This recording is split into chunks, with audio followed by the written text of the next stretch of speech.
I'm gonna give it a go there. So a lot, like you said, a lot of factors go into these guys' decisions. What happens if Jaden Mayava gets hurt tonight and he's not able to play at quarterback? Then what? I think it's Jake Jensen time. Yep. Even though he has announced he will be transferring. Did he choose a school yet? I think I believe he has chosen a school, but I've heard that he will be able to go in this game. They have okayed him to be the backup if anything. I would think once you choose another school, you're probably not going to practice with your former team anymore. There's a lot of weird things that could probably occur in this game, given the chance. We have seen next year's quarterback already practicing with the team, who's on Longstreet. Yeah, he's down there.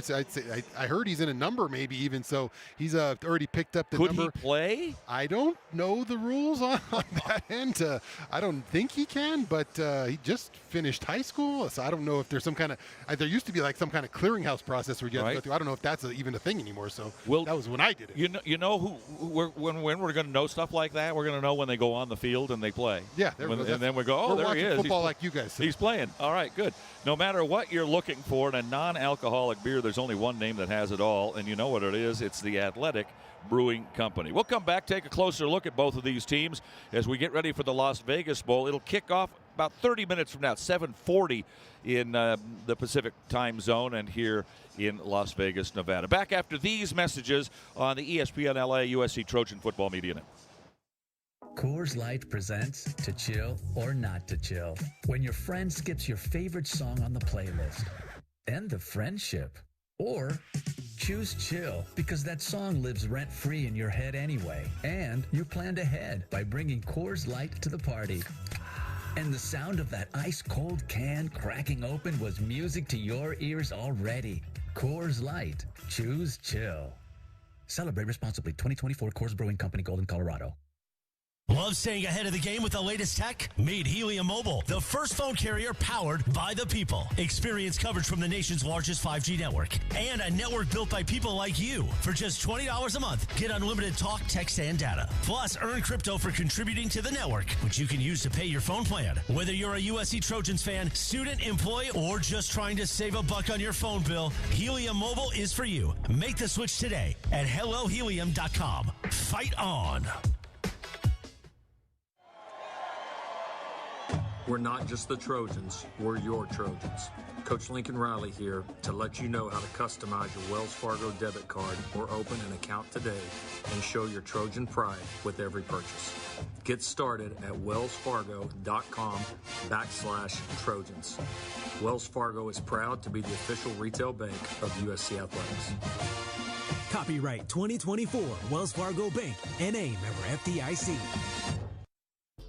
Hey, it's Mace. You're listening to the Las Vegas Bowl, USC versus Texas A&M, right here on the home of USC football, 710 ESPN. Fight on. Trojans running off the field. Texas A&M has preceded them already. Crowd will be about 30,000, it looks like to me. The upper deck on the far side, all the way around, looks like the upper deck is empty. It was full here when we played LSU, though. There was a lot of screaming going on. But they'll make plenty of noise down there. And as I mentioned to you, as the SC band gets ready to come out for their pregame show, the Texas A&M band is a different bunch of cats. Now, they don't do your normal show routines and make cute designs and all that. They do military marching. And they're so precision-like that even the computers can't figure out exactly what their program is when they do it. So it's going to be something to watch, and we'll try to describe it to you when they come out. I don't know if they're going to do a pregame show. They're all sitting in the stands right now while the SC band is getting ready to come out. I've seen their guys in the overalls. They have like cheer guys come out in overalls and kind of do a little dance as well. Two things. They have a corps of cadets. It's an agriculture and mechanical school, A&M. A&M, yes. And you would think sometimes it's a military school because they got a lot of guys in military outfits. But that's really a club on campus called the Corps of Cadets, and they're very famous. They do something that's very interesting before each home game on a Friday night at midnight, between midnight Saturday, between nighttime Friday and the game on Saturday morning or Saturday afternoon. 35,000 fans show up to their stadium, and they teach them how to do their yells and their chants. And the band plays a concert, and they get the fans ready. Those guys you saw are getting the fans ready to know how exactly to chant and cheer. And it's a huge home field advantage. They're much better at home Much better at home than they are on the road, which we got them on a neutral site, so that's probably not a bad thing. A ton of great traditions. The Audi Booth Cam. We can watch the show when and if they come out. We can turn that around for you. They have played these two guys, Texas A&M and USC, 3 times before. SC won in October of '64 at the Coliseum, 31-7. I don't remember that game at all. I was only 9. There was a famous record album put out about that season, but I think they kind of sloughed over that one and just kind of went past it quick because it wasn't much of a game. In '75, it was the Liberty Bowl, and SC won 20-0. 4 weeks prior to that, 4 games prior to that, John McKay announced right before the Cal game that he was going to retire or leave to go to Tampa Bay and leave SC as head coach, and the Trojans went in the tank. They lost their last 4 games, but they decided for the bowl game, let's win one for the old guy, and they did. They made it 20-0. And then in '77, won the Bluebonnet Bowl at the Houston Astrodome, 47-28 against Texas A&M. Trojans are not great in bowl games. You remember. In Las Vegas? Yeah, well, no, just bowl games that aren't called Rose. Oh, okay. By and large, 11-12 overall. You know, in the Rose Bowl, they own the place. They're 25-9. But other games, minor bowl games, haven't been great in those. Even though they did win one last year at the Holiday Bowl. Do you remember playing here in this one? It was over at Sam Boyd. Yes, it was at a different stadium for sure, and I just remember Utah kind of running the ball all over us. This is in the beginning of the first year of the Pete Carroll era, and we were still figuring things out, but Troy Polamalu had about 40 tackles in that game. He was, I think, the only player on defense that came. It was the only score. The score was 10-6. Yeah. There wasn't much to it, and it was on Christmas Day, so my kids had to celebrate Christmas like December 27th when we got back and did that. Great bowl gifts I remember in that game. Did you get some stuff? Yeah. All right, good. First Xbox. I don't know if you guys remember Whoa, that. That's one. Look, dated myself a doesn't little bit. quite have the memory of games these days, certainly. What do you know about Texas A&M? I do know one thing in particular that should concern USC is that they love to run the football. They like to poke it down your throat there, and it's 199 yards a game. Their passing game is almost the same at 204 yards a game. Their quarterback, if you've seen enough film on him, he kind of reminds me of Riley Leonard of Notre Dame. He loves to run, and he looks like an average passer. Yeah, this is Marcel Reed, the quarterback. He's a long and kind of a longer strided guy. He can get around and move around. He's got some speed. He can definitely use his legs, probably a little bit better than his arm. But a young quarterback, they're trying to get going for the future. Made that switch at the LSU game to get him going, and he's provided some spark back there on offense as he can, like we said, be a little more mobile in there as a quarterback and use his legs in the offense. I'll give you the numbers. He's gained 609 yards and only lost 112. So does pretty well on the running game and does it whenever he feels like this team is in trouble and needs a big play. They lost Le'Veon Moss, their star running back, but they brought in Amari Daniels to fill in for him, and he looks like he's done a pretty good job, although Moss probably would be over 1,000 yards by now if he had stayed healthy.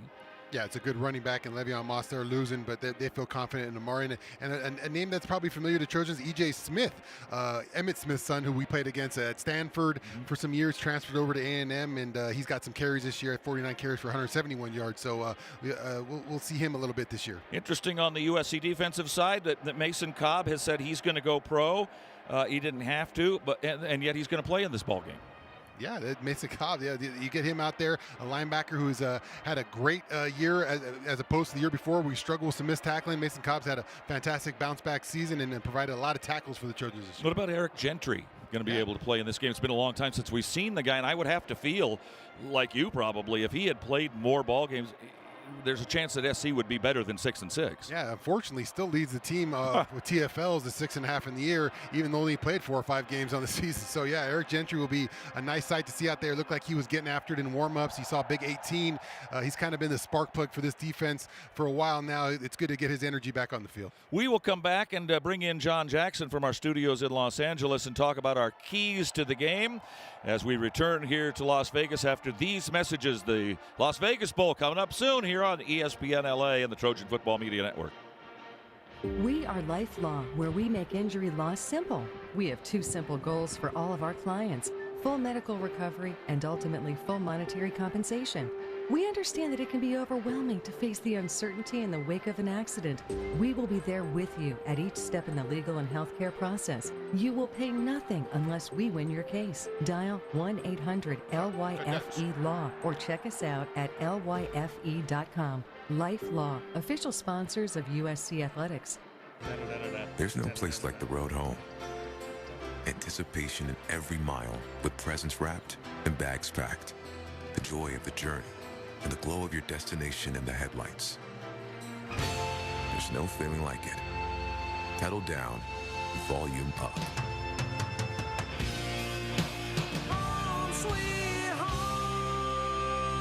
Get exceptional offers at your local Audi dealer during the season of Audi sales event. Tommy Trojan is at the 10, the 5, touchdown, USC!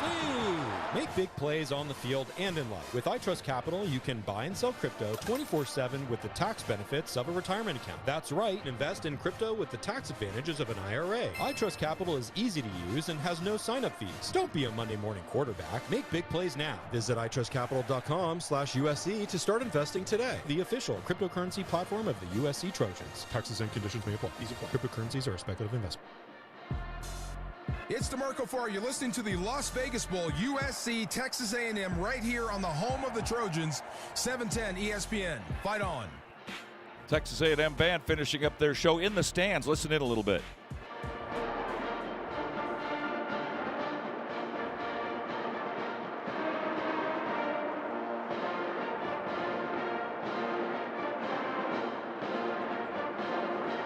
We're here in Las Vegas. The Trojans band will be out on the field, the Spirit of Troy, before too long. Right now, though, it's time for our keys to the game.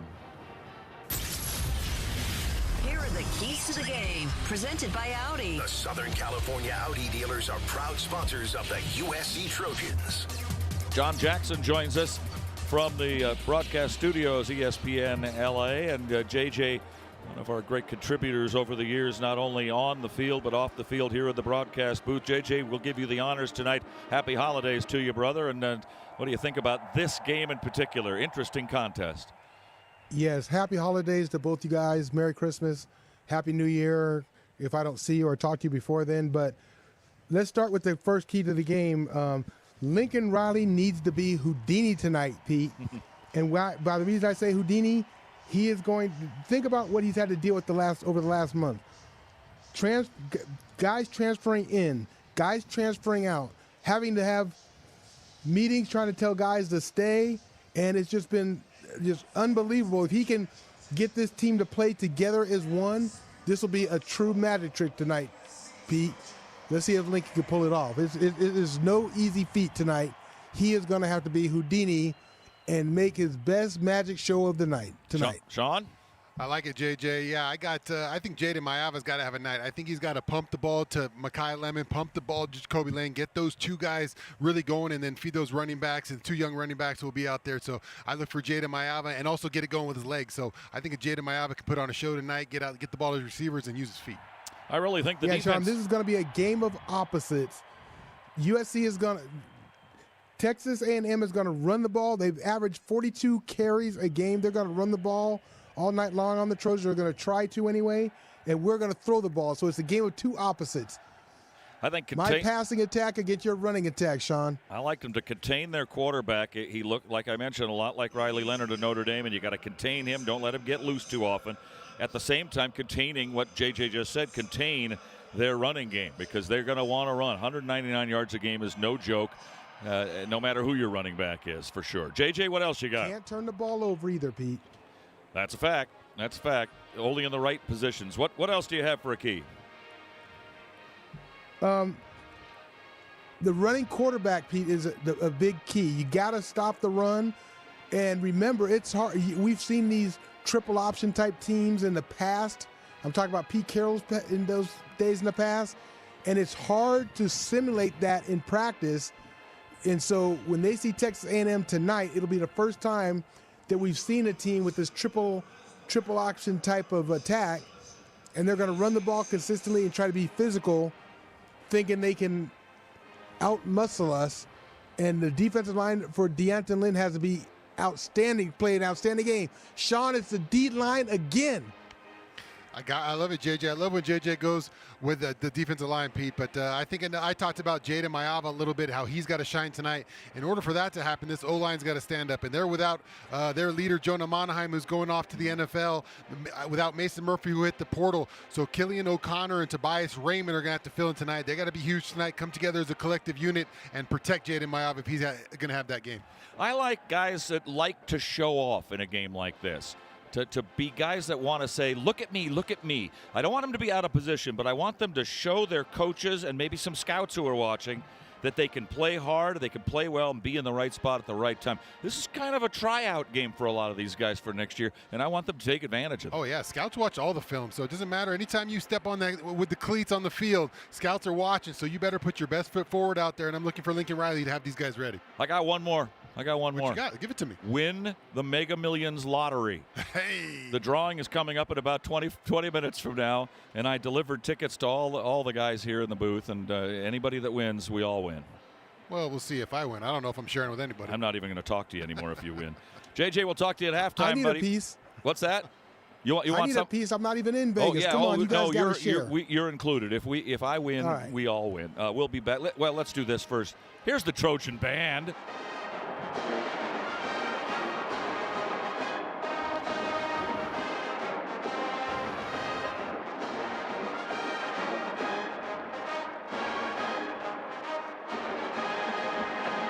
We're going to play Conquest next. The horse did not come on this trip, but has been. You remember, it came to the Orange Bowl a few years ago. That was pretty cool. And now Conquest sounds here in Las Vegas for the first time tonight, and we hope it's many, and we hope we hear the ones at the end with guys on the ladder carrying the sword. Back after these messages on ESPN LA and the USC Trojan Football Media Network.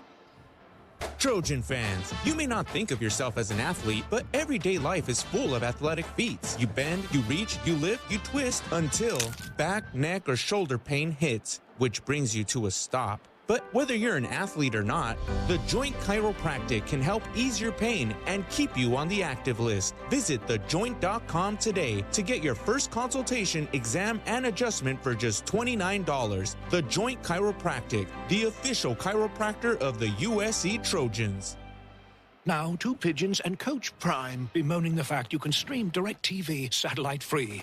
These humans get the biggest college football games on DirecTV, and we don't even get a satellite dish. Enough squawking. It's Coach Prime. Bring it in. Sure, they could get all that college football without a dish, but you still got your passion, your drive, your resolve, your incredible career as a football icon? No, that's me. Stream the biggest college football games. No satellite dish. Visit DirecTV.com. When you've got good beer and good vibes, it's all Buena. Introducing Stone Buenavesa Salt and Lime Lager.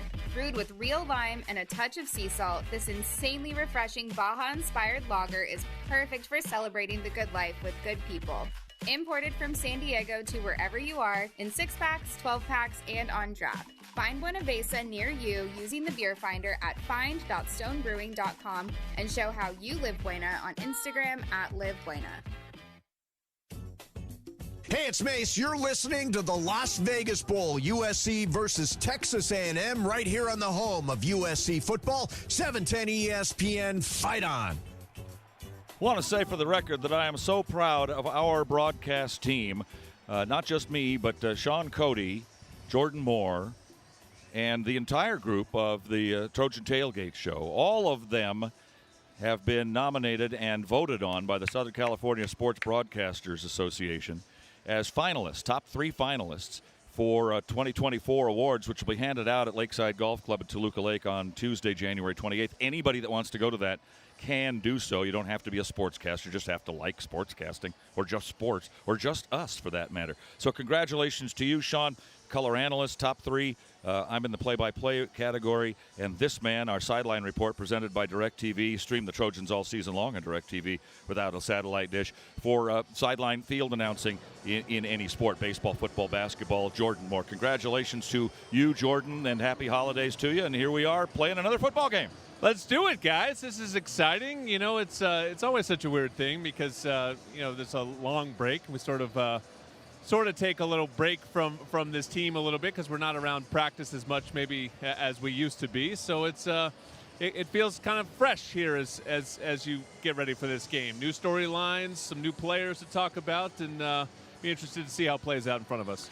Also, right back at the same place where we started, Jordan. What's it like kind of finish this thing full circle for the Trojans this year? Yeah, we've had some moments in this building a little bit. You know, the Pac-12 championship game where it felt like we were going to win that one and Caleb's hamstring went. That was a tough one. And then the classic against LSU to start this season. So, you know, let's see if the magic of big games can happen here and if the Trojans can come out on the right end of it.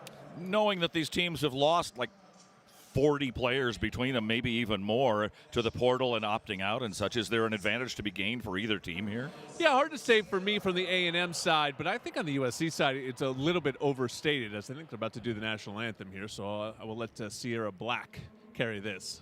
Can you see by the dawn's early light what so proudly we hailed at the twilight's last gleaming, whose broad stripes and bright stars through the perilous fight o'er the ramparts we watched were so gallantly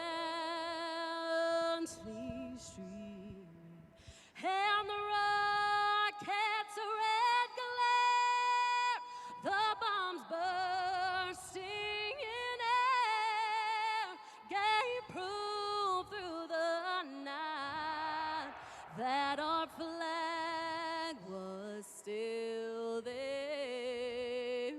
Oh, say does that star-spangled banner yet wave o'er the land of the free and home of the brave. Just to finish that thought, Pete, I think the USC starting depth chart of the defensive side is actually in pretty good shape. Just missing Jalen Smith, so an opportunity for Prophet Brown.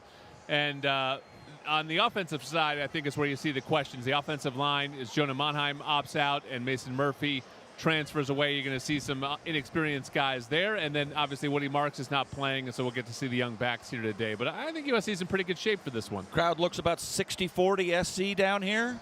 Was that honestly, walking around town, it certainly felt a lot more like USC fans than Texas A&M fans, which surprised me because Texas A&M, one of the most famous fan bases in this sport. But seems like the trip from College Station was a little harder than the one from LA. Hard to tell color-wise because they both wear kind of this dark cardinal crimson color, so it's really hard to see it.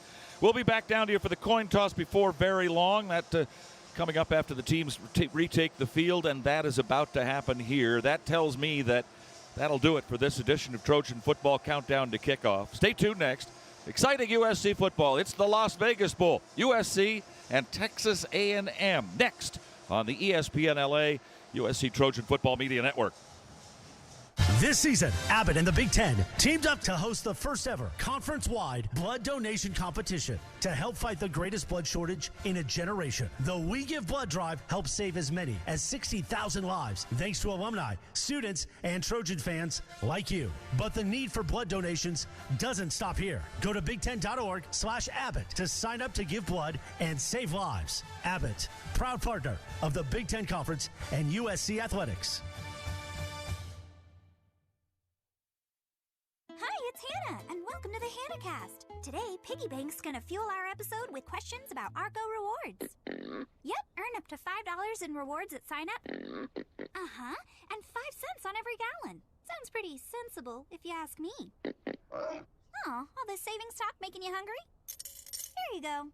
Learn how to earn at arcorewards.com. By entering your phone number, you're agreeing to receive recurring automated informational and marketing SMS, MMS messages from Marathon. Consent not required for purchase. Message and data rates may apply.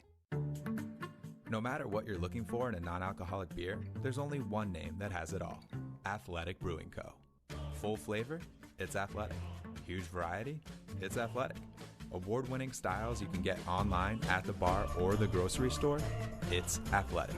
In fact, when it comes to amazing non-alcoholic beer, there's no question. It's Athletic.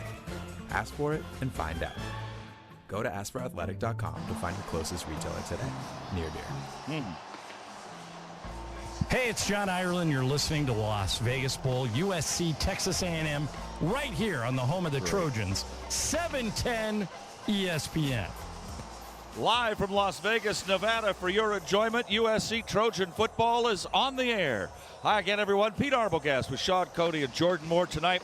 The Las Vegas Bowl, as USC and Texas A&M will finish their respective seasons for 2024. Trojans coming to the game even up 6-6. Texas A&M had a better season overall, 8-4.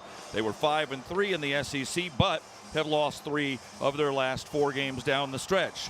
Both of these teams defeated LSU this year. Both of these teams lost to Notre Dame this year, so they do have some common opponents. But, Shaun, Cody, maybe none of that really matters very much because the teams that played those games earlier in the season bear not that much resemblance to the teams we're going to see here tonight.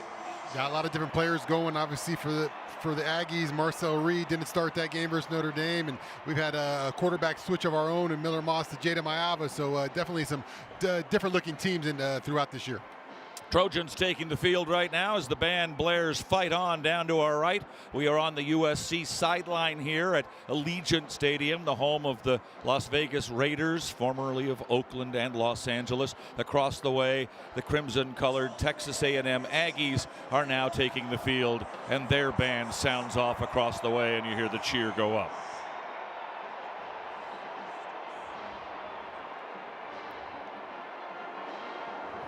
Captains being gathered by the officials on either side of the field. Today's coin toss is presented by smallbusinessloans.com, a proud partner of USC football. Loans made or arranged pursuant to a California financing law license. They have yet to be dragged out into the center of the field. Berta Wada is our spotter statistician, as always.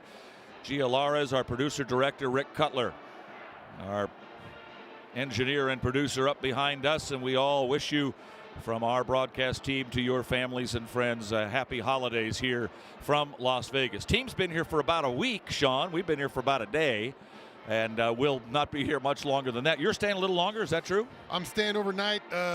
You don't want to see me in Vegas for too long. Okay, good idea. Right. Got it. Understand and understood. Let's go down to the field. Jordan Moore has the flip of the coin for today's ball game. Yeah, it's first it looks like some dignitaries are headed out to the middle of the field. The USC captains are lined up shoulder to shoulder, but still on the sideline, looking out at some honorary captains that are headed to midfield. It's interesting, I'm looking at the USC captains for this one, and sometimes it can be a real indication, right? Because, you know, again, these games, these bowl games now are all about who's motivated, who's excited about this one, you know, who stepped up in a full month of practice and led this team because they want to be a part of the future of this program. And so it's a little bit of a mix here in the USC captains. You have, you know, Easton Mascarenas, Arnold, Kyle Ford, you know, 2 veteran players who have been leaders all season long. But you have Killian O'Connor, who gets such a huge opportunity in this one, starting at center in place of Jonah Monheim, who opted out. So a lot of pressure on Killian today, but he gets the honor of being a captain for this one. And so a meaningful night for him for sure. And then Devin Tompkins is out here as a captain as well. So Devin, you know, just a sophomore, young player, but a guy who is you know, part of the future of this defensive line, which, you know, on the positive side from the portal and the freshmen that are coming in is clearly the focus of this USC rebuild, if you will, particularly on the defensive side of the ball, is addressing that defensive front. And Tompkins has been a positive story to that end this year. Cameron Fountain, the guy that we talked about in the pregame show, hoping for a breakout game from him. Eric Gentry returns today. And so, you know, USC's front is certainly under the microscope tonight and going forward as route back to the top of the Big Ten that they're looking to make. So now the captains are headed out to midfield. Looks like Texas A&M just sending out 2 captains of its own. If you hear a USC voice, and you should, it should be the call of Easton Mascarenas Arnold. USC is the road team. So I assume the Trojans will have the call unless they use one of those ceremonial coins which just has the logos on it. But the referee is explaining it right now to the teams, although you're not picking anything up USC, on the mic. There it is. Here's your white hat. What is your call? Tails. Tails is a call. Would you do the honor? Yes, sir. Tails it is. You want the toss. So you want the ball? Which way y'all want to kick? USC has won the toss and elected to receive. So Jaden Mayava, who of course played for UNLV last year, he's back in Vegas, and he'll get the ball first. Always fun to see the dignitaries out there. Had a couple of Vegas showgirls. Reminds me of days at the Rose Bowl where they used to drive the old car and bring in the Grand Marshal and the Rose Queen in her court, and that's coming up before too long in Pasadena. Time now to take a look at our starting lineups. Quarterback, running back, O-line, DBs, linebackers. This is the starting lineup. Presented by I Trust Capital, the official crypto platform of the USC Trojans. Jaden Mayava at quarterback, as discussed, 61%, 7 touchdowns, 3 interceptions. The last 2 were tough ones against Notre Dame. Killian O'Connor will start at center in place of Jonah Monheim, who's heading for the NFL after being named to the Big Ten team, 3rd team. Emmanuel Pregame, Big Ten 2nd teamer over on the left side, along with Elijah Page, an honorable mentionist. On the right side, it'll be Alani Noah and Tobias Raymond, who gets his first start, the redshirt freshman from Ventura High School. Brian Jackson will start, the big powerful back, 6', 230. Saw a lot of him in the last drive against Notre Dame. At running back, Makai Lemon, Jacoby Lane, Jay Fair, Kyle Ford, the primary wide receivers for the Trojans. Lake McCree, the tight end, to get the start for SC. Defensively for Texas A&M, they're down both of their defensive ends who are supposed to be first team NFL draft picks, and so they'll go with a makeshift defensive end as Randy Bond gets ready to kick off for today's game. And we're just about ready to get the Las Vegas Bowl underway as he approaches and kicks it off from right to our left over the head of Makai Lemon into the end zone for the touchback. This copyrighted broadcast, the property of USC Sports Properties, a division of Playfly Sports. Any rebroadcast or reproduction in part or in whole without the express written consent of USC Sports Properties is strictly prohibited. First quarter of Trojan football brought to you by Pechanga Resort Casino, proud sponsor of USC football. Trojans will start it off at the 25-yard line. After the touchback, SC in the road whites with the gold pants, twin piping Cardinal down the side of the leg. Cardinal helmets and numbers. And it is 22 Amarian Peterson to get the start in the backfield with Jaden Mayava. And it will be Peterson trying around the left side and doesn't make it back to the line of scrimmage. Thrown down for a loss of 1 back the 24 by their linebacker, a fine one, Torian York, with 150 now career tackles, leading Texas A&M tackle in 5 of their last 6 games. It'll be 2nd and 11. Slow developing play there. Yeah, Torian York has had a great year, a ton of tackles. He's all over the film when you watch them. 2nd and 11. Throw off to the left side, complete to the 29, and working his way out to about the 31-yard line. Will be a pickup of about 7 for Kyle Ford. And the Trojans will find themselves with the 3rd and almost 4, a little more than 4 from the 31-yard line. Late substitution as Kyle Ford comes off. Lemon, Jacoby Lane wide of the left side. Peterson, the feature back, next to Jaden Mayava, double tight end right side on the left hash mark. Both McCree and Walker Lyon. Now motion for Lemon coming this way, looking this way, throwing this way, incomplete, looking for McCree, and it was broken up by Terry and York right in the middle. So the Trojans go 3 and out. Will have to punt it on their first possession. And the guy coming out to do that is nothing short of the Big Ten Punter of the Year, the All-American First Teamer and Ray Guy Award winner, Eddie Czaplisky. Yeah, congratulations to Eddie Czaplisky, a great year and well-deserving of the Ray Guy with the fantastic punting this year. Trojans couldn't get it done on 3rd down, come out on the 2 tight end. You think they're going to go to Jacoby, but try to Bussey is back to return this punt. Fair catch is made at the 23-yard line, and that's where Texas A&M will start off their first possession. Marcel Reed is their quarterback. Took over in game 8 against LSU and has been their starter since. He's thrown for 1,500 yards, 12 touchdowns, 4 interceptions, 61%. His feature running back is Amari Daniels, over 1,500 careers, 600 of those this year, averaging 4.8 per carry.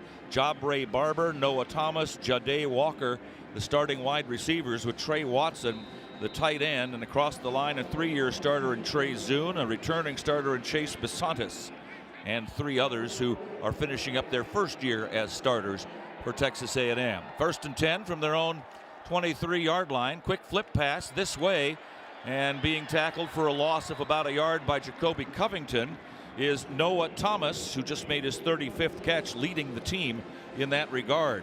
Braylon Shelby, Jamil Mohammed starting at the outside end spots for SC. Gavin Meyer, Nate Clifton inside. Cobb and Easton Mascarenas Arnold are the linebackers. As we mentioned, Covington with John Humphrey the corners. Akili Arnold and Kamari Ramsey are the safeties for the Trojans. Cameron Fountain getting the start at the right defensive end spot instead of Mohammed.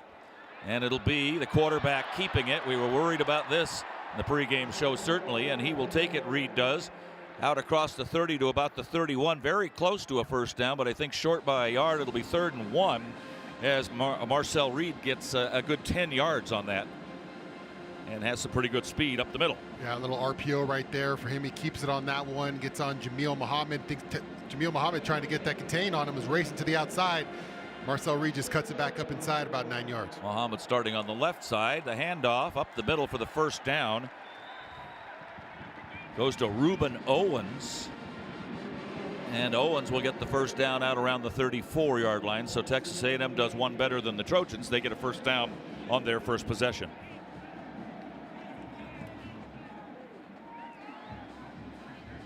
Aggies in their crimson tops, white pants, white hats, white numbers, white shoes. 1st and 10. Clapping his hands together is Marcel Reed. Trojans start to move towards him, but then back off. Didn't make any contact. Reed with a fake, then rolls right and throws. That's complete. Trojans miss a shoulder tackle, and a poor effort at that. And out of bounds goes the pass catcher Trey Watson, the tight end, for an easy first down to the 46-yard line. Got to wrap him up. Yeah, especially a tight end, big tight end like Trey Watson, goes 6'5", 250. Keely Arnold tries to throw a shoulder in there, just slides right off him. He's able to pick up that first down. Yep, no way you're going to get a guy like that down unless you really, really wrap him up. Out of the pistol this time, it'll be Owens. It'll be an end around coming this way. Running past Bryson Shaw and out across the 50 to the Trojan 46-yard line. The end around reversed to Jabre Barber, only the 8th time he's carried the ball. And a quick 8 yards for Texas A&M. 2nd down and 2 in Trojan territory for the first time. Oh, yeah. Kamari Ramsey read that play perfectly. Just that little reverse play. He goes for the upfield shoulder, and the wide receiver gives him a little juke and is able to get that inside for a nice game. Ashton Bethel Roman far to the right side. Motion this way for Barber on 2nd and 2. Kind of a throwaway play for Marcel Reed. Let's see how he plays it, as he will hand off number 2. That's Terry Bussey, and he'll get to the 45 penalty marker on the play. Texas Personal foul, hands to the face, defense pointing number 34. To SC, and it is against the Trojans. Penalty, first down. That'll be another first down. So the Aggies on a pretty good move now, closing in on scoring territory, to be sure, as they've got the ball down at the Trojan 30-yard line, 29-yard line. Big penalty there. Yeah, just get Braylon Shelby out there on the edge. He's trying to contain. He gets up on the tight end, just gets his hands too high, and the referee's right there, throws a flag right away. Started back at their own 23. They've got it at the Trojan 29, moving right to left as we see it for the press box, way up high. Reed wants to throw, then puts it under arm and takes off. Gets dragged down from behind by Kobe Pepe inside the 25 to about the 24. Pretty good decision making there so far by Reed. He saw that he was going to be in trouble and put it under wing and took off pretty quickly there. He didn't wait much at all. Yeah, had a blitz coming from John Humphreys right there. He's got to stay under control when he comes back there, because Marcel Reed reads him and just finds an empty space to take off with that ball. Reed with E.J. Smith next to him, and Smith will get the call, runs to the right side, get maybe a yard before being pushed back. Mascarenas Arnold pretty fired up about that tackle. You might recall E.J. Smith's dad. His name was Emmett. He was a pretty good running back in the NFL. Maybe the best ever. Maybe. Not bad. Not bad. Obviously, we've gone against E.J. as he was at Stanford for a couple years and transfers over to A&M. But Emmett Smith, one of the fun guys to watch when I was growing up as a young wee lad. Did not play much here. Only 50 carries now this year for about 170 yards. This is a 3rd and 3 for Texas A&M. Trojans in the person of Mason Cobb showing blitz for the right side. Motion for Barber away. One back set. Reed wants to throw. Does. Right side complete, but short of the first down marker as he completed it to the motion man Barber, and a nice open field tackle for Prophet Brown at the 20.5-yard line. It'll be 4th and $1.50. And in these bowl games, a lot of teams have been going for it on 4th and short. Why not? Yeah, rolling the dice in these bowl games. Not much, like you said, to lose. Obviously, you want to go and win these games, but coach is a little more fearless in these games than usually. I think you really got to think about Marcel Reed running here, don't you? Yeah, you got to 4th and 1.5. At the 20-yard line on the Trojan side, clapping his hands together. Marcel Reed says calling for the ball. Motion this way, zip zaps the other way. Reed picks it up, throws it, first down. Just across the marker at the 19 to the 18.5. Caught by Walker and drilled out of bounds by Achille Arnold, but they didn't need much, and they got exactly what they needed for the first down at the 18. Yeah, just a little crosser on the far side of the field, just enough to knock Achille Arnold off as he was coming across. Kind of gets picked a little bit by the wide receiver and not able to get there in time as they complete that pass. Yeah, almost the only way you beat that is jump the pattern. If you get it, you score. If you don't, they do. So neither of those things happened. They only got a yard, but that's all they needed. Motion away, handoff up the middle. That's Reuben Owens again, and Owens listed as their 4th string running back coming in. Carried the ball 3 times already. This time he gets a quick 5 to the Trojan 13, and SC at this point just hoping they can hold him to a field goal or a turnover. Yeah, we're seeing Texas A&M and what kind of offense they want to run. They want to pound the ball and get Marcel Reed running with his feet and make it real easy, nice, easy throws for Marcel Reed. We've seen him complete some passes, nothing down the field, just short stuff. But they want to pound the ball on you, 199 yards on the year a game. So far, 7 carries, 33 yards, averaging about 4.7 per running attempt. This is the 2nd and 5 at the SC 13-yard line. Reed dancing around in the backfield. Don't let him get away. He throws it at the last minute. That's what you want to do, is get him on the run and make him throw when he's on the run. And he did to Shane Calhoun, the tight end. But Calhoun coming across from right side to this couldn't make the connection. It'll be 3rd and 5. This is the worst position right now for Texas A&M this entire drive. Yeah, Kamari Ramsey coming off the outside right there. Coach Lynn bringing him on the inside, coming under control, contains that outside, makes Reed step up in the pocket, and there's a defense to make him throw that ball instead of carrying it with his feet. Tight end Theo Orstrom, an interesting story. I'll try to get to that later on tonight. Slotted on this near side, trips this way, looking this way as Reed throws this way, little inside screen, and down inside the 10 to the 7-yard line. A well-designed play is caught by Jabre Barber for the 1st and goal now for Texas A&M. Nice play for the offensive coordinator there, Colin Klein, and the head coach Mike Elko in his first year here at Texas A&M. 1st and goal at the 7. Yeah, just inviting those defensive linemen up the field. They kept rushing the quarterback. As you're a defensive lineman in those screen situations, you got to put your foot down and get to the ball. Just not enough good job of recognition and getting to that ball, tackling from the inside out. Now you run it because you got 1st and goal at the 7. E.J. Smith, but no, it'll be a throw right side to the end zone over the head of the intended man, Noah Thomas. Incomplete. 2nd and goal from the 7-yard line. You would think a team that's already run 7 times for 33 and runs for $1.99 a game, pound it in there when you're down there at the goal line. That's when they call a pass right there, and Noah Thomas was open on that one. Put a little move on John Humphreys at the top, and he had him. Reed had him up top, just couldn't complete that pass as he overthrew that one. Reed, 5 of 7, as you mentioned, Shaun, all shorties, 22 yards. All he needs is a shorty here, though. Most of his stuff has been sideways, not much over the middle. E.J. Smith running back to his left on 2nd and goal from the Trojan 7. First drive of the game for A&M. No score, middle of the first quarter. Motion away, Reed in the backfield, now throws over the middle, incomplete. Mason Cobb defending on Trey Watson, the tight end. 3rd and goal from the 7-yard line. Here's a big play in the ball game right here. Yeah, you got to question the play call from A&M a little bit there. Stuffing the run, most of the drive there, running with the running backs, and decide when they get down here in the red zone inside the 10, they're going to go 2 passes. Let's see what they do on 3rd down and 7 here as the Trojans hopefully can hold up in the red zone. 2 for 3 on the 3rd downs on this drive that started back at their 23-yard line. If they don't get much closer than 7 yards here, they'll be trying a field goal. Motion away for Thomas. Reed wants to throw again. End zone. He's all alone. Thomas is for a touchdown, Texas A&M. Looked like he was going to go wide towards the corner and then jab step back in and found himself pretty much all alone in the end zone. Yeah, just between right there. It looked like, watching the replay, Achille and Easton Mascarenas, Arnold, as he finds a little spot in that zone, and Reed's able to get him the ball on time for the Aggies to take the lead over the Trojans. 3 out of 4 on 3rd downs. That kept that drive alive. They moved the ball pretty well. Extra point try for Bond. Randy Bond is up and good. We've got a timeout on the field. 6:37 to go, first quarter. Trojans went 3 and out. A&M went the distance. It's 7-0 Texas A&M. Back after these messages on the ESPN LA USC Trojan Football Media Network. We are Life Law, where we make injury law simple. We have 2 simple goals for all of our clients: full medical recovery and ultimately full monetary compensation. We understand that it can be overwhelming to face the uncertainty in the wake of an accident. We will be there with you at each step in the legal and healthcare process. You will pay nothing unless we win your case. Dial 1-800-LYFE-LAW or check us out at lyfe.com. Life Law, official sponsors of USC Athletics. 2 hours ago, Kyle arrived at the bar. Hey, what's everyone drinking? 30 minutes ago, Kyle got his friends another round of drinks. Cheers!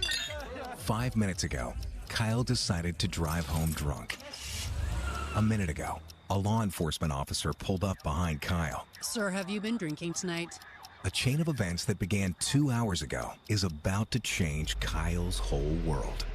Drive sober or get pulled over. Paid for by NHTSA. Whether you're ordering wings for the game, whipping up a 7-layer dip, or ordering pizza, there's something about football that makes you want to eat. And this football season, Uber Eats has the best deals on game day food. No matter what you're craving, from 2-for-1 pizza to buy one, get one wings, Uber Eats will be dropping new deals each week, all season long. Uber Eats, official on-demand delivery partner of the NFL. Order now. Terms and conditions apply. See app for details. Hey, it's Travis. You're listening to the Las Vegas Bowl, USC A&M, right here on the home of the Trojans, 710 ESPN. Fight on. 70 yards and 7 minutes off the clock. That was just a precision. Yeah, that's a long drive. That's a long, well-executed drive by A&M as they had a game plan going into it, running their scripted plays. A little trickery with the reverse, but a lot of just football, running the ball, stuffing it up the middle, using Marcel Reed's talents in the run game, getting him some easy passes to get going, and finding a touchdown at the end of it after a 60-play drive. Trojan defense looked a little bit gassed at the end of that one, Pete. Hope you're with us on the Audi Radio Booth Cam, brought to you by your local Southern California Audi dealers. Don't let someone else drive off in the Audi model you've always wanted. Visit your Southern California Audi dealer to get behind the wheel of yours today, or visit SoCalAudiDealers.com for more information. They let off some fireworks in an indoor stadium before the game, and it's just going to be hazy the rest of the night. It's like being in LA in the 60s during the afternoon. Speaking of which, Texas A&M's color analyst has been working for them for 35 years, former All-American football and baseball player at A&M. But I remember him most playing at the Coliseum for your Los Angeles Rams. NFL Rookie of the Year and a 4-time Pro Bowler, and they always won the Western Division. Dave Elmendorf, great guy. Got to spend some time with him, and that's a goosebumpy thing, because those are the kind of guys, when you grow up, you go down there to the Coliseum, watch the NFL Rams play, and Elmendorf, he could really play. A lot of fun seeing him. He's been doing Texas A&M as long as I've been doing SC. Started in 1989, 35 years ago. Kickoff for Bond again. Let's see if he can get it over the head of Mekhi Lemon. He cannot, and Lemon will take it 1.5 yards deep and come up this near side. hops over the pile and stays on his feet at the 25-30. Up the sideline as he stumbles. Still on his feet, finally out of bounds. What are they going to say? Near midfield at the 46-yard line. Quite the individual effort for Makai Lemon, which is kind of what we've come to expect from him. But a big hurdle around the 20 that really freed him up. Yeah, just a hell of a job by Makai Lemon. After he was taking that job midway through the season as the kick returner, he's done a heck of a job all year, creating plays right there, just coming right up the gut, finding a seam and hopping a defender, going to the sideline, and he's still not down. If it wasn't for the sideline, he'd still be running Pete, as Makai Lemon bringing this crowd to life. Always makes news in the film room when you're in with the special teamers when your kicker, Randy Bond, makes the tackle. You don't like that to happen very often, but you're happy that somebody did. All right, maybe that'll spark the Trojans. They had looked a little flat, went 3 and out on their first possession. Here's Brian Jackson, who we thought might be the starter, but will come in and take this second rotation. Jaden Mayava sends him in motion this way. Mayava will throw, complete to Lemon, and Lemon inside Texas A&M territory for the first time today for the Trojans. Gets to the A&M 46, gain of 8 on first down, and it'll be 2nd and 2. Yeah, got to get those guys going on the outside. Makai Lemon, a great return. He gets a first grab right there. Might be a guy you force feed today, Makai and Jacoby Lane. Get those guys the ball today and make something happen. Double tight end right side. 2nd down at the 46. Need to get to the 44. Lemon wide to the left. Jacoby Lane to the right. Haven't thrown at him yet. Handoff, though, to Brian Jackson. No. Taking it back is Mayava. Will spin down to the first down marker, and I think they'll give it to him there at the 44. They do. That is a Hyundai first down for the University of Southern California. Yeah, good job selling that run right there. It looked like Brian Jackson might have got that one. He's able to pull it out there, making a good decision, giving the defense something to think about early when using his feet. That's what one of my complaints with Mayava using his legs this year. He hasn't really got it going. Page is shaken up. Elijah Page, he's standing and is something's hurting, that's for sure. And now he's going to be sat back at the 50-yard line. First down, Trojans driven by your Southern California Hyundai dealers. With a brand new Hyundai, there's joy in every journey. We'll take a timeout as they take a look at Page. Timeout of the field, 7-0 Texas A&M late first quarter action here at the Las Vegas Bowl. Back after these messages on the ESPN LA USC Trojan Football Media Network. It's time to recharge, reconnect, and rediscover your perfect combination at Pechanga Resort Casino. And with your resort favorites back in action, there's all of the excitement and comfort you love with the peace of mind you can depend on. So whenever you're ready for a little rest, a little relaxation, and a lot of fun, we'll be here. Play your perfect combination at Pechanga Resort Casino today. There's no place like the road home. Anticipation in every mile with presents wrapped and bags packed. The joy of the journey and the glow of your destination in the headlights. There's no feeling like it.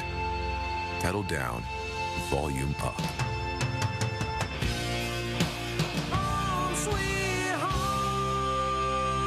Get exceptional offers at your local Audi dealer during the Season of Audi sales event. USC Trojan fans, Smart Stop Self Storage is ready for game day. Smart Stop Self Storage is committed to making the self-storage experience easy and hassle-free for all Trojan fans. Whether you're storing your Trojans tailgate gear, need temporary storage while moving to a new home, or need a storage solution for your business, we're here for you with convenient locations throughout Southern California. Smart Stop Self Storage, the smarter way to store. Visit smartstop.com to reserve your space today. Fight on. Fight on. Hey, it's Mace. You're listening to the Las Vegas Bowl, USC versus Texas A&M, right here on the home of USC football, 710 ESPN. Fight on. Trojans trailing Texas A&M 7-0 first quarter Las Vegas Bowl, and Elijah Page goes into the tent, and they're going to take a look at him a little further. Look like an upper right leg injury of some sort. Let's pause 10 seconds for stations to identify themselves on the ESPN LA USC Trojan Football Media Network. Hey, it's Mace, and this is USC football back where it belongs on 710 ESPN. KSPN Los Angeles, a good Karma Brands radio station. Fight on.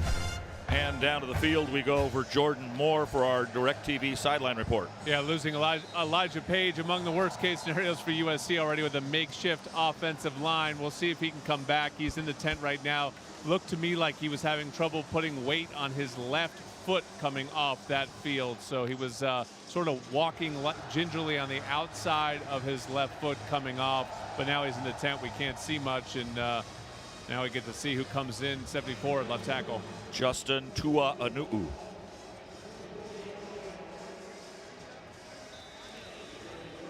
And the Trojans back to action there after getting the first down at the A&M 44-yard line. 5:24 and counting in the first quarter. The fake and the handoff to Jackson. Maayava in trouble and is going to throw it away as he's going down and being sacked at the 40-yard line. Threw it backwards and out of bounds, which would be a lateral, would it not? Not a pass, but a lateral. The clock will continue to run. This could go all the way back to somewhere near the 30-yard line if they choose to do it, and they have. He tried to throw it away and he threw it backwards, and that is not a forward pass to kill the clock or kill the play, and instead it goes back to the 32-yard line. 6-16 and 24-yard loss on the play, kids. Yeah, just a bad mistake by Jaden Maayava there, and the ref was right on it. You throw the ball backwards like that. Further review. They're going to review this thing, but I'll tell you what, he was trying to throw it away to avoid a sack, and he threw it backwards. Jordan's got something on the field for us, a DirecTV sideline report. Yeah, they're reviewing it obviously to see if it went backwards or not. If it's forwards or sideways, I would imagine that they will then throw the flag for intentional grounding. There was not a receiver in the area. While he is out of the pocket, even out of the pocket, you still have to get it back to the line of scrimmage. He didn't get it within 20 yards of the line of scrimmage. Oh, his knee was down, though. Well, yeah. Either way, this is basically going to end up in the same spot, whether they call it a fumble or not. It'll be closer than that, though. It won't be at the 32. It'll be more like the 45. Yeah, it's still not great. Not a great decision by Jaden Maayava. Either way you look at it, obviously they might catch a break here with his knee going down. 43-yard line. That'll pick up 9 at least. The defender was in his face, and he's got to do a better job right there protecting the team. Got to get rid of it earlier. He held it just a tick too long there. He's got to know that defender's right in his face. He's too close to try to make a play there and get rid of that ball. He's still got the ball in his hand. 43-yard line. So where they would have lost 28, it's going to be a 17-yard loss, which is bad. It's not as bad. Coors Light helping to bring you tonight's game. Mountain Cold Refreshment. Choose chill. After further review, the quarterback was down at the 43-yard line prior to releasing the pass. It'll be second down. Celebrate responsibly with Coors Light. You might have. That's one of the rare occasions you're hoping for the sack there if you're the offense. We worked. That is a sack. The official review brought to you by Life Law, injury law made simple. Things are not going particularly well for SC. 3 and out of their first possession. Did get to the A&M 44 after Texas A&M drove 78 yards in 16 plays over 7 minutes. And now you got a problem because it's 2nd and 27. Marion Peterson back in the backfield. He'll get a flip pass left side, catches at the 40, steps in 45-50. To the A&M 48, still shy of the original line of scrimmage, but they got about half of it back, which is kind of what you have to do. It's 4th down and check that 3rd down and 14. Yeah, this is a unique position. Lincoln Riley's in here. You lose your left tackle. You might be a little weary of a drop back pass trying to sit in the pocket with a new left tackle out there. Obviously a major factor in protection is the left tackle. With a new guy out there, how long do you want to sit your quarterback in that pocket in these long throws? Question for you. When this play is done, McCree right side, throw, knocked down at the line of scrimmage, 4th down. Even though he's a guard, he's a much more experienced player. He's a smart player. Is there any chance ever you move a guy like Emmanuel Pregame over there to that important left tackle position, move a guy like Tua'anu'u inside? Well, your offensive line coach knows that question. He knows what guys are capable of what. He knows if Emmanuel Pregame can kick out there or if somebody else can fill in that spot. And I'm sure he thinks 74, Justin, I haven't practiced. Tua'anu'u will be out there. So you got to figure out what kind of game plan they can run with a brand new left tackle out there. You saw a couple screen plays on that drive. Czapleski, a 49-yarder with his first kick. This one will bounce inside the 5 And where are they going to mark it? At the right on the 5, maybe the 6-yard line. So nice job by Czaplicki to put it down deep again. This one is 25th inside the 20-yard line this season. Let's pause now. We'll take a break with the TV guys. As late in the first quarter, the Trojans trailing here 7-0 to Texas A&M. Back after these messages on the ESPN LA USC Trojans Media Network. When you're hiring, ZipRecruiter's technology makes finding qualified candidates for your job easy. What if the rest of the world was as easy as ZipRecruiter? Math problems wouldn't be so problematic. K equals 42. And summiting Everest would be a walk in the park. In the meantime, if you want to make your hiring easier, use ZipRecruiter. And right now, you can try it for free at ZipRecruiter.com/LA. ZipRecruiter.com/LA. Introducing Stone Fight On Pale Ale with a balanced blend of hops and a deep golden color as vibrant as the Southern California sunshine. Stone Fight On Pale Ale is brewed to be the perfect companion for the beach, the tailgate, or cheering on the Trojans. Stone Fight On Pale Ale is best enjoyed by holding a can in one hand and raising a V for victory with the other. Find Stone Fight On Pale Ale near you at find.stonebrewing.com. That's find.stonebrewing.com. Stone Brewing is a proud partner of USC Athletics. With next-level tech and safety features, Hyundai cars and SUVs give you the confidence to boldly journey wherever life takes you. Advantages include our available class-exclusive digital key and available remote smart parking assist. And because we want the road ahead to be as worry-free as possible, you'll also get complimentary maintenance for 3 years or 36,000 miles and 10 years of America's best warranty. In a brand new Hyundai, there's joy in every journey. Visit HyundaiUSA.com or see your SoCal Hyundai dealer today. Hey, it's Travis. You're listening to the Las Vegas Bowl, USC A&M, right here on the home of the Trojans, 710 ESPN. Fight on. Well, the Trojans had a nice kickoff return. They got it out near midfield, took it into Texas A&M territory for the first time, but a tough decision by Jaden Mayava as he gets sacked. Could have been worse, but the Trojans have to punt it again. That's the second punt for Czaplicki, and not a good first quarter offensively for the Trojans so far. This is the second possession for Texas A&M. First time they went 78. And we'll see how they do on this second possession. They started from their own 6-yard line. Yeah, I needed better defense response here. Last time, A&M kind of just mushed them all the way down the field, able to score here. Defense needs to step up, especially with the offense sputtering and losing some players on that offensive line. Defense needs to maybe spark this team as this thing needs a little bit of life for the Trojans. Desmond Stevens and Eric Gentry. Good to see Eric back in there. First time in a long time after being hurt earlier in the season, missing virtually all of it. And they are the linebackers for the Trojans as Marcel Reed, the quarterback for Texas A&M, stands a yard in front of his own end zone stripe. Fakes the handoff, rolls right, throws on the run, complete to the tight end and out around the 15-yard line. He'll be shoved out of bounds. There is Trey Watson. Like I said, almost all these passes are sideways except for the one touchdown pass to Noah Thomas. And it'll be a pickup of 9 on first down here. They continue to surprise you a little bit with their passing game. Yeah, just attacking the edges, some quick stuff all the way to the outside. And when they run the ball, it's been up the gut. So they're attacking you on the inside and then quick passes to the out. Shelby in defensive end left. Muhammad moves over to the right side, the near side. Another quick throw right side, first down to the 20. And out of bounds to about the 24-yard line. As the ball is caught by Noah Thomas, and he's dragged out of bounds by John Humphrey. But another first down for A&M. If you go like this all day long, you're going to win the football game. They haven't done anything wrong, and they haven't even tried to do anything particularly flashy, except, as you mentioned, that one little end around. That's about it. Yeah, just out executing right now, the Trojans. They're in the defense, a little lackadaisical on the outside, and A&M is just making them pay on the outsides right now. 3 linebackers set for the Trojans. Anthony Beavers comes in as a rover. Throw this side, bobbled, caught, fumbled, and they're going to rule that incomplete. Not sure that was incomplete. It was caught by Joffrey Barber. He turned and made a couple of football moves. He ran with the ball. Oh, yeah. That's close. Kind of bobbled it. That's the only reason, I think, because he didn't really, if he would have caught it right when he got it. He bobbled it, then he brought it back into his body, and then he dropped it again. I don't think he ever had possession. Okay. I'm not positive of that, but I'm going to go with you on that. It's close enough. Thanks, Pete. Okay. 2nd and 10. Well, I like to disagree from time to time just so we have fun up here. Can't be saying the same thing all the time. Back to pass. Reed in trouble. Gets away from Braylon Shelby and throws it out of bounds. And they're going to discuss whether or not he was. Yeah, there's nobody over there. I don't know. There wasn't anybody there.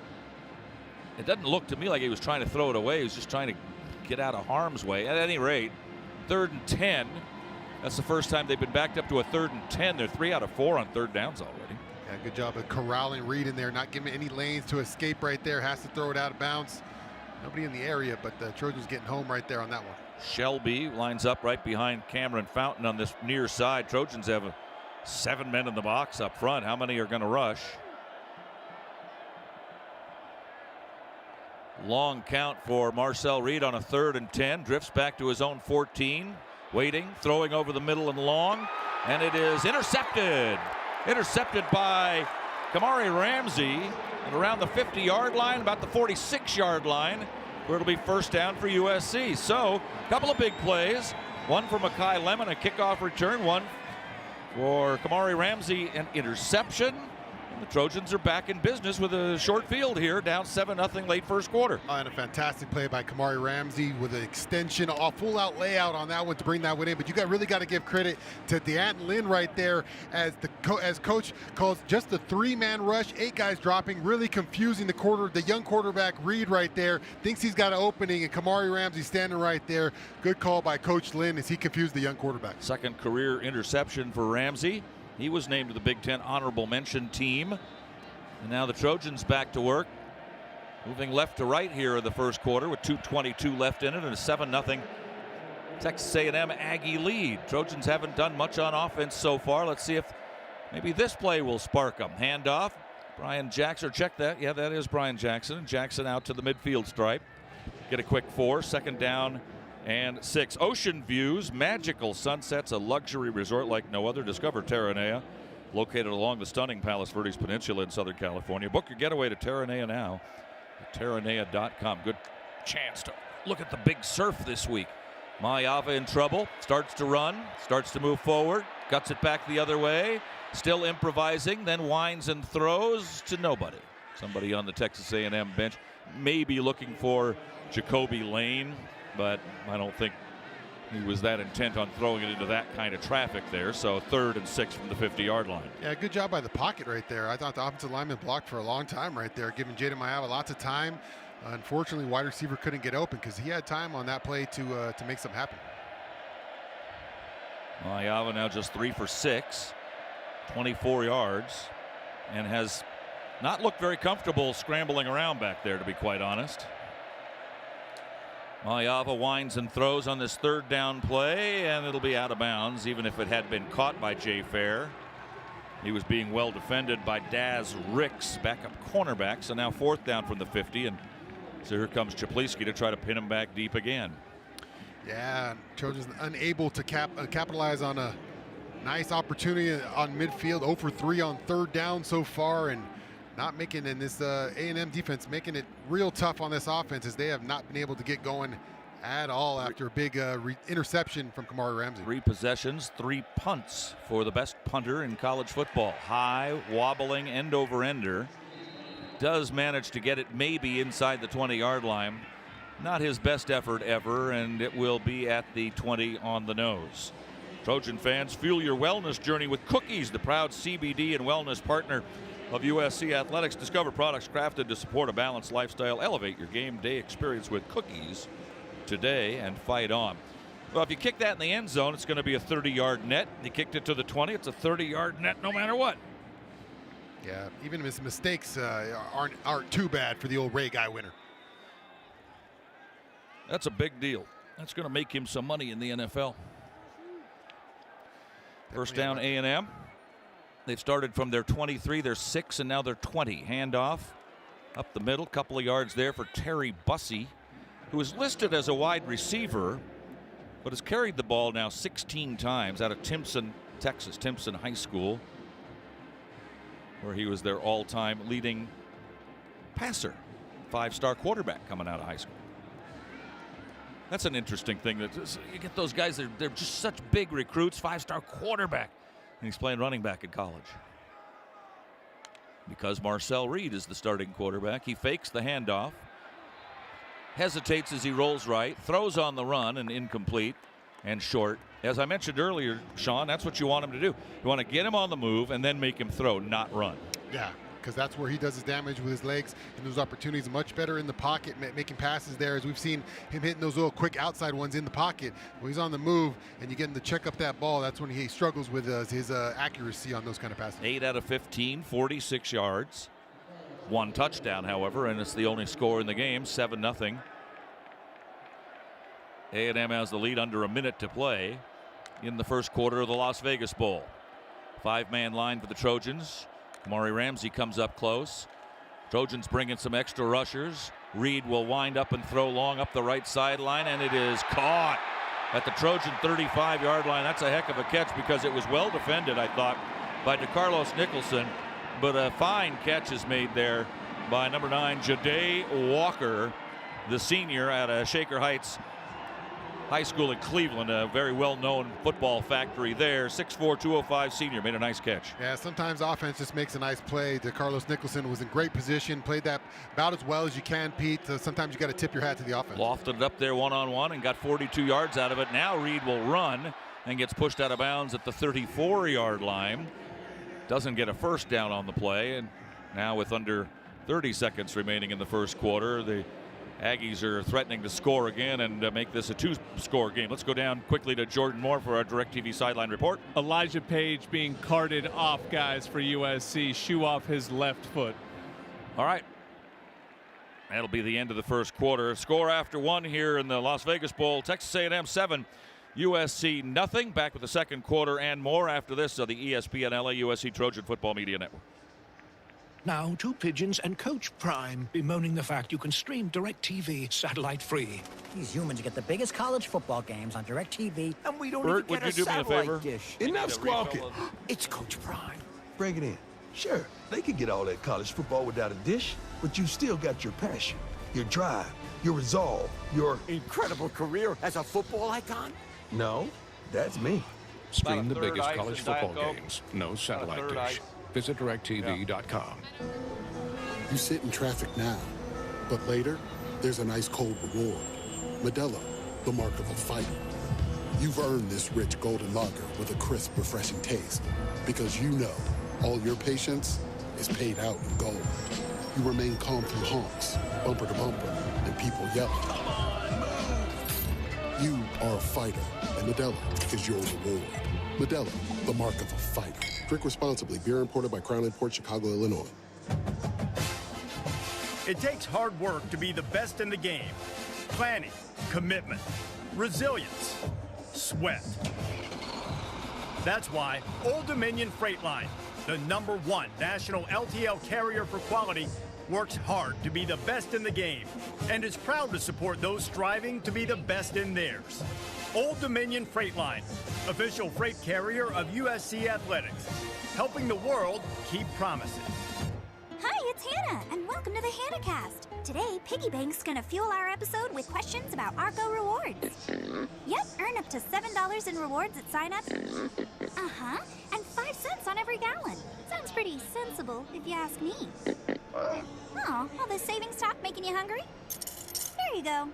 Learn how to earn at arcorewards.com. Offer valid until October 31st, 2024. By entering your phone number, you're agreeing to receive recurring automated informational and marketing SMS, MMS messages from Marathon. Consent not required for purchase. Message and data rates may apply. Hey, it's John Ireland. You're listening to the Las Vegas Bowl, USC, Texas A&M, right here on the home of the Trojans, 710 ESPN. Welcome back to Trojan Football. Second quarter presented by Southern California's own Stone Brewing, proud partner of USC Athletics and craft beer pioneer since 1996. Texas A&M had the better of it, to be sure, in the first quarter. 8-1 first downs, 48 to -8 rushing yards, 86 to 24 passing yards, and total offense 25 plays to 11, 154 to 16. That's what you call a backside beating. Yep, Trojans getting beat up right now in the first quarter. Obviously, a first quarter is not the tail of the whole game, but right now the Trojans, I thought they got a spark. Obviously, with the big return from Mackay and a spark in the interception, just offense not able to do anything with those big momentum plays and just going on a 3 and out. So got to find some answers on offenses. You lost a lot of guys in transfers and guys opting out of games. You got to find some young guys who really get in there. The spotlight's bite. They got to shine.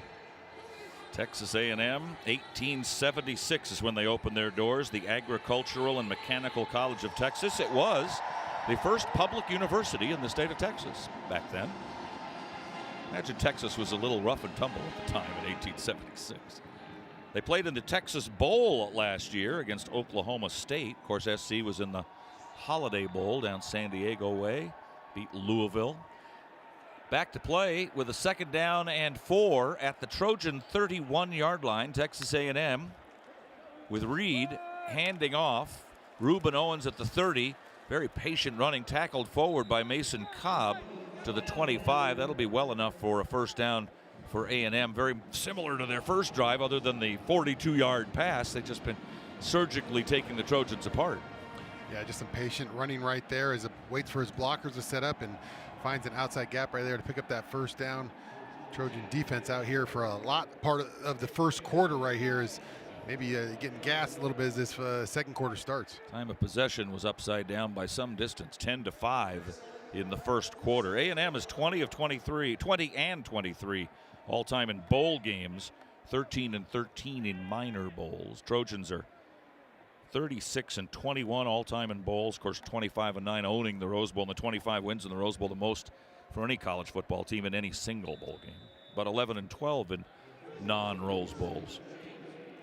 They have reset the chains now to the 27-yard line. First down, A&M moving left to right here in the second quarter, already leading 7-0. E.J. Smith, Trojans miss a tackle, and he doesn't miss the opportunity to go inside the 15 to the 13-yard line, and the Aggies on the move, ready to put a 14 up on the Trojans.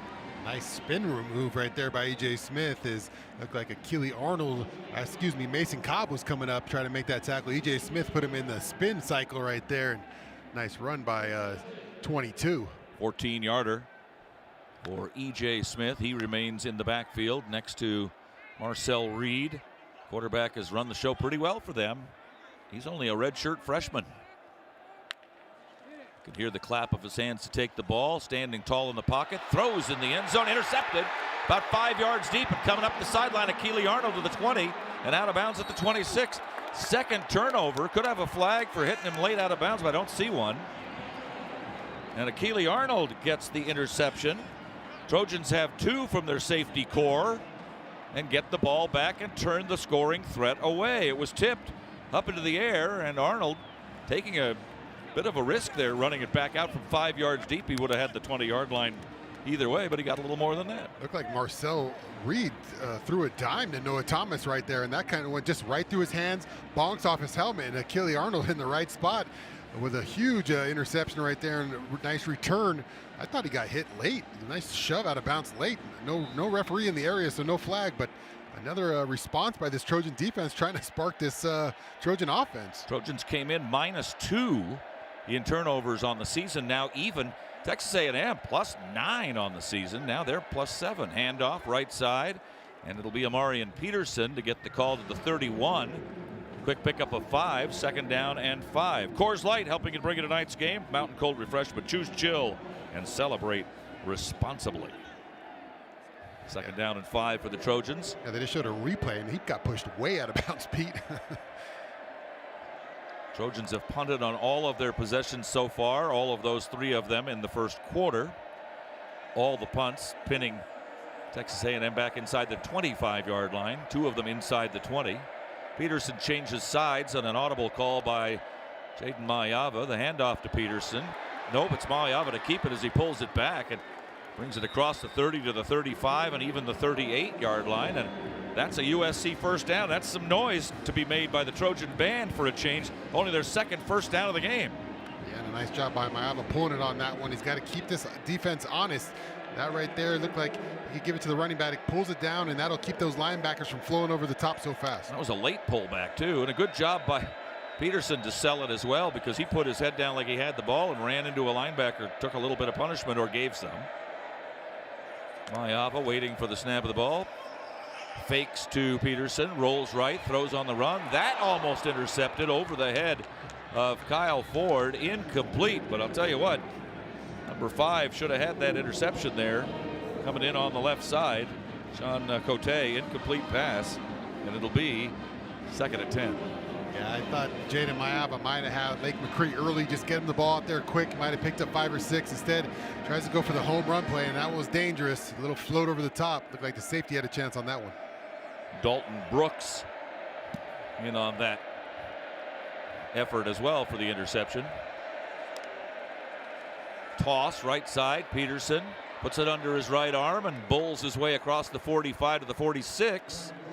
Gives the Trojans a pretty good shot here at back-to-back first downs on a 3rd and 3 from their own 46-yard line. Yeah, big Brian Jackson there carrying it on that one. Looking, we've talked about his stature, 21, remnants of Lendell White as the 2-1s running over players there. So both physical running from Peterson and Jackson. He is big like Lendell was, isn't he? Got that same.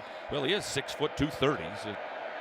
Maybe a little less gut. Lendell had a nice little gut on him a little bit. Well, hope he's listening. Lendell, I didn't say that. I did not say that. Whistles. Referee stopping the play. And somebody from Texas A&M has to come out. There's an injured player. 56, Rodus Johnson, the transfer from Wisconsin, where he played for 5 years for the Badgers.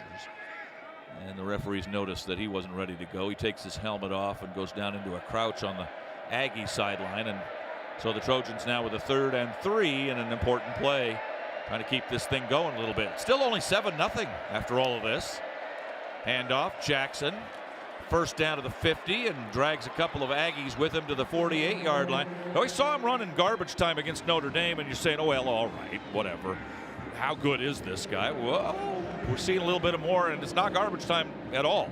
No, it's in the main time right now. We knew we were going to have to see these young backs today after Woody Marks opted for the NFL, and you lose Quentin Joyner to the portal. So two spotlights for 2 young guys today. They're going to get their opportunity to carry that ball. Jackson, a district MVP, McKinley High School in Texas. Handoff, Jackson again up the middle, waddles his way inside the 40 to the 35 to the 34-yard line. And have we found a star in the making in Brian Jackson, Bryan? You mentioned that Notre Dame game, obviously garbage time, but he still put together maybe one of the nicer run drives of the year as he kind of carried the Trojans single-handedly down the field here, kind of doing a similar thing. Jackson off to the right of Jaden Maiava. Just keep running it if they're going to let you run it. Nope. Going to pass on the first down, right side, out of bounds. There's a lot of contact up there. Incomplete pass. That one intended for Jaden Richardson. He called his name successfully one time this year for 19 yards out of Menlo Park. Like Jaden Richardson and the defensive back were going at it on the sideline before that ball was even there. Look, I don't like. I won't second guess coaches, but I am going to tell you. Look, if you're running the ball with Brian Jackson up the middle and he's getting 9 and 12 yards of carry, why aren't you just running the ball? Yeah, and I like it when they've been mixing in Jaden Maiava as he, been pulling it and taking it some. So maybe keep the ball on the ground here and let Maiava and Jackson kind of work that run game left, right. Keep this defense off guard. Off for his last 5 is Maiava. Trojans picked up 5 yards and an offside penalty there. So that play will become 1st and 5 from the Texas A&M 30-yard line. And Maiava will keep. Throw on the run, incomplete. Looking for Jacoby Lane, who was kind of wide open, but Maiava was under duress when he threw the pass. I'm not sure he saw Lane until it was a little bit too late. So 0 for his last 6 now. Yeah, I don't think Jacoby Lane was aware he might be able to get the ball, because that was one of those RPO plays where Jaden Maiava looks like he's going to tuck it, but he knows he can throw the ball still. And Jacoby's open. He's just not ready to receive the ball. I don't know if that's the quarterback or the wide receiver, but not on the same page there. 2nd and 5 from the 30. Maiava now 3 out of 10. Having a heck of a time out there. Amarian Peterson is back in as the feature back. Dump, caught. Jacoby Lane at the 30 to the 20, 10, 5, gets away, and he's in. That's a touchdown, USC. 30 yards, Jacoby Lane. His 10th touchdown of the year. And the Trojans an extra point away from tying the football game up after all the things that have happened in the first quarter and how Texas A&M has looked so dominant.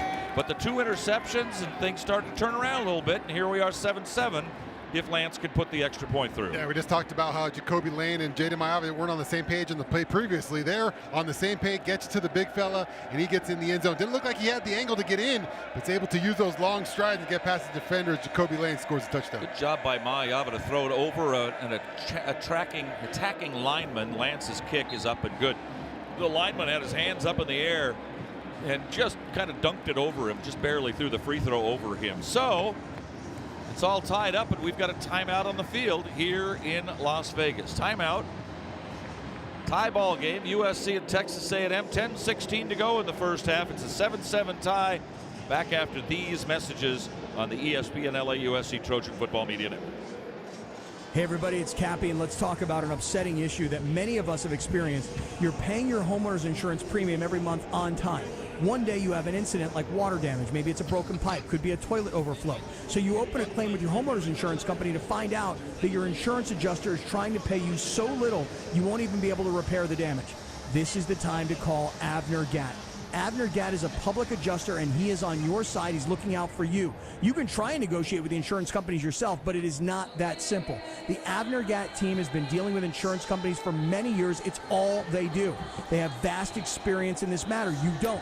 When you are represented by Avner Gatt's team, you have the entire team's experience and know-how on your side. No one messes with Avner Gatt and his team. So call Avner Gatt, 818-917-5256. That's 818-917-5256. You can go to avnergatt.com, AVNERGAT, avnergatt.com. He'll answer, and you'll know it's him when you hear, hello.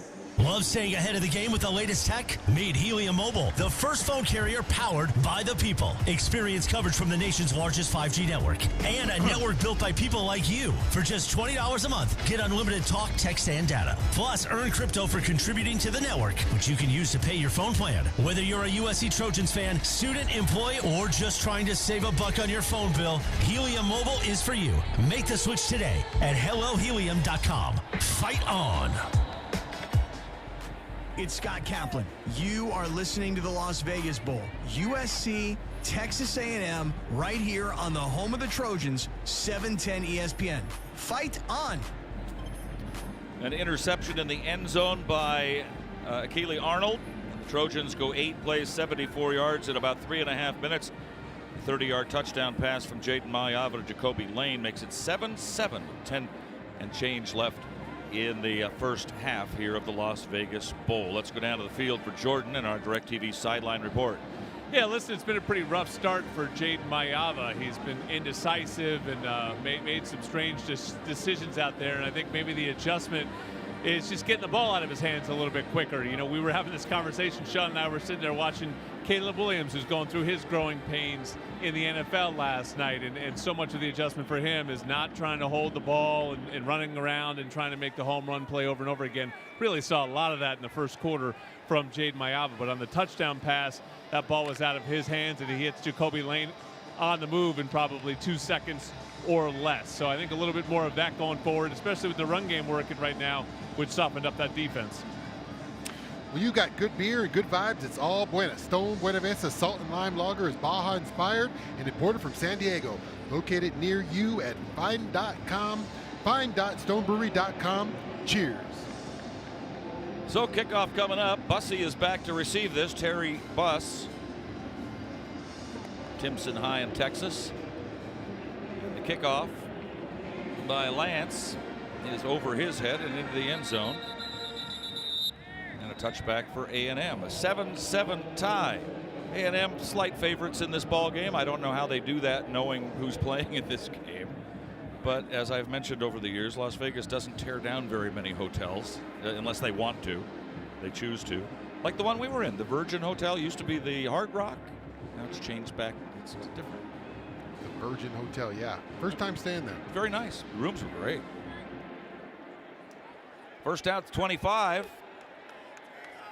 Back to work. Let's see if the Trojans have figured out more about Texas A&M's offense. A couple of interceptions have really helped. A&M was driving last time, and the pick came in the end zone itself. Braylon Shelby and then the rest of the company, including Nate Clifton, will push back ball carrier Ruben Owens after he squirms his way to the 28, a gain of 3, 2nd and 7. Chargers have shored up this run defense a little bit last couple drives. Devin Tompkins with some nice plays in the run game, as Eric Gentry and Desmond Stevens have been getting some more burn on that in that linebacker core. 2nd and 7, right down below our vantage point at about the 27-yard line. They're a yard ahead of us here at this beautiful stadium in Las Vegas. Reed wants to throw, looks downfield, then unloads it sideways to Ruben Owens, and he'll get to the 34. Brought down by Gentry. Good to be calling his name again after a season's worth of injury. 3rd and 1. Seems like the Trojans have barely ever stopped Texas A&M on a 3rd down tonight. They haven't punted. It's been 2 interceptions and a touchdown. Here's a 3rd and 1. What does the team stat say for 3rd down? It's 4 out of 6 and 1 4th down, so 5 out of 7 times. The only times they've been turned back have been on interceptions. 3rd and 1. Owens in the backfield, motion away for Walker. He's going to pass on 3rd and 1, or is he going to try to run it himself? Throws on the run, which is what you want, and he looks bad when he does that, and he throws it out of bounds. 4th and 1. 7-7 tie. 2nd quarter, you almost have to punt here. Yeah, it's back in your own end. Doing a good job on 3rd and 1 right there. And A&M going to the pass instead of trying to pound it for that yard, maybe trying to attack the outside. Reed had to hold the ball there and just could find nothing on the back end as the secondary holds up right there in that 3rd and 1. I think he wanted to run, but he didn't see anybody. They were waiting for him. Well, I think that's the second option. If nothing broke early, see if you can find some of your lanes. Credit the Trojans for shutting down those lanes and making them throw in the ball. Kai Lemon will drop back to receive punt. Remember, Zachariah Branch was doing that. And then Lemon has taken over and will angle over to watch the ball bounce. No, he'll actually make the fair catch at the 24-yard line. We'll take a timeout on the field. 2nd quarter action here in the Las Vegas Bowl. 8:38 to go in the half. SC 7, Texas A&M 7. Back after these messages on the ESPN LA USC Trojan Football Media Network. Tommy Trojan is at the 10, the 5, touchdown, USC!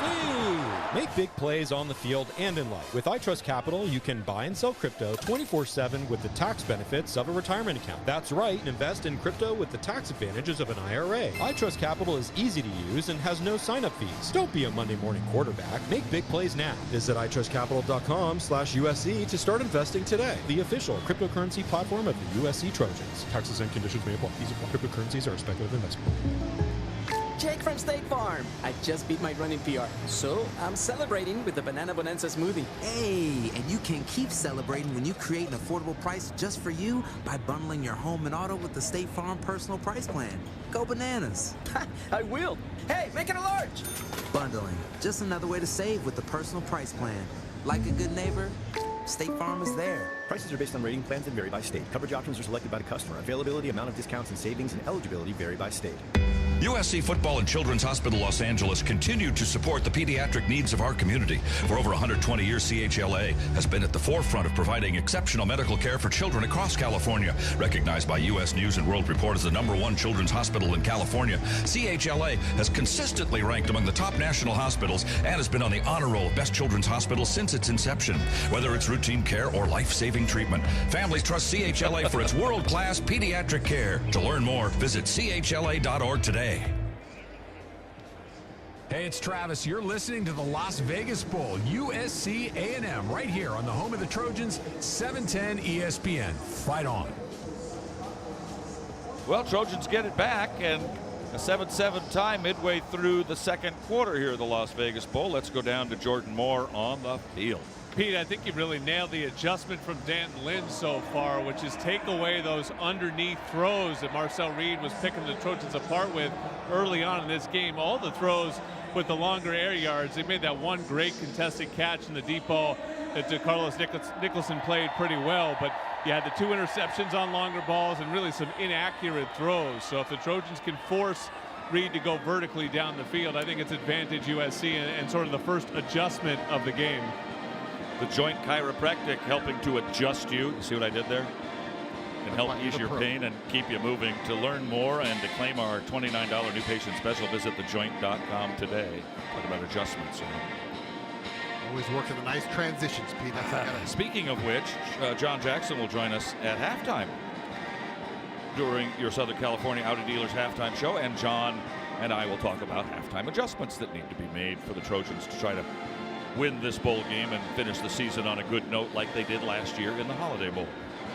Trojans are 1-1 in this building, and in the Las Vegas Bowl, the two that were played at Sam Boyd Stadium on the campus at UNLV, not far from here, as we mentioned, lost to Utah in 2001, and beat Fresno State in 13, 45-20. Some guy named Cody Kessler was the most valuable player in that game. Who? Yeah. It'll be a handoff. This is 22, Marion Peterson, and he'll get out to the 39-yard line, pick up a quick 14, 15 yards for a first down. By the way, Cody and the family, congratulations, a new baby in the family. Cody's dad now? How about that? What? Oh, that's news to me. Stop it. I think, we talked, Jordan, you guys talked about the adjustment on defense. The adjustment on offense has been pound the rock, Pete. Yeah. Yeah. Ryan Jackson and how about don't stop doing that until they stop you? Sure. Here's another handoff and another big bust over the middle out to near midfield to the 49. That's a pickup of 9. 2nd down and 1. That's the perfect spot you want to be in. Run the ball. Especially when you got a left tackle out there, a brand new guy, Justin Tawanua, who was getting his first little look at it. I'm sure he'd rather run block than pass block, so Trojans getting after it in the run game. A lot of guard and tackle pulls right there, causing a lot of confusion right now for Texas A&M as they're receiving the run game. Jackson, 4 carries, 31. Peterson, 4 carries, 27. Peterson stays to the right side of Mayava, double tight end, one on each side. Peterson in motion to the near side, handoff, the misdirection, and it's Peterson again across the 50 to the 49. That's a gain of 3 or 4, and that'll be a first down for USC. First down, Trojans, driven by your Southern California Hyundai dealers. With a brand new Hyundai, there's joy in every journey. By the way, the PAT kicked in there by Michael Lance, brought to you by Terranea Resort, a resort like no other. They rotate Peterson out, and Jackson comes back in, so both guys getting share the load here.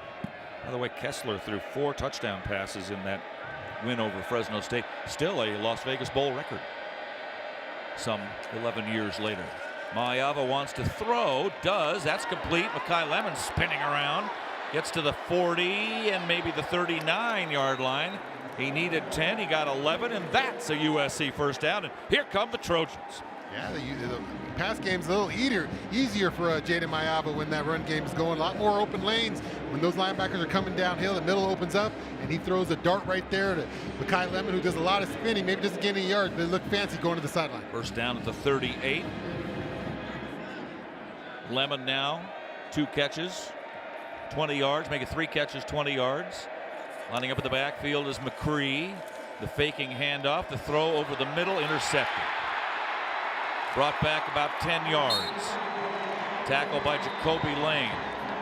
Not a well-thrown ball at all, and an easy interception for B.J. Mays.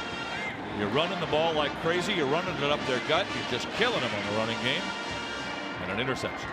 Yeah, you try to play action right there, try to fool them. You've been pounding the rock so well. You thought, hey, maybe we try to trick them there. Trick backfires on you. It looked like he threw it over the wrong shoulder from Makai Lemon. Makai Lemon was attacking that post.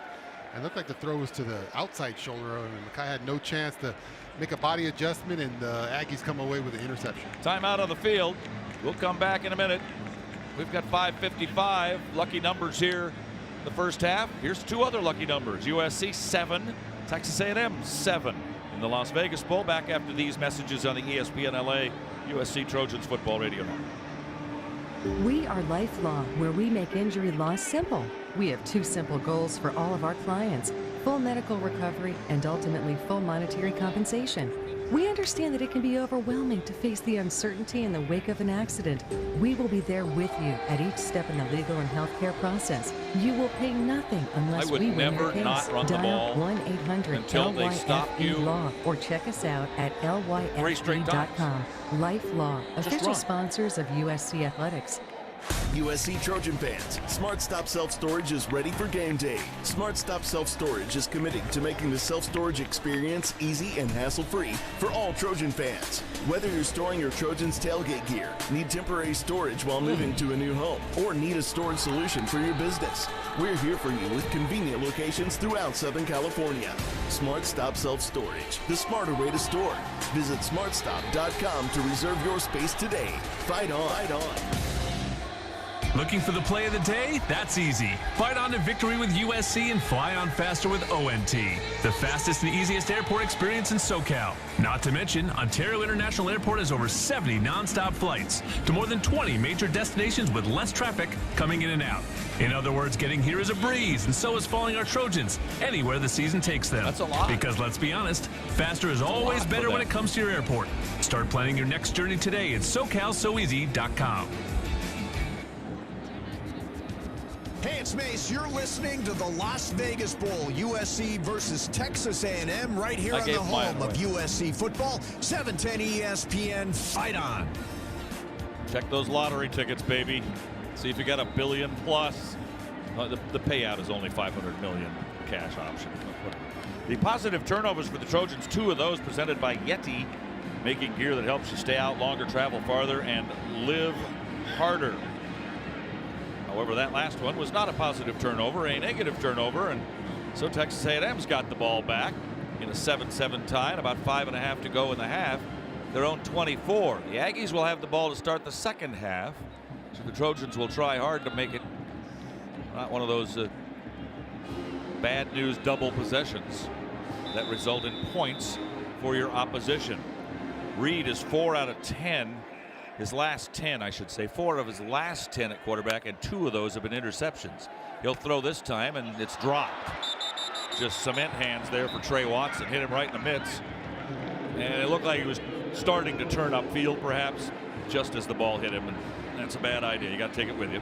Yeah, Aggies trying to get back to that quick outside passing game, which was successful in the first quarter. And right there, they just dropped the ball. So already off schedule for the Aggies on that first down play. Our statistician spotter Bertawada pointed out to us they've thrown 20 passes already. I don't think we expected that necessarily when we started tonight or when we were preparing for the game in the last couple of weeks.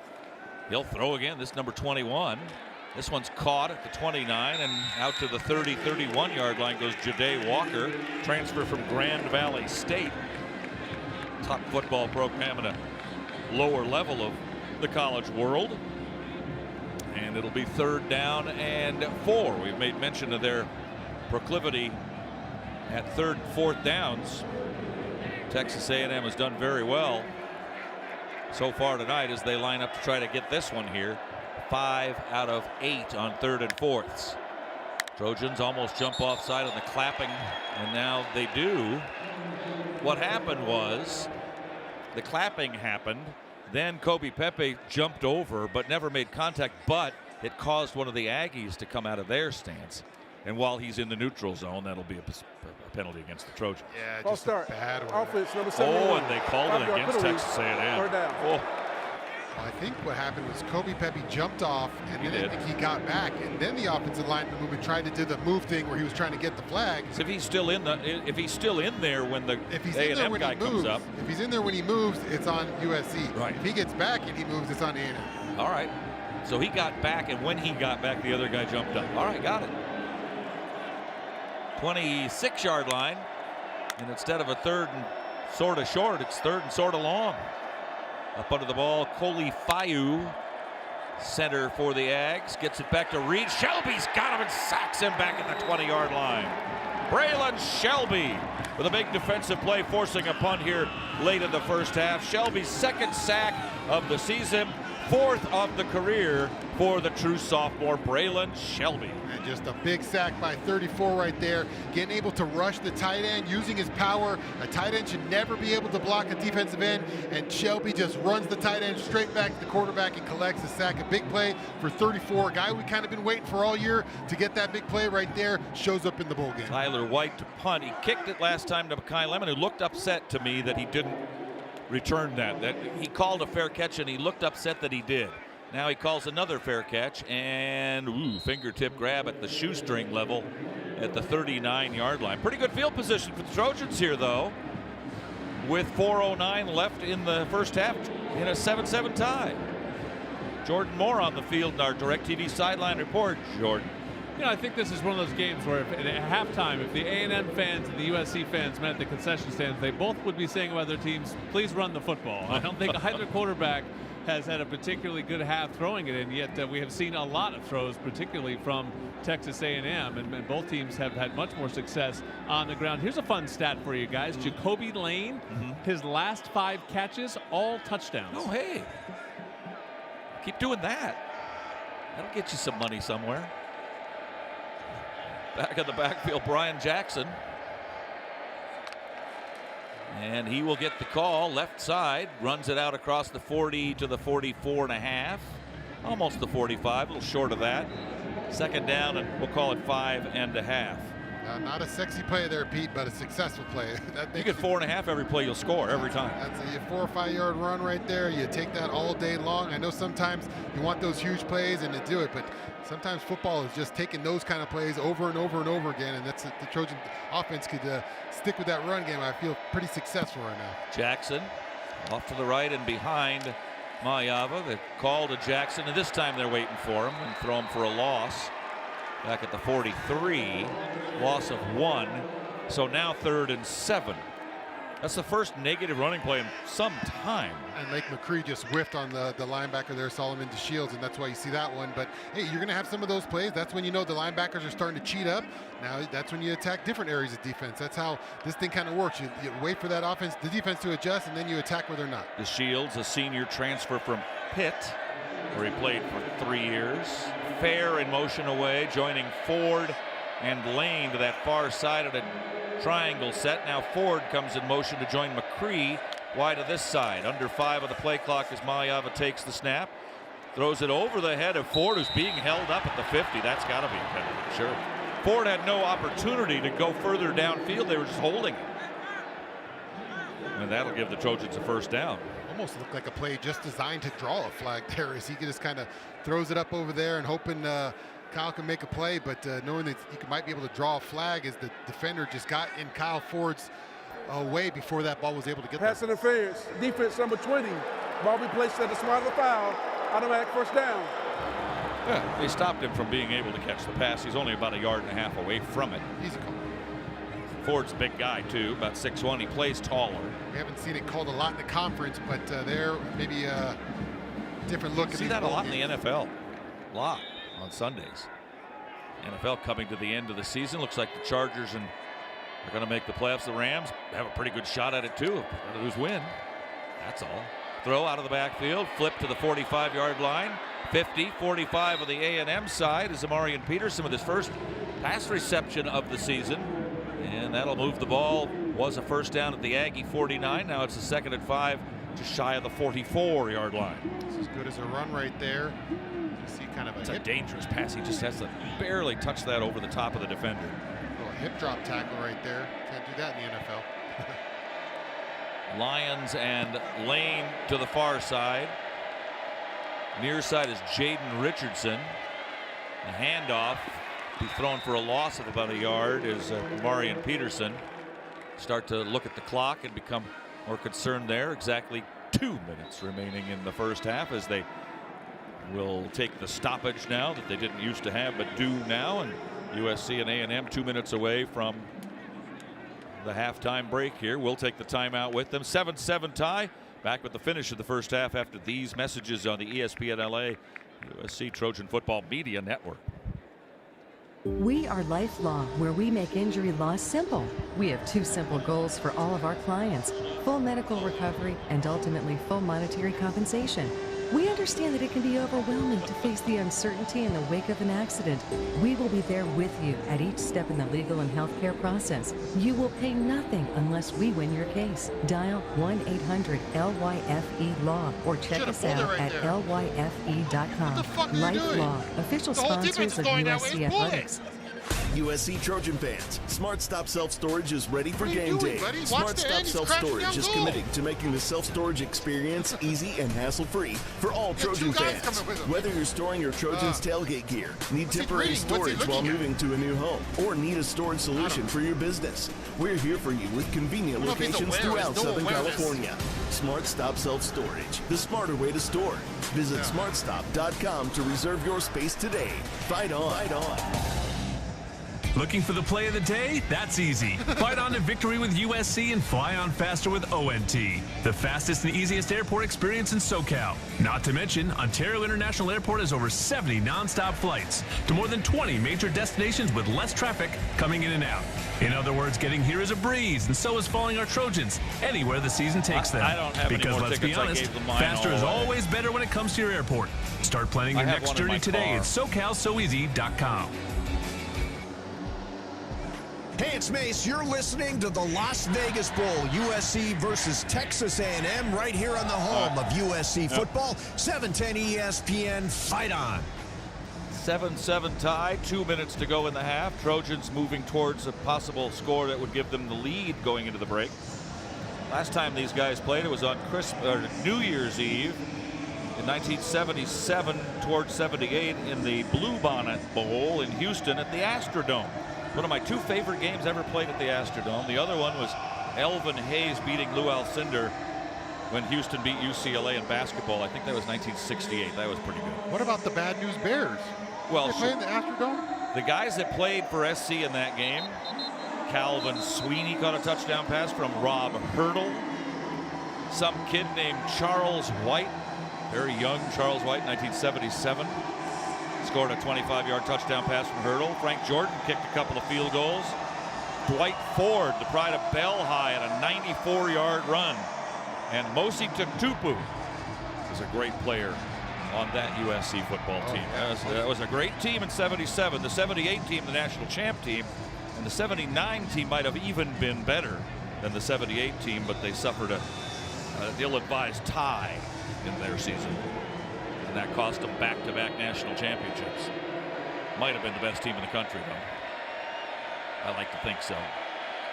3rd down and 7 for the Trojans at the Aggie 46. And Maliava will throw quickly, batted down at the line, looking for Makai Lemon, who, if it didn't get hit, probably would have had not only the first down, but maybe gone 30-yard line or so. Trojans will punt in a 7-7 tie. You don't want to give Aggies the ball at the midfield stripe.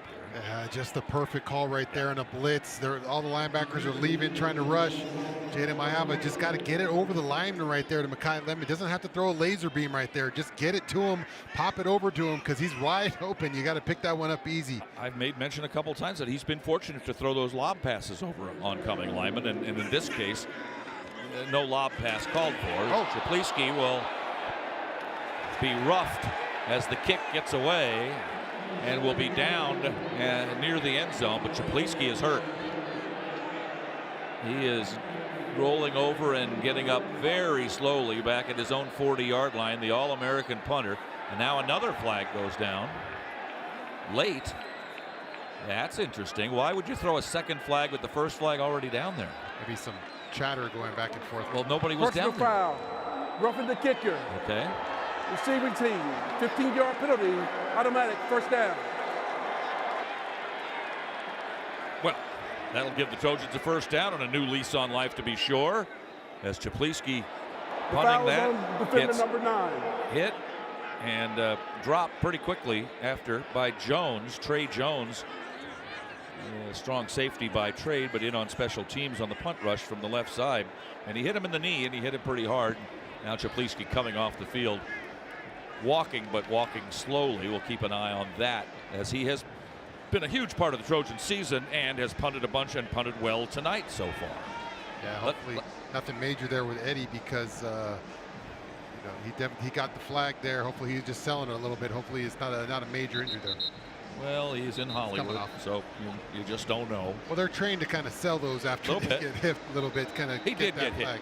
He did get hit, but he looks like he's happy now. He's fired up as he comes off. Maybe a little bit of selling there by old Eddie Czaplisky, the Ray guy. Let's pause 10 seconds for stations to identify themselves on the ESPN LA USC Football Media Network.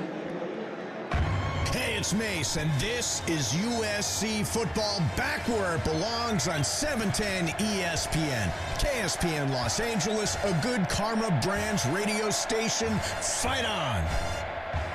First down at the Aggie 31, under 2 to play in the half. 7-7 tie. Handoff.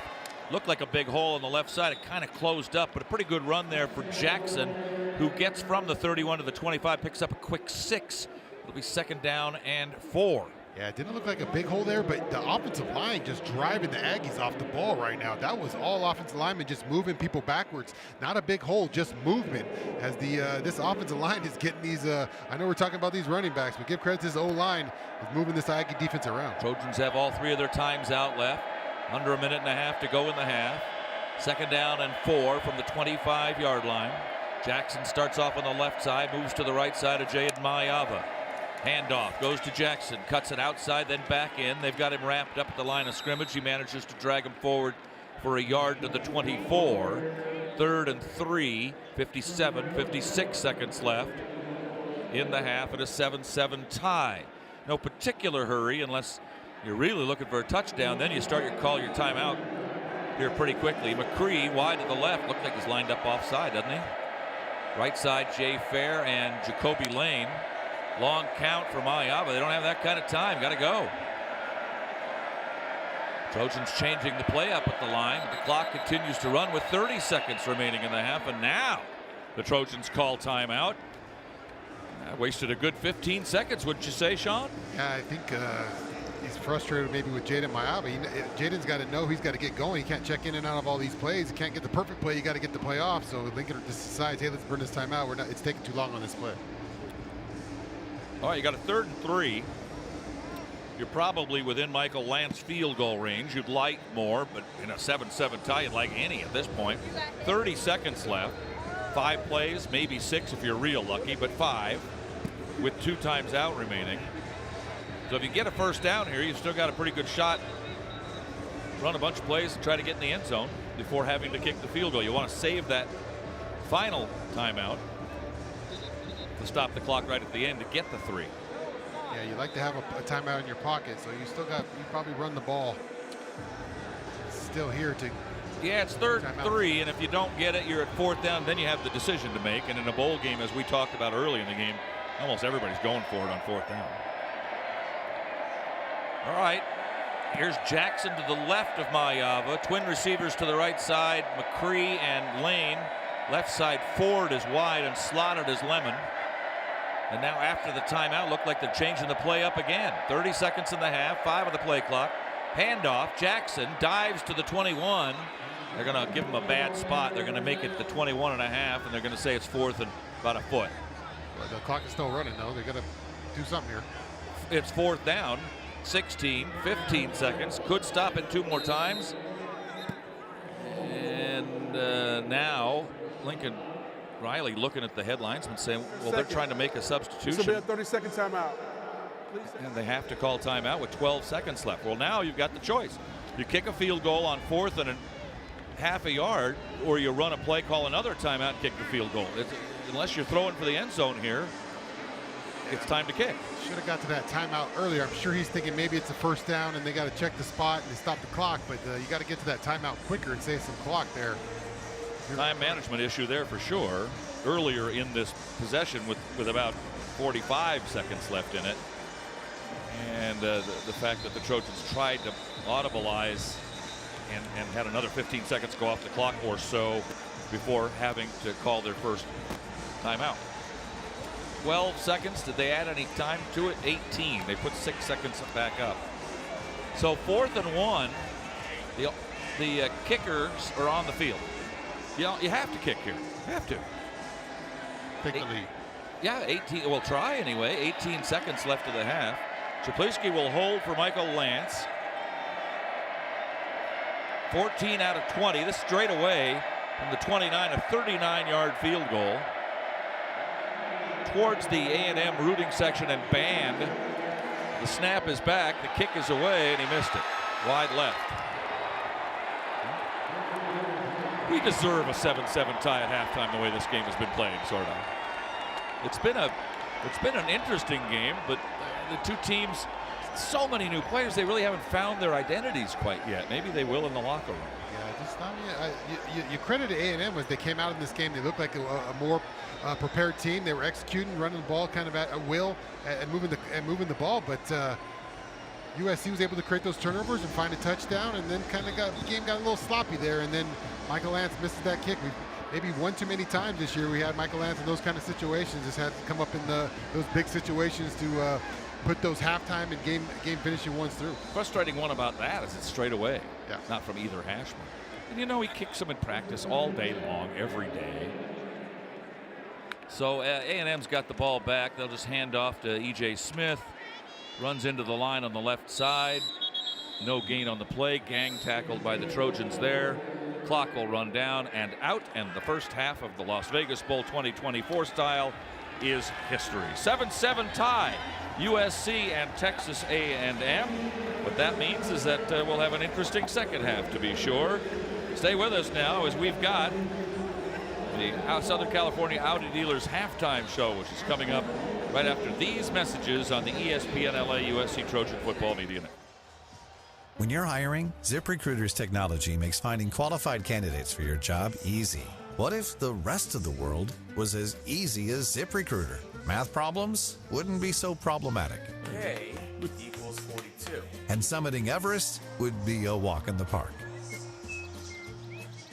In the meantime, if you want to make your hiring easier, use ZipRecruiter. And right now, you can try it for free at ZipRecruiter.com/LA. Here comes the ZipRecruiter.com/LA. You'll want to see this. With next-level tech and safety features, Hyundai cars and SUVs give you the confidence to boldly journey wherever life takes you. Advantages include our available class-exclusive digital key and available remote smart parking assist. Yeah. And because we want the road ahead to be as worry-free as possible, you'll also get complimentary maintenance for 3 years or 36,000 miles and 10 years of America's best warranty. In a brand new Hyundai, there's joy in every journey. Visit HyundaiUSA.com or see your SoCal Hyundai dealer today. This is the Audi Halftime Show. Caught the end zone. It's a touchdown, USC. A full breakdown of the first half of Trojan football with stats and highlights. Plus a look at what the Trojans have to do to fight on to victory. Brought to you by Audi.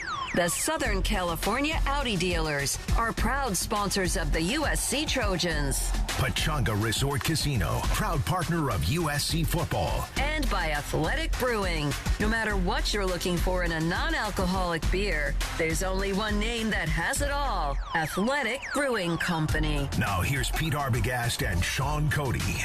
Well, if you're watching us on the Audi Radio Booth Cam here in Las Vegas, brought to you by your Southern California Audi dealers, the Texas A&M band taking the field, and I hope you stay with us and watch this because they're fantastic in their precision marching and drilling. So very interesting. First downs in the first half, 10-10. Remember, it was 8-1 A&M at the end of one quarter. And total offense in the first half, plays for A&M 35, Trojans 32, and the total offense 157-137. So the Trojans played a much better second quarter.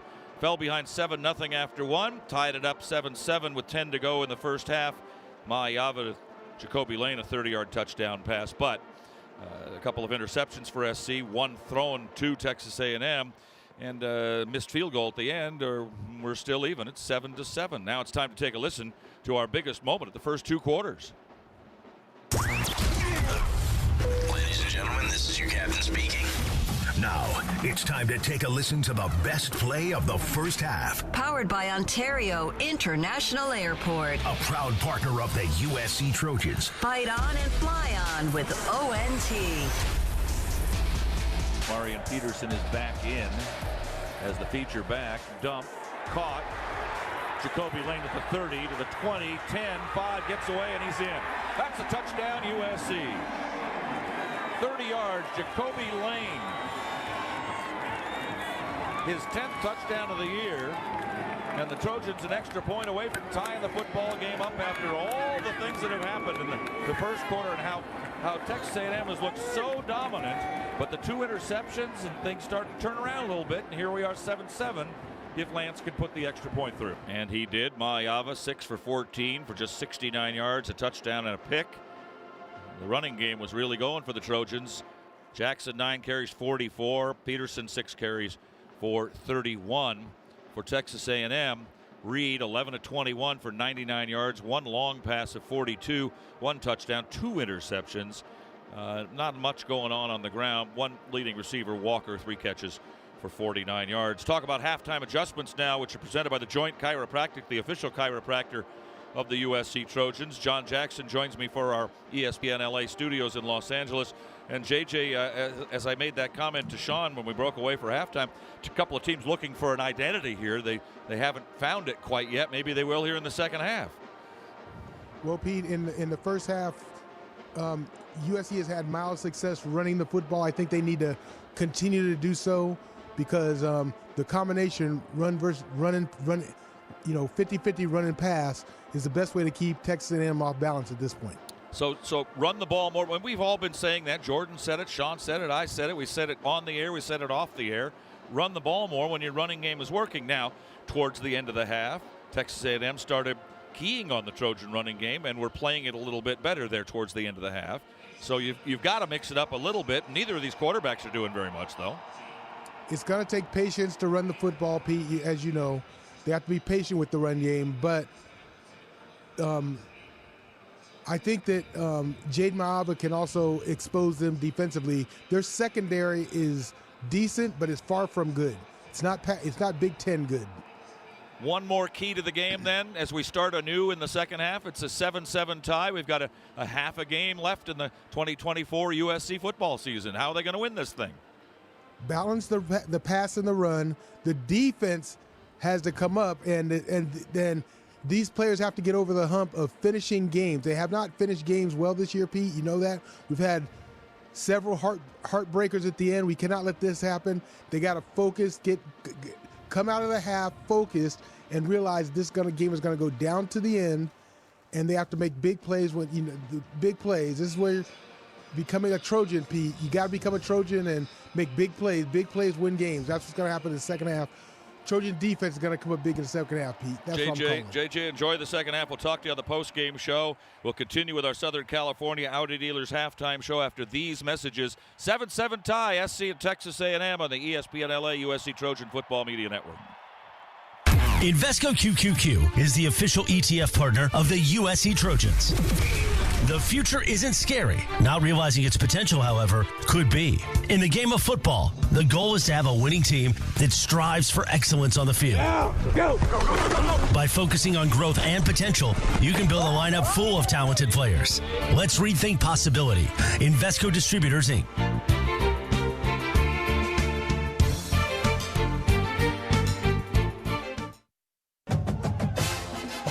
It takes hard work to be the best in the game. Planning, commitment, resilience, sweat.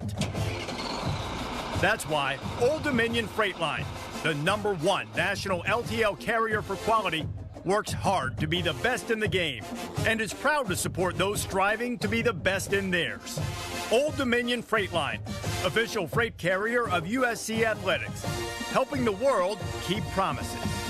Tommy Trojan is at the 10, the 5, touchdown, USC! Make big plays on the field and in life. With iTrust Capital, you can buy and sell crypto 24/7 with the tax benefits of a retirement account. That's right, invest in crypto with the tax advantages of an IRA. iTrust Capital is easy to use and has no sign-up fees. Don't be a Monday morning quarterback. Make big plays now. Visit itrustcapital.com/USC to start investing today. The official cryptocurrency platform of the USC Trojans. Taxes and conditions may apply. These apply. Cryptocurrencies are a speculative investment. Looking for the play of the day? That's easy. Fight on to victory with USC and fly on faster with ONT. The fastest and easiest airport experience in SoCal. Not to mention, Ontario International Airport has over 70 nonstop flights to more than 20 major destinations with less traffic coming in and out. In other words, getting here is a breeze, and so is following our Trojans anywhere the season takes them. Because let's be honest, faster is always better when it comes to your airport. Start planning your next journey today at SoCalSoEasy.com.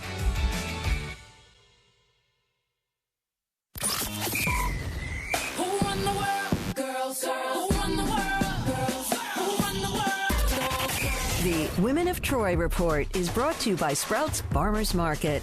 Open 7 days a week. Visit your neighborhood Sprouts for good-for-you groceries and great prices on the freshest produce.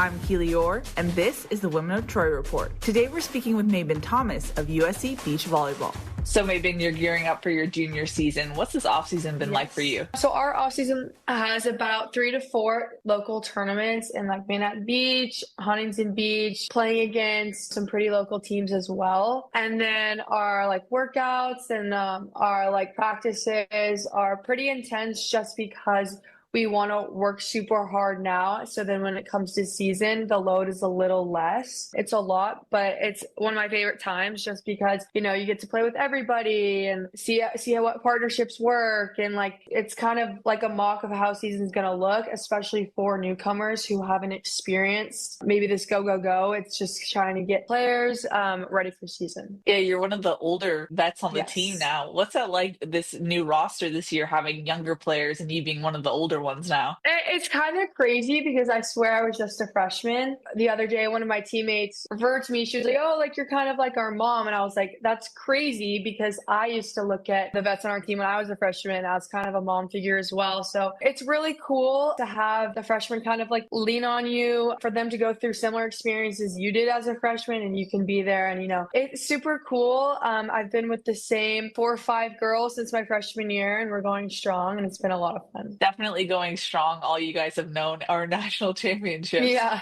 How would you describe the culture on this team? When I came into as a freshman, the culture was very amazing. That team, like, I can't even describe that team. And like, that's something we kind of wanted to like replicate. It's very strict. It's very accountable. Everybody has the same goal. So everybody is working towards that goal. So people kind of know how serious we take it and how serious we take this program. And we have to keep it the same way as the past, just because we have been so successful. The girls do understand that, but at the same time, we are a family and we are great friends off the court. What would you consider a successful junior season personally? Maintaining the same culture, work ethic, accountability, all of those factors as I did when I was a freshman, because now that I am a junior, it is a huge job to continue replicating what our previous players have done in the past. It's super important. You just heard from Mabin Thomas of USC Beach Volleyball. Stay tuned for more action here on the USC Trojans Media Network.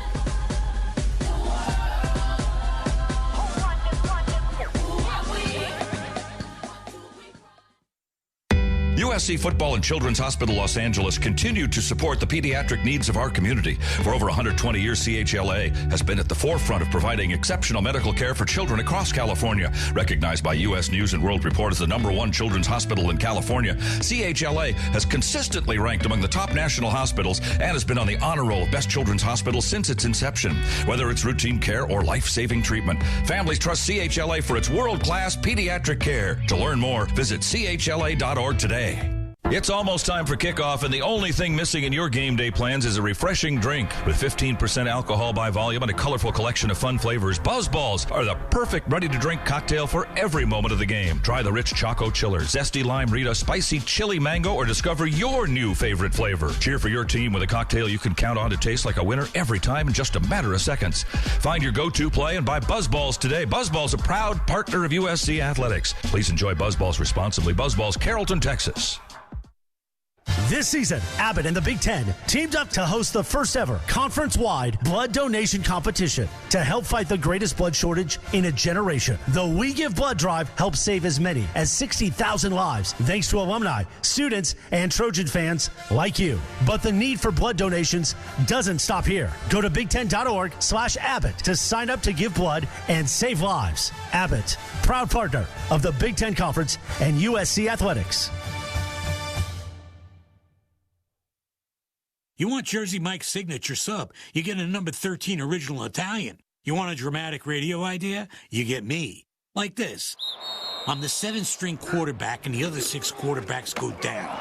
The coach yells, DeVito, you're in. The crowd is worried until I throw a touchdown.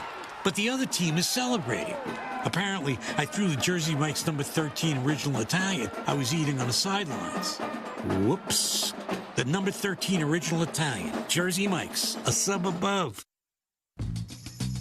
Hey, it's Travis. You're listening to the Las Vegas Bowl, USC A&M, right here on the home of the Trojans, 710 ESPN. Fight on. What's going on, Trojan fans? Jason Schwartz hanging out back here at our ESPN LA studios in downtown. The Las Vegas Bowl out at Allegiant Stadium. Trojans and Texas A&M tied 7-7 at the half. We continue our Audi halftime report right here. We'll get you caught up on some scores from around college football today. We also want to remind you, stay tuned after the game today and after Pete and company's wrap-up. We'll have the final Trojans wrap-up of the season right here. Sua Cravens will be joining me in studio. We will be taking your calls. All right, we're going to go out to Jordan Moore in just a moment. He is waiting on the sideline for head coach Lincoln Riley to come out of the locker room. But before we do that, let's look at some scores from around college football today. Other bowl games down in San Diego. The Holiday Bowl, number 21, Syracuse took care of Washington State 52-35. In the Armed Forces Bowl, Navy edged Oklahoma 21-20. Vanderbilt beat Georgia Tech 35-27. In the Birmingham Bowl, Arkansas defeated Texas Tech 39-36 in the AutoZone Liberty Bowl. Some fun matchups tomorrow. Boston College against Nebraska in the Pinstripe Bowl. Louisiana TCU in the New Mexico Bowl. And number 18, Iowa State, and number 13, Miami will play in the Pop-Tarts Bowl. All right, let's go out to Las Vegas. Jordan Moore on the sideline, waiting for head coach Lincoln Riley to emerge from the locker room. And Jordan, what were your thoughts on that first half there? Jaden Mayava, 6 of 14, 1 pick, 1 touchdown, and some sloppiness there, but the running game looking pretty good. Yeah, I just didn't think either team's quarterback played particularly well, to be honest. Mayava really was off on some of his throws, on some of his accuracy, also off on some of his decision-making. But USC's offense got going when they got the running game going. I thought Brian Jackson was impressive, and the offensive line, for the most part, held up pretty well. And conversely, I thought the same thing with Texas A&M. That first drive, they went down methodically, ran the football very well, and got the first touchdown. And then after that, they just started becoming a pass-happy team, and USC took advantage with a couple interceptions. So I guess the question is which quarterback settles down in the second half, or which team is able to just stay consistently with the run game and grind it out. Yeah, a little lucky there, I thought, certainly on that one tipped interception, but the defense kind of reminded me a few times of the bend but don't break USC defenses that we've seen the last couple of years. Yeah, I mean, I thought early on it seemed like they were particularly playing like that and giving up too much underneath. I thought they got a little bit more aggressive as the half wore on and forced Reed to throw the ball more down the field, and I just don't think that right now is consistently in his locker. So I think ultimately going forward, if you can get him to drop back to pass, have to scan the field, try to throw vertically, it's going to be an advantage to the Trojans. Any feel for what was happening there in the last few seconds of the first half? Yeah, that's exactly how the last game here ended in the first half, right? Michael Lance missed a short field goal at the end of the first half going into halftime against LSU. So, I don't know, maybe that's a sign of good things to come. It was in that game at least. Not how you wanted to end it. It just honestly looked to me a little bit like they didn't fully trust Jaden Mayava in that situation, the way he was playing, and we're just hoping to get into the half the way their defense was playing, feeling good, up 10-7. Honestly, that seemed to be, I'm guessing, trying to get in Lincoln Riley's head there, but that's what it seemed to be strategically. Instead of having him stand back there and try to run a 30-second drill and be aggressive and try to get in the end zone, they seem to be really looking for that field goal and just trying to have a lead at halftime, and they got neither in the end. Yeah. Laces were definitely in on the hold there on that missed kick. What do you want to hear from Lincoln coming out of the locker room? Only a Dolphins fan would notice that, Jason. That's your Ace Ventura. Finkel and Einhorn. That's your Ace Ventura background. Sorry, what was the question? Your Ace Ventura references made me so excited I didn't even hear it. Laces out, Dan.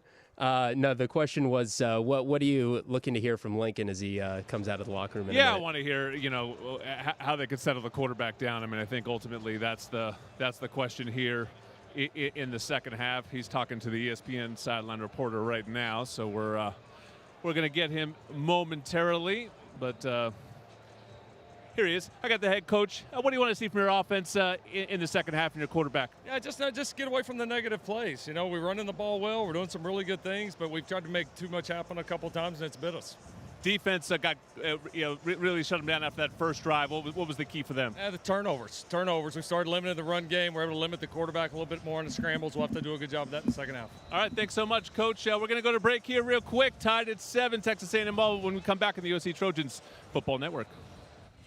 Hey, everybody, it's Cappy, and let's talk about an upsetting issue that many of us have experienced. You're paying your homeowner's insurance premium every month on time. One day you have an incident like water damage. Maybe it's a broken pipe. Could be a toilet overflow. So you open a claim with your homeowner's insurance company to find out that your insurance adjuster is trying to pay you so little you won't even be able to repair the damage.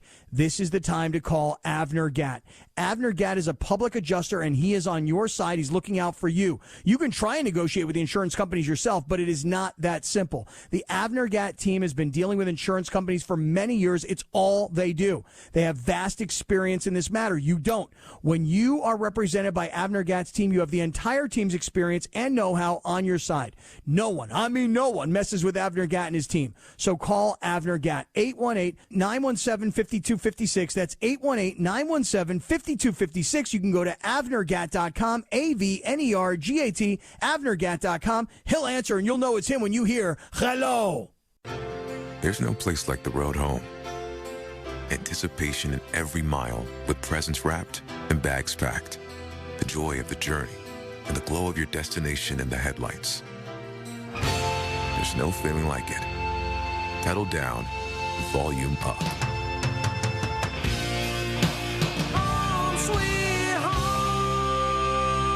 Get exceptional offers at your local Audi dealer during the Season of Audi sales event. Trojan fans, you may not think of yourself as an athlete, but everyday life is full of athletic feats. You bend, you reach, you lift, you twist until back, neck, or shoulder pain hits, which brings you to a stop. But whether you're an athlete or not, the Joint Chiropractic can help ease your pain and keep you on the active list. Visit thejoint.com today to get your first consultation, exam, and adjustment for just $29. The Joint Chiropractic, the official chiropractor of the USC Trojans. Kickoff is brought back out by Terry Buss to the 24-yard line, so first down for Texas A&M. To start the second half in a 7-7 tie. The Audi halftime show brought to you by Audi, your Southern California Audi dealers, proud sponsors of the USC Trojans. Reed takes the snap of the first play, give to Reuben Owens. He's dragged down from behind by Gavin Meyer at about the 28, a gain of 4, second and 6. Also bringing you a halftime show, the Pechanga Resort Casino, proud partner of USC football, and by Athletic Brewing, non-alcoholic craft beer for first down to fourth quarter. Great tasting, low calorie, and fit for all times. Start of the third quarter powered by ZipRecruiter, smartest way to hire. Right now, try ZipRecruiter for free at ziprecruiter.com/LA. Looks like false flag start. And a false start. Offense, number 76, 5-yard penalty. So the 4 yards they got on the first down run, negated by a penalty, making it second down and 11. Good way to start if you're a Trojan defender or fan of USC, which probably most of you listening to this broadcast might be. Well, I listen to a lot of games from across the country on my Sirius XM, driving around all the time, so I hear all kinds of games. Not a fan of either team, I'm kind of a fan of broadcasting and college football. Reed will throw on second and 11, dumps it at the last moment. That's caught at the 19. Out across the 25 to the 26-yard line is Jabre Barber. Kamari Ramsey in on the tackle. They got the 5 back. And only 3 more than that to the 26-yard line. So a third down and long situation, 3rd and 8. Good way to start for the Trojans. They get them off the field in a 3 and out. That would be a rarity. Dan Lynn's done a great job on the third downs against Reed. He's confused them, brought heat, dropped 8 guys, mixed them up a bunch. Look to him to try to confuse the young quarterback again. 1 down lineman and a 2-man rush and a flip pass to the left side. Oh, they got the first down. Found a hole.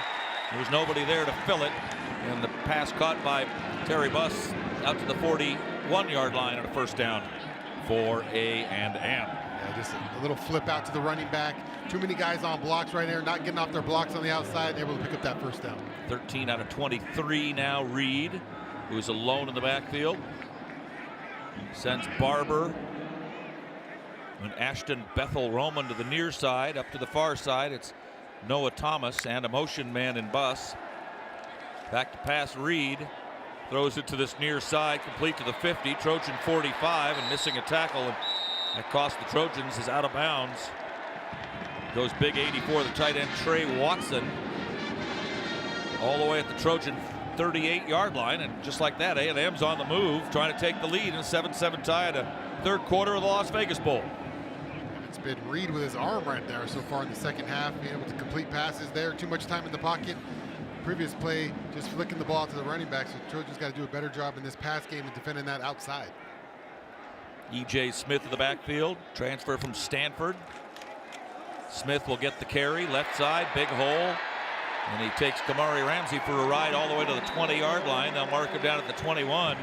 3 big gash plays in a row, 2 passes and now a run for Texas A&M. 18 on that one, and a first down just outside the red zone for the Aggies. Reed will throw over the middle, caught down inside the 10 to the 5-yard line before Bryson Shaw can bring down Jabre Barber. And A&M working with a bit of speed that they didn't show except at the very beginning of the ball game.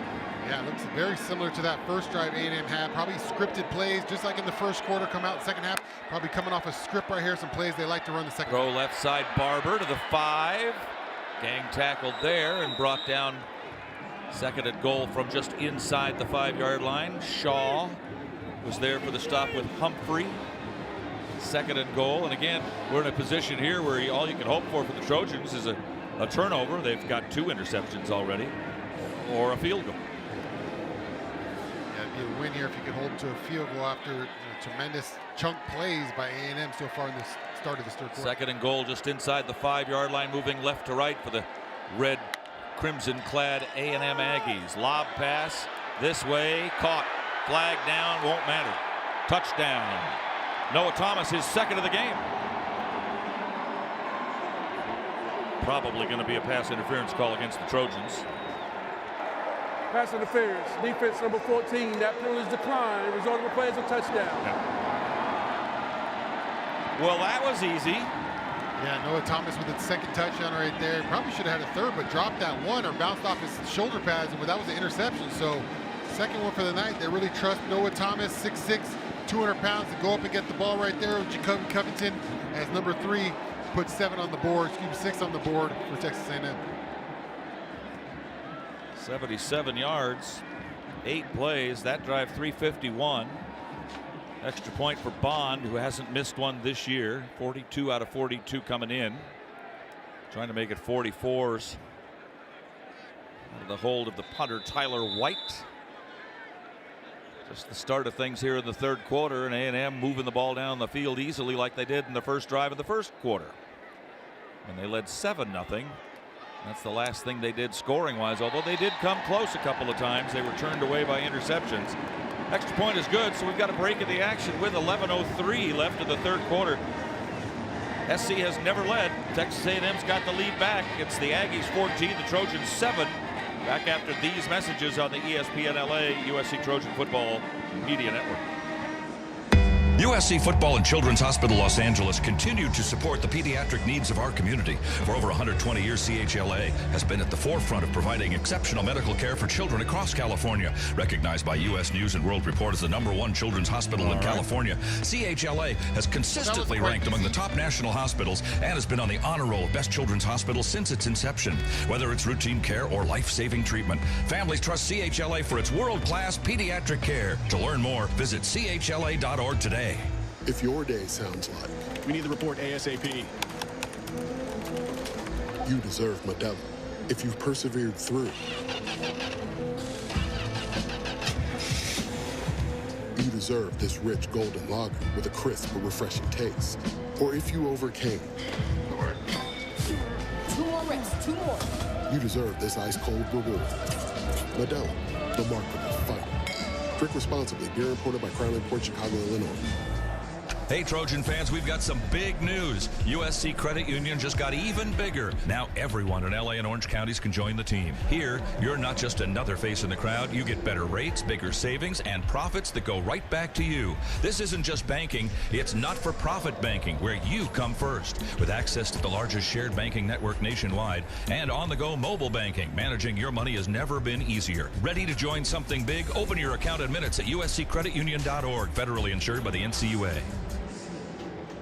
It's DeMarco Farr. You're listening to the Las Vegas Bowl, USC, Texas A&M, right here on the home of the Trojans, 710 ESPN. Fight on.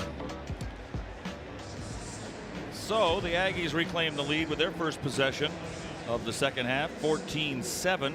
Second touchdown pass and catch from Reed to Thomas. This one a 5-yarder, 14-7. Texas A&M. When you stick around the hotel all day long because the game's at night, you have a chance to go down some rabbit holes if you want to do some research, and I did that today at about 1:30 this afternoon because I wondered to myself, how many times has SC opened and closed the season on the same field? Well, this is the 33rd time that it's happened. 27 of those were at the Coliseum. Wow. You got to figure that. This is the second time in history that USC has opened and closed. Make it the fourth time in history they've opened and closed on a neutral field. Open the season neutral field, close the season neutral field. But only the third time in history, joining 1906 and 1907, where they opened the season on a neutral site field and closed it on the same neutral site field. Then in 06 and 07, it was at Fiesta Park in Los Angeles, which was not a USC home site. It was a kind of a regional, sort of like Long Beach Veterans Stadium, sort of a regional field where other teams, Occidental, Pomona, some other schools would play there. And now, of course, we open here against LSU and are finishing here against Texas A&M. There you go. That's what I did with my afternoon. Hey. How about you? Slept and watched football? Maybe a roulette spin or two. Oh, I see. Hey. How'd you do? Yeah, same as everybody. Yeah. Kickoff for Bond. And this will be returned from the 8-yard line to the 24-yard line by Josiah Zamora, who I think is playing his final game, even though he's a redshirt junior, playing his final game for the Trojans. All Trinity Leaguer from Mater Dei. 5'8", 180-pounder. Zamora, my mother's maiden last name. Is it now? Yeah. I don't know if there's any ties between me and... Well, somewhere. Yes, we're all related somewhere. Way back. So first down for the Trojans at the 24, same place. The Texas A&M started their first drive of the third quarter, culminating with a touchdown that has given them a 14-7 lead. Mayava with Marion Peterson in the backfield with him, and Peterson will try the middle of the line and get 2 to the 26. I thought A&M did a pretty good job at the end of the first half in starting to figure out the Trojans' run game plan there and slow it down. Yeah, really have slowed down the passing attack, but then the Trojans went to the ground, and then I think A&M countered, thinking, hey, we're going to shut this rundown game. I think the Trojans can maybe pick up some stuff as Mayava using his feet and take it and pull in some of those RPO games. He doesn't often call his own number as a runner. Fake to Peterson, and in trouble. He'll bounce a pass while Mayava in front of Kyle Ford, incomplete. 3rd and 8. Mayava now 6 of 15 for just 69 yards in his return home to Las Vegas, where he played for UNLV and Liberty High School. Took Liberty to the state finals here in Nevada. Mountain West Freshman of the Year last year, now redshirt sophomore. Jaden Mayava, nephew of Kaluka, former Trojan linebacker, who was pretty good. Good athletic family, apparently. Mayava on a big 3rd and 8. Rushed, hit as he throws, incomplete, right side. Trying to find a diving Marion Peterson. Good pressure applied by Bryce Anderson, the strong safety from the near side. And the Trojans, like they did on their first possession in the first half, go 3 and out. That was a huge hit on Jaden Mayava. Free blitzer straight to the quarterback. Bryce Anderson Just coming on a blitz right there. Mayava doesn't see him, and he takes a shot right there and gets up quite slow and jogs to the sideline because that one hurt. Ryan Sayeri in for Eddie Czaplicki to punt. Gets the kick away, his first punt for USC.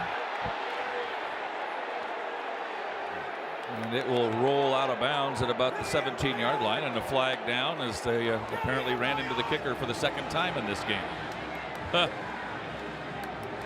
Well, Czaplicki got hit and injured, and so Sayeri comes in. The heir apparent perhaps next year for USC at the punt game, and he's got some big shoes to fill. Pretty good boot there. Not bad, all the way down to the 17-yard line? How far was that, Bert? Bert's calculators creating smoke right now. That's almost a 60-yard punt, almost. Let's see. Running into the kicker. Defense number 5. That penalty is declined. It'll be first down. They're going to take the punt because it's running into the kicker, which is just a 5-yarder. Would not have given the Trojans a first down, so they'll take the punt instead. Because it was a booming punt still. Almost the second first down the punters picked up today. Unable to sell that one enough to get the first down. Looking at the computerized play-by-play here, but it is not telling. It's a 57-yard punt. Ryan Sayeri, R-Y-O-N, a 5'11 freshman from Chaminade High. Safely say it's the first time I've called his name. Not bad. First one, 57 yards. That'll do. 17-yard line. However, remember last time Texas A&M took it down the field and didn't look very bothered by anybody else on the other side of the field wearing white and cardinal and gold. So let's see if they've made some kind of adjustment as to whatever Texas A&M had brought out of the locker room, as Reed will hand off to Reuben Owens, and he's tackled by Jamil Muhammad, who loses his helmet at the 21-yard line, a gain of 4. Same play they started the first drive with. And the same result, little tackle from behind after a short pickup will bring up 2nd and 6. The back-breaking play that happened last drive was just that third down. It was a 3rd and long play, and they just threw it out of the backfield and just were able to pick up 10, 12 yards to pick up that first down. Just too easy of a play on that 3rd and long. Double tight end left side. Owens stays in, catching the snap and passing it quickly to the right side is Reed to Thomas, the touchdown maker. He'll get to the 30-yard line, and that's an easy first down. How do you stop that play? As soon as he caught the ball, he just threw it to a spot, and there he was. Just way too easy. Just way reminiscent of how this game started. Just attacking the outside, giving Noah a ton of space there just to do whatever he wants kind of on that sideline, and just an easy pitch and catch for Reed. To Carlos Nicholson defending on that one, but he's giving him a 6-yard pad over here. Pad this time on Noah Thomas. Reed back to pass again for A&M. Throws complete. 50, 40, inside the 35 to the 34. Bryson Shaw with the tackle. And backup tight end Shane Calhoun, who I believe, if I'm not mistaken, that's his 2nd catch of the year. Yeah, just caught Keely Arnold there sleeping on the tight end. He wasn't expecting them to attack with the tight end. You're saying only his 2nd catch of the year, so not expecting to get in the ball. Kind of fell asleep on that play. Do you have a feeling that this game is about to get out of hand? It doesn't look too good on offense or defense right now, Pete. 36 yards on that one for a team that really doesn't have that much of a passing ability. Here's a flag on the first down, the snapping and clapping of the ball, and whether or not that was something that drew FC offside and is against Texas A&M, or an offside call against the Trojans. They're going to have a chat. 4, now 5 referees talking about it. Boy, quickly at the 34-yard line. Defense number 97. Into the neutral zone. DirecTV, proud to be an official partner of the Trojans. Stream your favorite college sports on DirecTV, satellite free. And hey, no matter what you're looking for in a non-alcoholic beer, there's only one name that has it all: Athletic Brewing Company. So the Trojans benefit from one of those clapping false starts there. They called it on A&M earlier in the game. Here, the Trojans on the other side of it. 7 straight completions for Reed. Make it 9 straight now. But instead of passing this time, they'll hand off up the middle inside the 25 to the 24. It was a 5-yard penalty. That's a 6-yard run. And that's a first down for A&M at the Trojan 23. The Trojans ladies and gentlemen, are in trouble right now. They're in danger of falling out of contention in this football game, the way they're playing. Yeah, especially with the way your offense is scoring, not really able to move the ball other than one successful drive in the first half. So it's not looking good if you fall behind 2 scores the way the offense is playing. Right. Reed with Owens to his right. Twin receivers either way. Reed will pass on first down, looking for the end zone. Could be a flag on this one, and there it is. It was overthrown, looking for Thomas. He was being held up, though, by John Humphrey. And we were just waiting for the flag to come out, and finally it did. Yeah, Trojans having all kinds of troubles right now. Guarding pass interference, defense number 19, 15-yard penalty, first down. Covering Noah Thomas. He's obviously, you go 6'6", 200 pounds. That's a large receiver, and the Trojans can't cover him in the quick game. And right there, just grabbing hold of him before the ball gets there to stop that maybe touchdown. Thomas from Pearland, Texas, in the Houston area where he was all city in Houston. From Clear Springs High School. That sounds like a nice place to grow up. Clear Springs. First down and goal at the 7.5, leading 14-7. Reed will run for the first time in a long time, and he runs right into the outstretched mitts of Cameron Fountain. Boy, I'm looking forward to seeing Fountain progress over the next couple of years. He's got All-America written all over him. Yeah, and all the coaches speak very high level. We see as he has progressed throughout the years. Some more, you see some more flash plays from him. Not getting a ton of reps early, but earning some more reps as the season's gone on. And you talk to any one of the coaches, they all speak high praise of young Cam Fountain. Loss on the play back to the 10 of a couple of yards. Reed in the backfield by himself. Trojans substituting after Texas A&M does. Now the Trojans another substitution, have to rush somebody off the field. And they stop the play again. 5 on the play clock. Reed then calls timeout. I don't think that's really fair. It's not fair, but right now it's the rules. They substituted twice. Texas A&M substituted once. SC then put their subs in, and they were holding the play up. But then the Trojans substituted again. Well, the refs let them do it, so that's the big thing there. The refs let you get away with it. You take all you can. Yeah, it's not against the rules if the refs don't call it. Is that kind of the way it is? Yeah. Time out of the field, 6:59 to go in the third. Trojans in trouble, trailing 14-7 as Texas A&M has a second and goal from the 10-yard line when we come back on the ESPN LA USC Trojan Football Media Network. Looking for the play of the day? That's easy. Fight on to victory with USC and fly on faster with ONT. The fastest and easiest airport experience in SoCal. Not to mention, Ontario International Airport has over 70 nonstop flights to more than 20 major destinations with less traffic coming in and out. In other words, getting here is a breeze, and so is following our Trojans anywhere the season takes them. Because let's be honest, faster is always better when it comes to your airport. Start planning your next journey today at SoCalSoEasy.com. There's no place like the road home. Anticipation in every mile with presents wrapped and bags packed. The joy of the journey and the glow of your destination in the headlights. It was 10-10 at the half. There's no feeling like it. Pedal down, volume up. 8-0.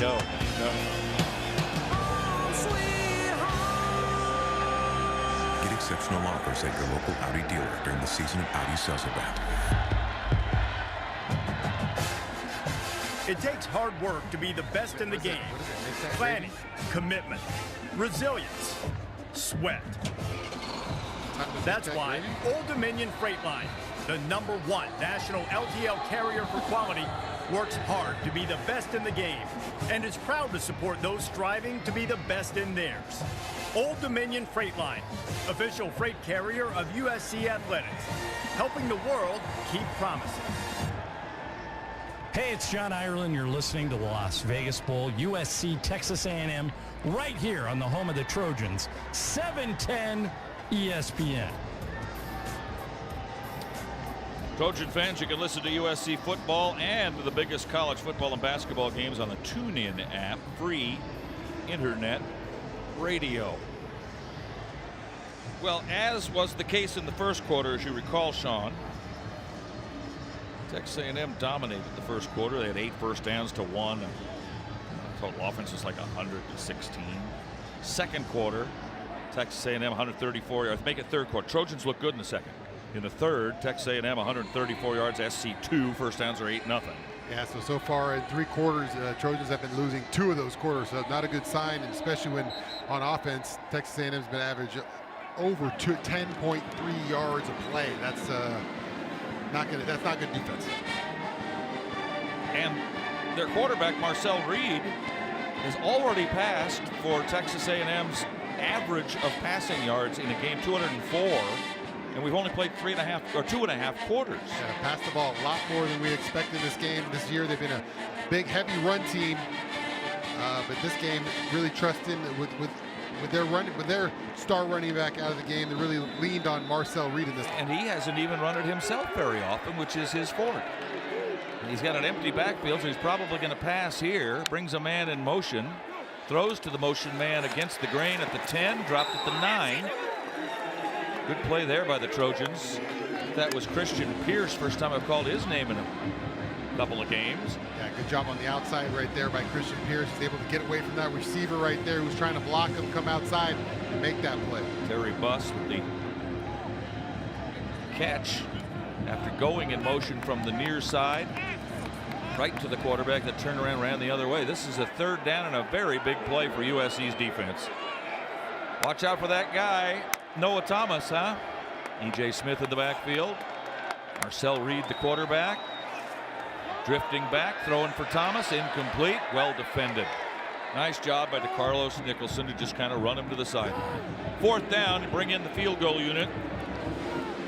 It's almost the best you could hope for right there. It would give Texas A&M a 10-point lead. Will that be too much? That remains to be seen. The Trojans have been seen today offensively, not often. But if they can put a concerted drive together or 2 and get back in this football game, it's not over by any means. Yeah, really good job by Carlos Nicholson on that one. Got physical with Noah Thomas from the start of that play. Didn't let him get momentum going into that one and used his big frame. Got up in his craw there and made him earn it. Bond's field goal is good. He's made 20 this year, and that is in the top 10 in the history of Texas A&M. So Texas A&M ups their lead to 17-7 with 6:12 left, 3rd quarter. Bond, a 26-yard field goal.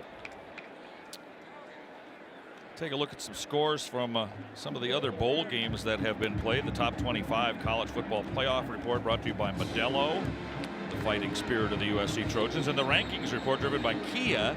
And your Southern California Kia dealers ranked #1 in consumer satisfaction. By the way, 8 plays, 74 yards, and officially 3:55 off the clock, a 27-yard field goal. Got to find some offense here on this drive, Pete. Offense hasn't come out of the locker room from halftime yet. Really haven't mustered anything up. We saw that 2nd quarter where they got that run game going and kind of brought the offense to life. Have not been able to get that run game going here in the 2nd half. Well, the old joke is the offense is offensive. All right. Had a couple of nice moments in the first half from Makai Lemon. The kickoff return got him out to near midfield. A couple of interceptions gave the Trojans short fields. Let's see what they can do here as the kickoff will go deep into the end zone. Nice over-the-shoulder catch by Lemon. Today, Navy beat Oklahoma 21-20. Navy finishes with 10 wins, the Commander-in-Chief's trophy, and beat Army. That's a good year for Navy. Anchors away. Oklahoma, to their credit, got a touchdown with 6 seconds left, went for 2, try to win the game. I watched a little bit of that today. It was an exciting game. Got Navy's quarterback looked great out there running around. Showed some wheels on a 95-yard sprint to the end zone. There have been a bunch of good bowl games. We'll talk about them in a second. Let's go down to the field for DirecTV sideline report with Jordan. Guys, Josiah Zamora just made a huge play. Makai Lemon caught that kickoff in the end zone. He did not signal fair catch. He did not take a knee. He just dropped the ball in the end zone. Zamora ran over and took a knee. If Texas A&M had picked that ball up, it would have been a touchdown. Oh, man, didn't see that. I saw him catch it, and then I just didn't pay attention anymore. So Maliava to throw long up the right side, looking for Lemon, diving, off the helmet of the defender. At about the 32-yard line on the Texas A&M side of the field. well defended to the point where it hit him right at the top of the head. B.J. Mays, the cornerback, in the one-on-one coverage against Mekhi Lemon. Yeah, Took a shot down the field. Yeah, kind of lost his footing. Looked like Mekhi Lemon probably had a step on him. May kind of left it a little short, so Mekhi Lemon had to kind of run back into the defender and then try to battle for that ball. Nice open shot there, but now it's second 10. So down 17-7, mid-third quarter. Faking the handoff. Mayava will throw then to nobody in particular. Looking for Ford about midfield, but not close. Mayava does not look good tonight. Yeah, has not looked comfortable in the pocket. Has feet have been rattled. Nothing really sitting down. It's been not his best performance so far thus far. 4 straight misses. 4 straight misses. Vanderbilt beat Georgia Tech 35-27. Vanderbilt this year beat Alabama and made their first bowl win in 11 years. Go Commodores. 3rd and 10. Trojans went 3 and out in their first possession after Texas A&M came out of the locker room and scored. Went 3 and out and had to punt. Mayava throws, knocked up in the air, intercepted at the 10-yard line. And A&M is running away with this thing right now. Knocked it up in the air to Cassius Howell. Transfer from Bowling Green. Gets his first interception after his 7th pass deflection. And by the way, Texas A&M, top 9 in the country in passes defensed all season long. This is not a bad football team by any means, and it's going to be 1st and goal A&M just inside the Trojan 10-yard line. Cassius Howell with a heck of a play right there. Tips it to himself right there. Just not enough awareness right there from Jaden Mayava. We've seen a couple tip balls tonight where he had a chance to get it to guys and not aware of the defenders right in front of him, kind of, and not able to use an arm angle there or a loft pass to get it to his guy. Kind of tries to throw it through him right there, and that one cost him as Cassius Howell makes a heck of a play. It's one of those plays that in the first half, Mayava was able to dump it over the top of the defender rushing with hands up, and this time he was not. 1st and goal at the 9. Reed on the quick change. Will hand off to Reuben Owens up the middle, getting pushed forward to about the 6. 2nd and goal there. Arkansas won the Liberty Bowl over Texas Tech 39-26. Syracuse, 21st ranked, beat Washington State 52-35 in the Holiday Bowl. And those were the games that were played today. 2nd and goal at the 6-yard line. A&M already leading 17-7. They've only got 5.5 to go in the 3rd. The Trojan offense has 2 yards in the 3rd quarter. Reed wants to throw. Does. Incomplete. Looking for Ashton Bethel Roman, cutting across, guarded by Nicholson. 3rd and goal. 6-yard line. Already in earlier in the bowl season, 25th ranked Memphis knocked off West Virginia 42-37. James Madison in the Boca Raton Stadium knocked off Western Kentucky 27-17. LA Bowl, UNLV defeated Cal 24-13. Huge stop right here. If they can keep it to a 2-score game for this offense, if they were to score a touchdown here, this one might get away from the Trojans. This might be a big play right here, huh? Reed will throw on 3rd and goal from the 6, over the middle, touchdown. Nice catch. Not a flag. Into some traffic there, and Barber able to make a fingertip grab at the top of his possible jump. Now a flag on the play. Hands to the face, defense number 49. 15-yard penalty, force on the kickoff. Touchdown A&M. And the 3rd quarter has been all A&M. 2 touchdown passes for Reed. This one to Barber from 6 yards out. They have been exceptionally good on 3rd and 4th downs. And A&M about to go up 24-7. And if things don't change in a hurry, they're going to beat USC for the first time in 4 meetings. 5:12 left in the 3rd quarter. It was 7-7 at the half. And it's about to be 24-7. Turnover at the 10-yard line. And 3 plays later, there it is. Timeout of the field with 5:12 to go in the 3rd.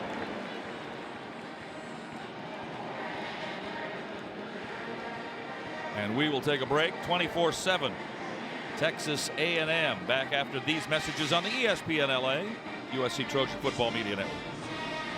When you're hiring, ZipRecruiter's technology makes finding qualified candidates for your job easy. What if the rest of the world was as easy as ZipRecruiter? Right. Math problems wouldn't be so problematic. Running clock, yeah. Equals 42. And summiting Everest would be a walk in the park. In the meantime, if you want to make your hiring easier, use ZipRecruiter. And right now, you can try it for free at ZipRecruiter.com/LA. ZipRecruiter.com/LA. Hi, Trojan fans. Are you ready to fight on? Fruitist Blueberries got your back. All across the gridiron, straight into the end zone, our berries pack flavor and crunch into every bite. Get ready for Fruitist Blueberries, official superfruit snack sponsor of USC Trojans football.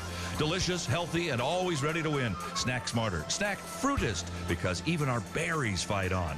Fruitist, Fruitist, for the love of fruit. Available in stores near you.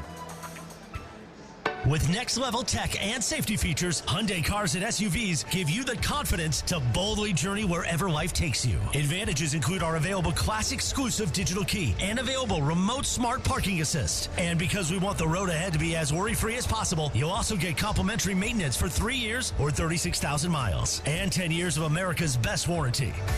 In a brand new Hyundai, there's joy in every journey. Visit HyundaiUSA.com or see your SoCal Hyundai dealer today. Hey, it's John Ireland. You're listening to the Las Vegas Bowl, USC, Texas A&M, right here on the home of the Trojans, 710 ESPN.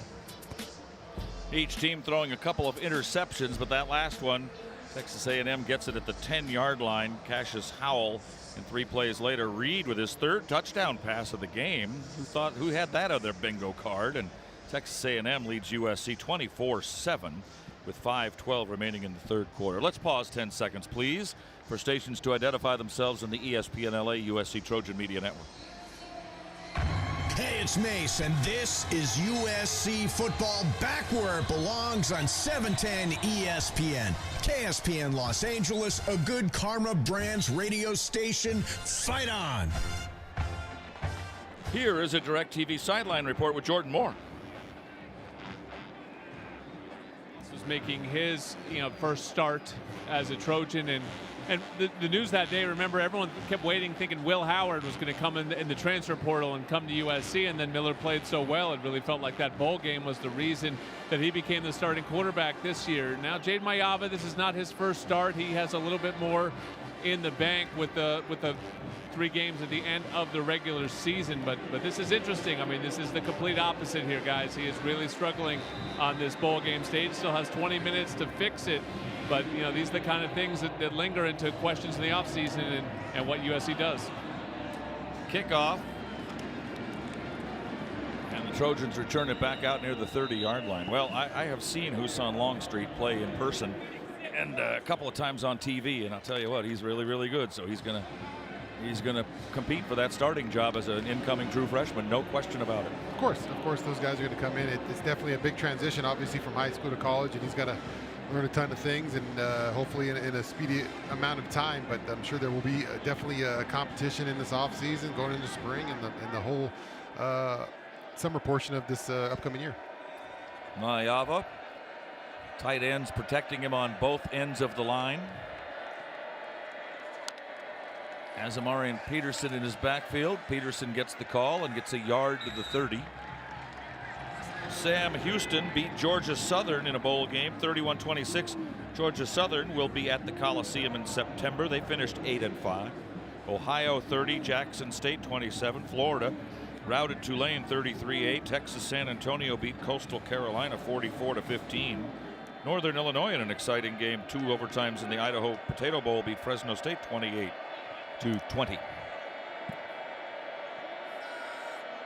Second and a long 9 for Jaden Mayava, who has had a long night. Throw complete. Ford gets away at the 40, 45, and tripped up off his pins at the 50, and out of bounds at the Texas A&M 47-yard line. So don't go wandering off just yet.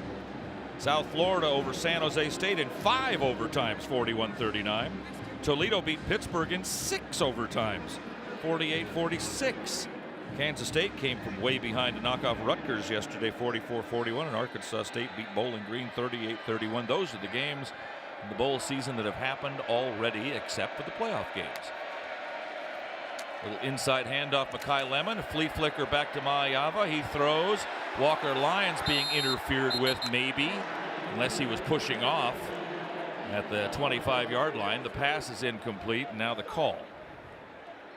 Mays defending on the play, has an interception already tonight. Probably a smart play on defense right there. Walker Lyons. Personal foul, face mask, defense number 20, 15-yard penalty. Well, it's interesting to get a face mask instead of a pass interference. It's all the same thing, really.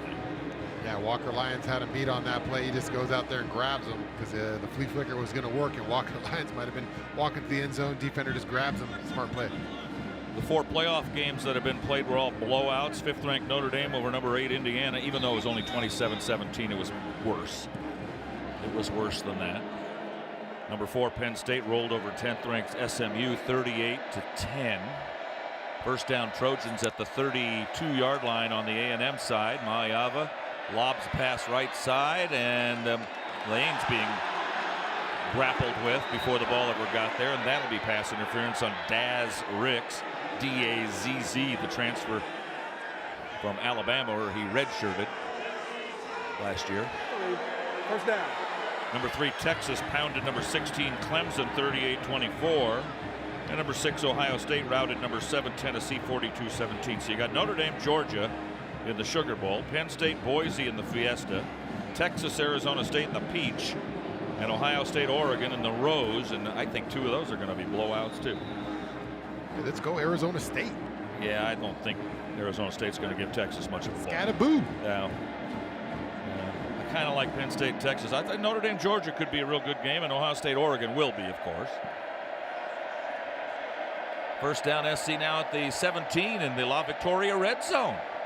So here come the Trojans trying to get back in it. Maayava waiting, looks right, looks left, looks over the middle, touchdown. Guess what? Another touchdown catch for Jacoby Lane. That's his 11th of the year. And the Trojans score on a 17-yard touchdown pass. Well, nice drive, aided by some penalties, but you'll take it. Yeah, we saw Trojans going strictly to the air after getting kind of stuffed in the run game. Open up that one and just go to the air, and got some helpful penalties from Texas A&M, and able to score a touchdown pretty quickly on that drive. I don't know what that span there, but it didn't take too much time off the clock, and got this one back to a 2-score game. Minute and a half. Lance missed a field goal. This time hits the extra point. 7 plays, 71 in a minute 25. And the 17-yard touchdown pass for Jacoby Lane. 3 plays, 71 yards. Sorry about that. 3 plays, 71 yards. Jacoby Lane with 2 touchdowns tonight and 11 on the season moves him into a tie for 9th on the Trojan single season list. Robert Woods, Marquise Lee, Michael Pittman. Those are pretty good names for touchdowns in a single season. 1 more tonight. Nelson Aguilar and Dwayne Jarrett will be next on the list. That's pretty good. Those aren't what do they say? Those aren't cheap names. Those guys made some money, still making some money. What do you like in the playoffs? Arizona State. Stop it. What's wrong with you? I love Scattaboo, man. Kenny Dillingham got those boys going out there in the desert. I think Ohio State's going to win it all. Okay. I think they're going to be upset after getting jobbed at Oregon in that first round that they played. Notre Dame's going to give Georgia a problem.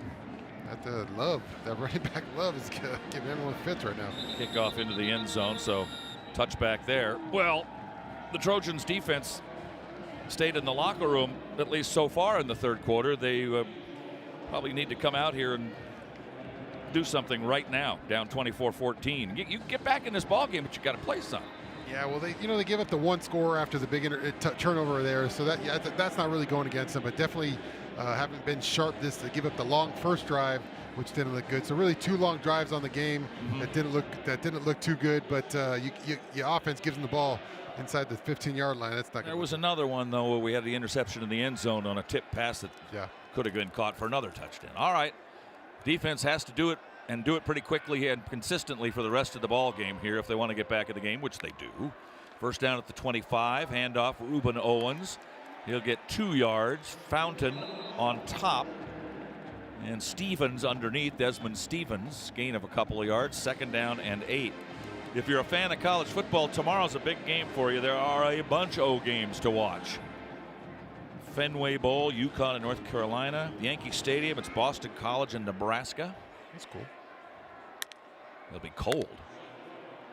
2nd and 8. And a big play early on this drive, perhaps. Another handoff to Owens, gets to the 46, 3rd and 4. You've got Louisiana TCU, 18th ranked Iowa State, and number 13 Miami in the Pop-Tarts Bowl. That'd be a good one. They'd probably give you free Pop-Tarts, don't you think? I had a cool trophy, I think, for that one. That was a toaster that was on top of the trophy that popped out the Pop-Tarts, actually. So like Miami of Ohio, Colorado State in Arizona, East Carolina, North Carolina State, 17th ranked BYU, at 23rd ranked Colorado in the Alamo Bowl, and Marshall and 22nd ranked Army in the Independence Bowl. Those are all tomorrow. 3rd and 4.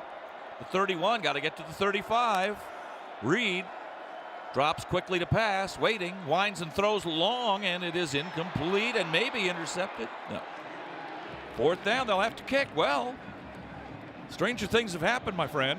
Yeah, Aggies got a little conservative there. Run, pass right there. Pretty predictable. Easy stuff for the Trojans. Shut it down. Credit the defense for getting a stop when they needed to, and give the offense another shot to get this one even closer. Monday, Iowa and Missouri in the Music City Bowl. December 31st, Alabama, Michigan. That'll be interesting. Louisville, Washington. South Carolina, Illinois. Baylor, LSU. January 2nd, Duke and Ole Miss. January 3rd, Minnesota, Virginia Tech. I texted you and I let you guys know that Slippery Rock made the Final Four in Division II before getting beat. Punt, snap is back and dropped, and they have to hurry on the punt, which then rolls short at about the 34, 35-yard line. Trojans get the ball back. 2:15 to go in the 3rd, trailing 24-14. You get a drive like you had a minute ago, and you're back within 3. A&M leaving the door open here for the Trojans to capitalize here. Let's see if the offense can come out. We saw them go basically air raid in the last drive there as they just opened up the pass game, trying to get Jacoby Lane going. He drew a couple penalties on that one and was able to score the touchdown. Let's see what kind of drive Lincoln Riley wants to have here. Just a lousy snap there by Jacob Graham, who's playing his last game for A&M. His brother Jackson is a true freshman long snapper, and he'll probably take his brother's spot next year.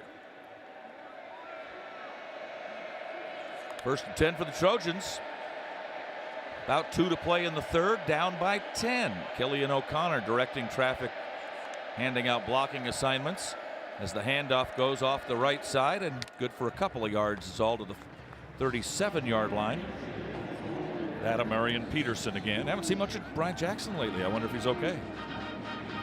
He ran the ball pretty well, I thought, in the first half. Yeah, it looked like maybe a little bit of hole there for Marion Peterson, but he put his head down. Like he wanted to run somebody over, more concerned with the physical punishment at the end than making a cut. Gain of a long 4, 2nd and 6. Mayava throws as the pressure comes over the middle, and it's incomplete over the head of Lake McCree. 3rd and 6, and an important play. As you start to look at the clock and the score, the important plays start to multiply now. Yeah, it looked like Jaden had Lake McCree over the middle there, just kind of floated that one. He had a little pressure in his face, might have caused that to get a little high on him here, but I'd like to see if he can hit that one over. Saw him coming and floated it just a little bit. Was that Bryce Anderson again coming up the middle from the safety spot? Peterson to the left side of Mayava on 3rd and 6. Boy, that guy up the middle, 56, Rodas Johnson, is a big load of a human being, isn't he? Snap back to Mayava. Whistles, blow the play dead. It's probably not good for SC. Lake McCree is pointing at A&M, clapping his hands together. Delay a game, disconcerting signals, defense, number 21. 5-yard penalty, 3rd down. Well, if you're part of our disconcerting signals game, you know what to do. Man, haven't heard one of those in it since early on in the year, but get a disconcert. First one in a while. Yeah. Did you ever disconcert? I try it all the time, Pete. Yeah. It's only, what is it again? It's only against the rules if they call it? Yeah. Okay. Every way to Were you ever successful? Maybe a couple times. Okay. Unsuccessful more than successful. I understand. 3rd and 1. Hand off. There's Jackson. That's first down as he waddles out across the 45. Gets 2, needed 1. Clock at 1.5 minutes. Did you have concerted signal plans with your teammates that were next to you, that you do it in rhythm, back and forth? Definitely a move call was always something the linebackers could use. We could you use that move call, you yell move, and everyone kind of shifts over. You're hoping to draw the offense. You're not really concerned about moving. You're just trying to draw the offense offside. Got it. All right. So there was some teamwork involved. It wasn't just you. Yeah, it was a whole thing. 1st and 10. Mayava throws right sideline, has Lemon. Lemon's got the ball. Out of bounds he goes inside the 30 to about the 27-yard line. They're deciding whether to call this a catch or not, but it certainly appears as though it is going to be exactly that. Certainly looked so on the naked eye, and it's first down Trojans at the A&M 27-yard line on a nice long catch by Mekhi Lemon. Throw right side, caught by Lane. Hops up in the air and gets pulled down at the 20-yard line, a 7-yard gain. It'll be 2nd down and 3. 47 seconds left in the 3rd quarter. Trojans trailing Texas A&M 24-14. All appeared lost just a few minutes ago, and all of a sudden we've got a new lilt in our voice here. A little reminiscent of maybe Notre Dame, USC, as USC came back and tried to get back in that one. Unfortunately, a couple pick sixes too much in that one. Let's not throw another 99-yard interception return. Mayava fakes the handoff, throws underneath. This is Jacoby Lane at the 15 to 10 and dragged out of bounds at around the 6-yard line. They'll continue to run the clock, which may run the quarter out. It probably will. But the Trojans will have a 1st and goal at the 6-yard line, and that is the end of the 3rd quarter of the Las Vegas Bowl. All Texas A&M for most of the 3rd quarter, but not all of it. The Trojans were down 24-7. They got a touchdown. They've battled back to the 6-yard line when we come back, trying to get back within a field goal to start the 4th quarter when we return on ESPN LA and the USC Trojan Football Media Network. You sit in traffic now, but later, there's an ice cold reward. Modelo, the mark of a fighter. You've earned this rich golden lager with a crisp, refreshing taste. Because you know all your patience is paid out in gold. You remain calm through honks, bumper to bumper, and people yelling. You are a fighter, and Modelo is your reward. Modelo, the mark of a fighter. Drink responsibly. Beer imported by Crown Imports, Chicago, Illinois. No, they've played really well. It takes hard work to be the best in the game.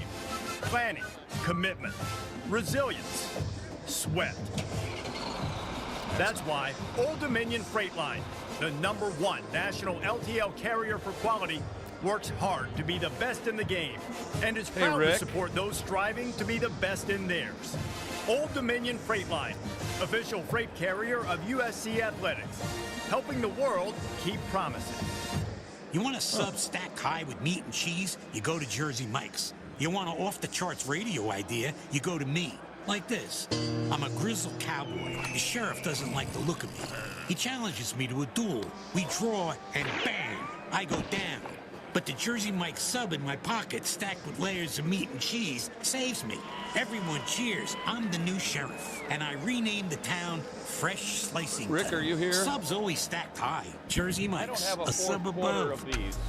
In the game of savings, it's all about making the right moves. Whether you're just kicking off your financial journey or already making big plays, USC Credit Union is here to help you come out on top. With high rates across savings and checking accounts, CDs, money markets, and IRAs, your money will grow faster and stronger. Plus, with our wealth management services, you'll have an expert coach guiding you at every stage of your investment journey.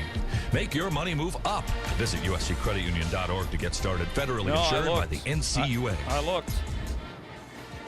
No, I picked them up. They weren't rubber banded when I picked them up. Las Vegas Bowl, USC, right. Texas A&M, I've right got here first, on the second, home of the half, Trojans.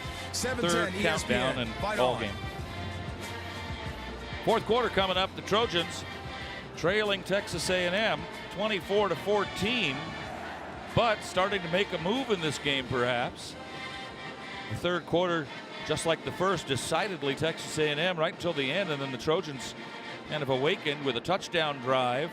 Then a 3-and-out, forcing a punt, and now they're back down to the A&M's 6-yard line. The stats: 307 yards for Texas A&M on 56 plays, 5.4 per. Trojans 47 plays, 235. Kind of a up and down sort of game. Yeah, a lot of credit to Jaden Mayava. Hasn't had his greatest game of the year. Obviously only 3 other starts, but has looked quite shaky through 3 quarters. Last couple drives, he's come alive, completed some balls, and looks a lot steadier in that pocket. Also give credit to the offensive line, who without Elijah Page and without Jonah Monheim, without Mason Murphy, a lot of guys missing, has been able to do a pretty good job protecting that quarterback. And so it's looked quite nice on offense the last couple drives. Jordan Moore's got some on the sideline. Jordan Moore, what you got? Yeah, it just looks like he's loosened up to me a little bit. I think back against your wall, you sort of get out of your own head a little bit. He just started firing. We've seen this from Mayave. He is streaky. He's been in ruts in games before. Now he's hot. Things spicy in the La Victoria red zone in the first play of the fourth quarter, and the handoff to Brian Jackson and up the middle to the 5, down to the 4, down to the 3 to 1 yard line. As he's thrown over a couple of bodies for Texas A&M lying on the ground and manages to get to the 1 and a foot. Cassius Howell the tackle. It'll be 2nd and goal for the Trojans at the 1.5. I think you'd have to go back to your big giant back in Brian Jackson, right? This is 3 runs in a row if I'm calling him there. Coach Cody says, give it to Jackson. Mayava waiting for the snap of the ball from Killian O'Connor. He gets it. He gives it to Jackson, and Jackson's in the end zone for a touchdown, USC. And the Trojans on the second play of the fourth quarter are right back in the Las Vegas Bowl. How do you do? Brian Jackson doing the finishing work on the Trojans drive. He's able to punch those in 2 little short runs. Getting in the end zone, he's got the back flap out. That even looks like Lendell White with the back flap out, man. A lot of similarity there with 21 of now and the 21 of former with Lendell White, but a good drive by the Trojans. Jaden Mayava able to engineer another drive to get the Trojans in crunch time here as they fell behind by 3 scores, able to make it just after this PAT, it could be a 3-point game. Extra point try coming up for Lance. It's perfect. We've got a break in the action. Time out of the field with 14:24 to go in regulation time at the Las Vegas Bowl. And the Trojans now within 3. It's Texas A&M 24 and USC 21. PAT brought to you by Terranea Resort, a luxury resort like no other. Fourth quarter of USC football, sponsored by Athletic Brewing. No matter what you're looking for in a non-alcoholic beer, there's only one name that has it all: Athletic Brewing Company. Now, running backs: Peterson with 5 carries for 50, and Jackson 6 carries for 51. That was an 8-play, 66-yard drive, according to our statistician and spotter, Berdawada. Yeah, 2 backs that both looked good today. They've carried the ball well. Obviously, you think about that big second quarter they had, and then able to, A&M made some adjustments. Hasn't been the same kind of running lanes, but have done the dirty work today and going over 100 yards for both of them, or 100 yards combined for both of them. Now Texas A&M, which looked just invincible when they had the ball the first couple of times. Now, granted, you give them a 10-yard field. That's not that tough to do. But the other 2 drives they had for the touchdown and the field goal looked like nobody was going to stop them. Yeah, just got conservative on that last one a little bit. Just decided to try to pound it. Can you turn it back on? Yeah, we'll see. Well, the momentum has swung in this game a couple times already. As A&M was throwing punches first, USC answered. A&M went on a run. Now USC has answered. So the momentum has swung back and forth in this game a couple times. Men's water polo team finished as MPSF champions and national runner-up this year. Women's soccer Big Ten champions made it to the Elite 8. Women's volleyball got to the NCAA second round. Men's basketball will host Michigan in the first Big Ten game Saturday, January 4th. Women's basketball ranked 4th in the country after a great win at UConn. Will host Michigan this coming Sunday at 7. Then Nebraska on New Year's Day at noon. And, of course, the spring sports and all the rest not that far away. Yeah, it looks like the Trojans are kicking off from deep in their own end at the 20-yard line. So must have penalty on that PAT. Yeah, something maybe after the touchdown, maybe the celebration after the touchdown. We didn't hear about it, but should give Texas A&M some pretty good field position here, as the kickoff will be fielded at the 10-yard line, and Terry Buss will get out across the 30 to the 34. So that's not bad. Figure that was going into the end zone for a touchback, so they got 9 yards out of that 15-yard penalty, as it turns out. Micah Banuelos is in the game. No, he's not. It was a penalty against Banuelos. Well, he was in the game. First down, A&M. Long way to go. Almost the entire fourth quarter left here. Mayava, 11 of 25, 158, 2 touchdowns, 2 interceptions. Reed, 21 of 34, 210 yards, 3 touchdowns, and 2 interceptions. And Reed will throw. Dumps it underneath. That's complete. Trojans miss a tackle and out to the 41-yard line. Will go E.J. Smith. Not much of a pass catcher this year, only 7 times, including that one. Trojans have missed a few tackles tonight. Not like last year. Gain of 6, 2nd and 4. Trojans rush a replacement player in on a late substitution. That's Kobe Pepe. 3 down linemen, 6 on the line of scrimmage. Trojans showing they're bringing extra pressure for sure. Inside delayed handoff, and SC's kind of waiting for it after a short gain to the 42.5-yard line. That's E.J. Smith again. 6 foot, 215, not a small man by any means. Graduated senior in the science and technology world. Grew up in Dallas, went to Jesuit High. I've seen A&M throw the ball a bunch on these 3rd and shorts and 4th and shorts. 3rd and 2. See if they change up their game plan, because Trojans have done a good job on these little 3rd and down. Yeah, beginning of the game was just those little slants right to the spot. Trojans need to make quite the play to stop them from getting 2 yards on a short pass. It'll be Reed to run himself, and the Trojans hit him and stop him short at the 43-yard line. I don't think he made that. No, he didn't. It's going to be 4th and 1 at the 43. Now it goes to A&M. Are they going to roll the dice here? It's pretty short if it is short. It's short by a full yard. Yeah, that's a full yard. They're going to Mascarenas Arnold with the tackle, and they can't goof off with this.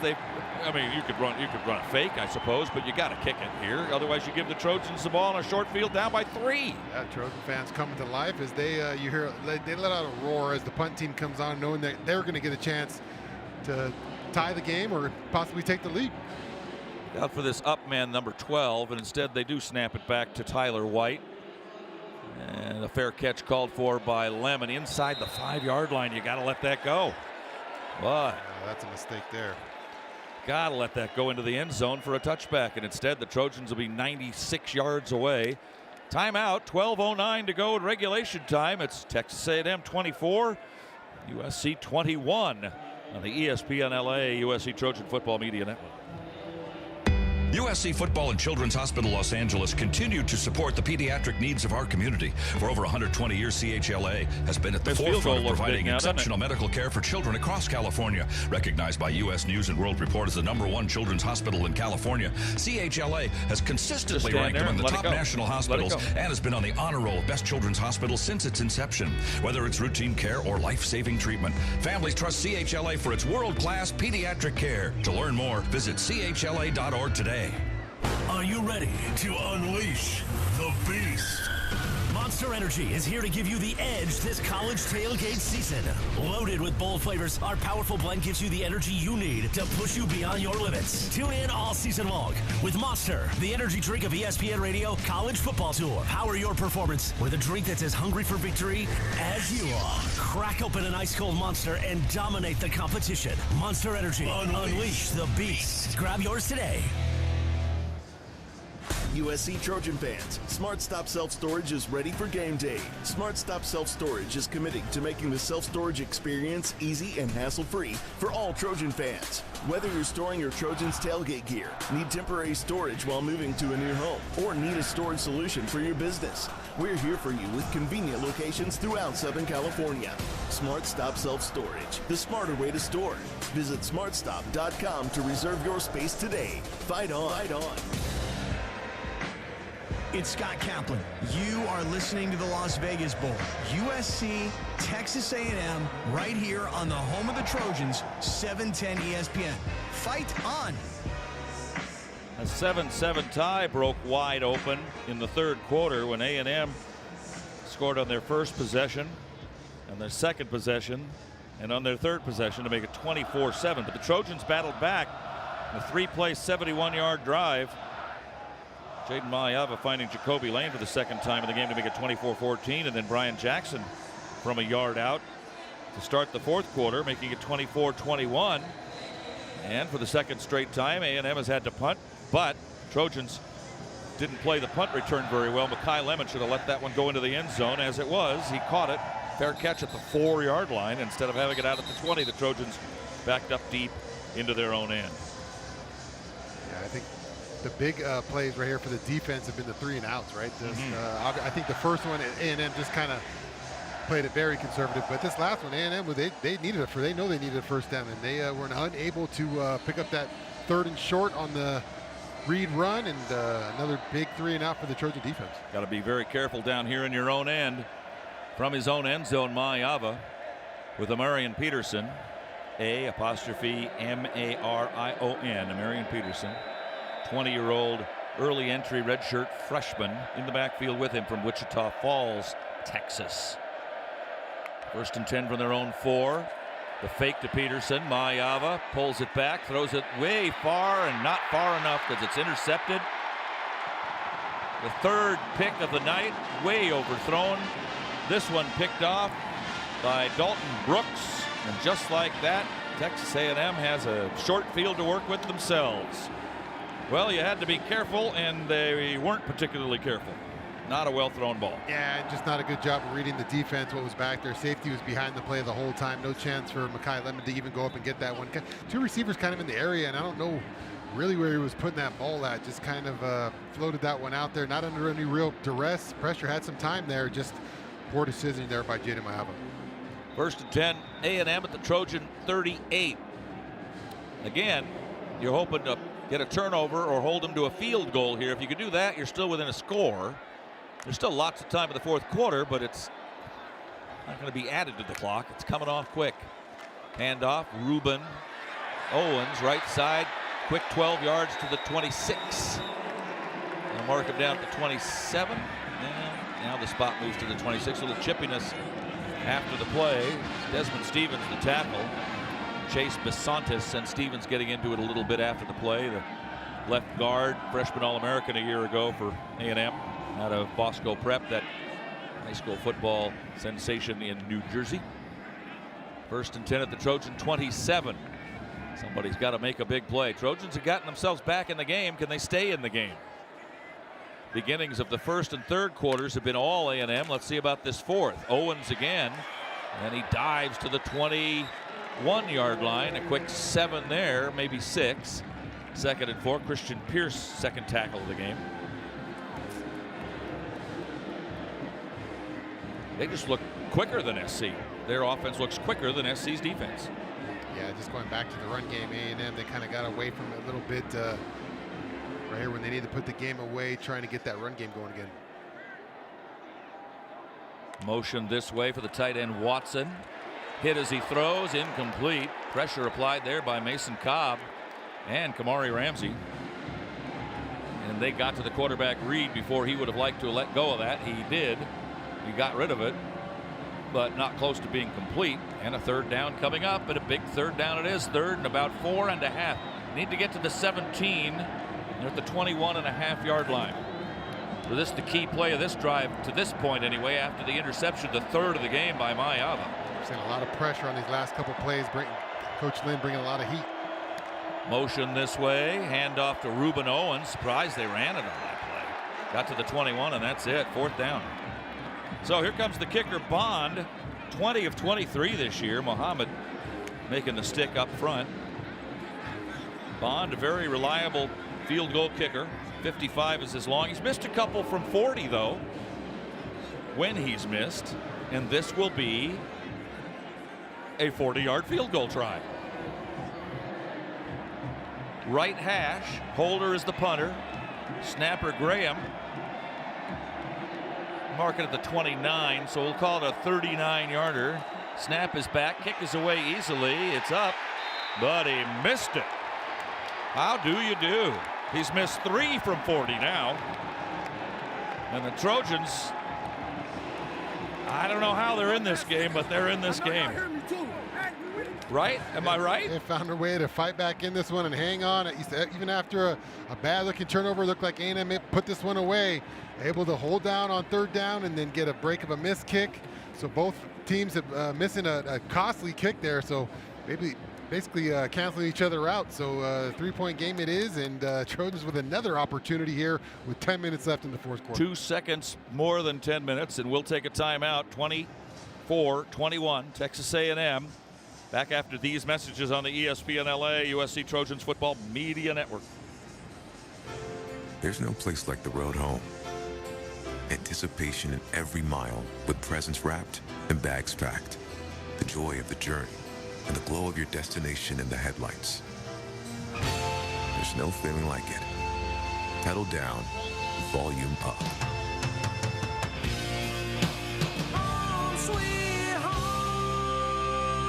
Get exceptional offers at your local Audi dealer during the Season of Audi sales event. Ready to take your goals to the end zone? If you live in LA or Orange counties, a bank-beating loan from USC Credit Union could be your winning play. Whether it's purchasing a new or used car, earning credit card rewards, switching to clean energy, or buying your dream home, we've got competitive rates, quick approvals, and expert guidance to get it done. Make the winning play and fight on to savings with an affordable USC Credit Union loan today. Visit usccreditunion.org to get started. Federally insured by the NCUA, Equal Opportunity Housing. This season, Abbott and the Big Ten teamed up to host the first ever conference-wide blood donation competition to help fight the greatest blood shortage in a generation. The We Give Blood drive helps save as many as 60,000 lives thanks to alumni, students, and Trojan fans like you. But the need for blood donations doesn't stop here. Go to big10.org/Abbott to sign up to give blood and save lives. Abbott, proud partner of the Big Ten Conference and USC Athletics. Hey, it's Travis. You're listening to the Las Vegas Bowl, USC A&M, right here on the home of the Trojans, 710 ESPN. Fight on.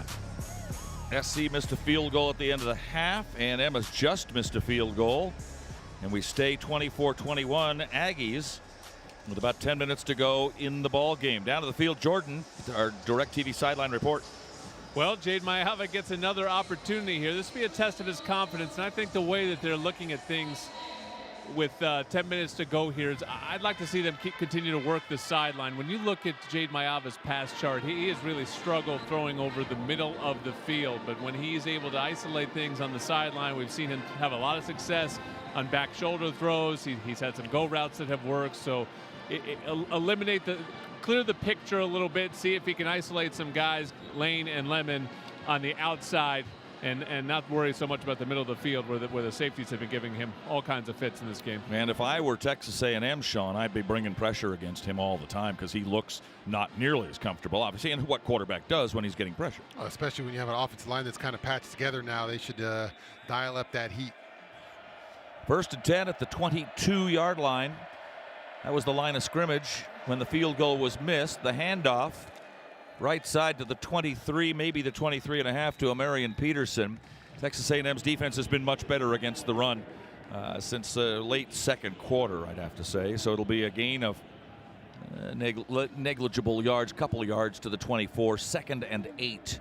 We will keep an eye on the clock. Both teams have all of their allotment of times out remaining.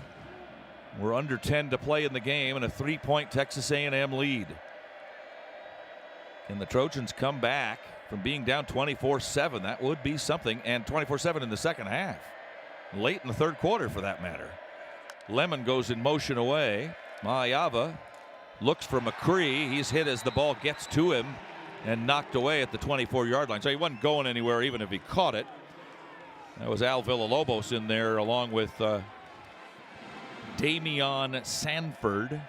And it's now 3rd and 8, and the Trojans' worst fear about this drive after giving it up on a long interception and surviving a field goal try that wasn't any good is giving it up here on a 3 and out and giving A&M the ball right back. Trojan defense probably getting a little bit on the tired side, let's be honest. A&M has run about 20 more plays than SC in the ball game. That's a big 3rd and 8 play. Let's see if he throws it sideline or over the middle. It's a little bit to the side, complete to the 35, out to the 36. That's a first down. That's Kyle Ford, who doesn't miss many when you throw it in his neighborhood. He'll get it.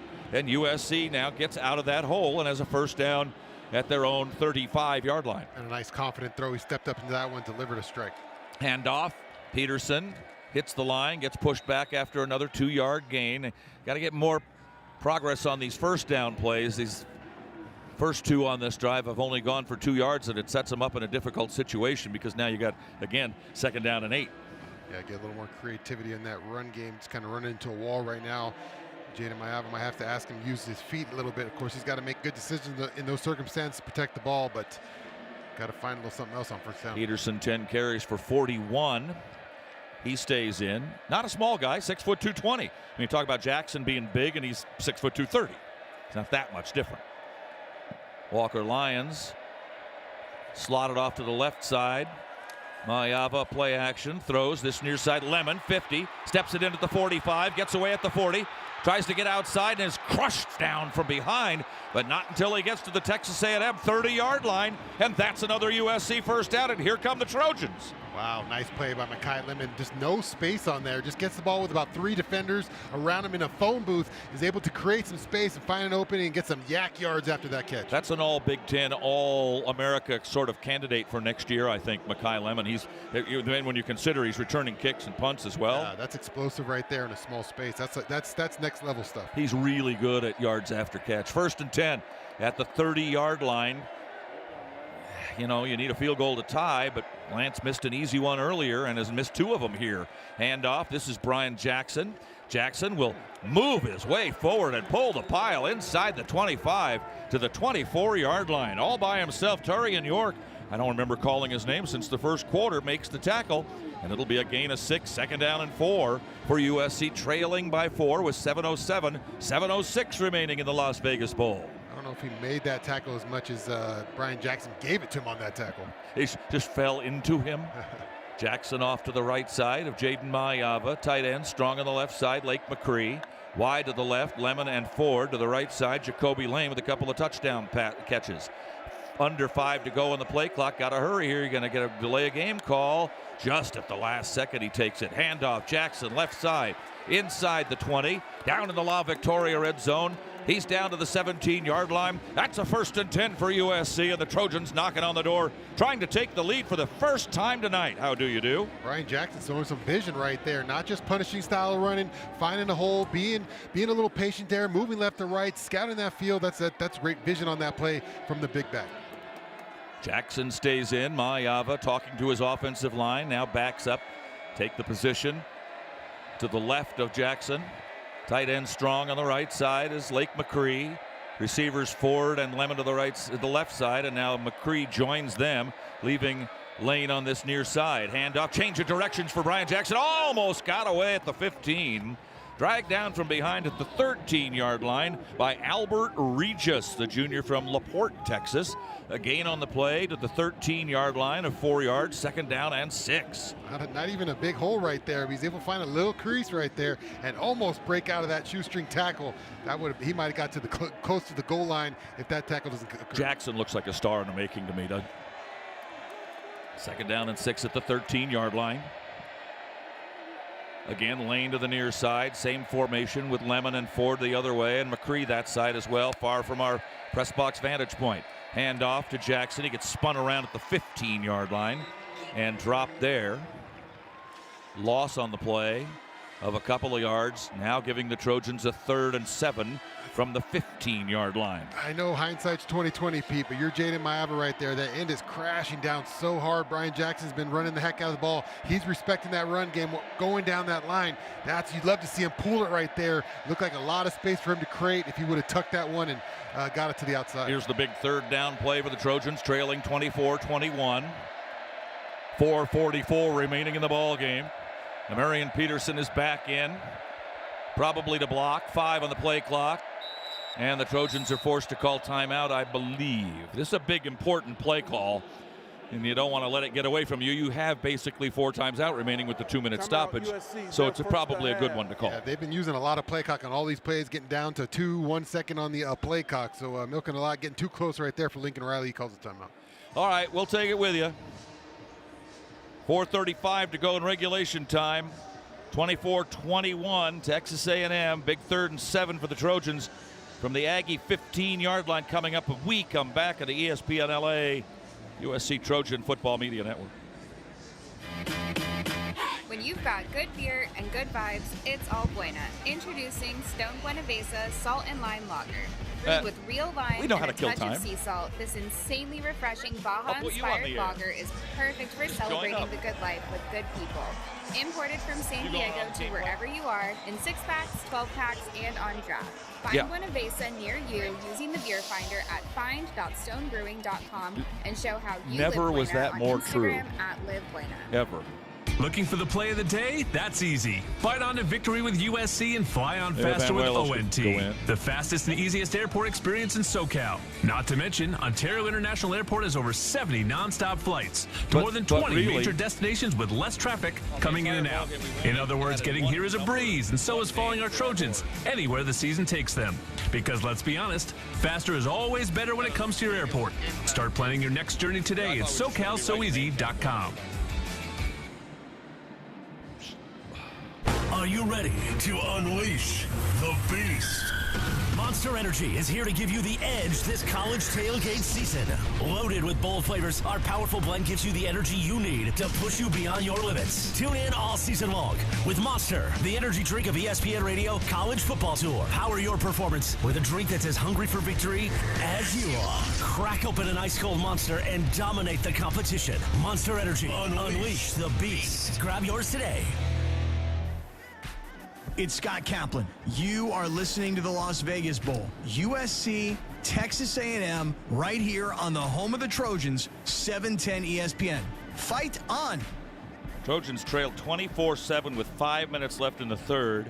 Now trail 24-21 with 4+ left in the 4th. So a quarter later, and have the ball with a 3rd and 7 at the Texas A&M 15-yard line. Maybe 3rd and 8 even. Back in 1975, John McKay's final game as head coach. The Trojans won 20-0. The stars of that game, Ricky Bell, one of my favorite unsung USC running backs. He would have won the Heisman if it wasn't for some guy named Tony Dorsett.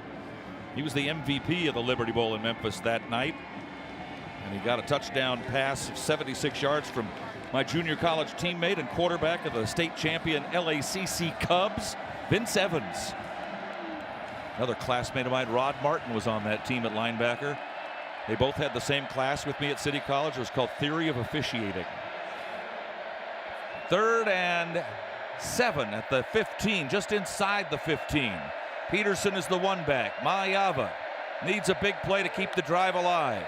Steps back 1 step. Look out coming from behind. Throw complete. Jacoby Lane's got it. Is he in? He is. It's a touchdown. USC. Jacoby Lane and Jaden Mayava have done it again. And the Trojans have taken the lead late in the Las Vegas Bowl. A 15-yard touchdown pass. How do you do?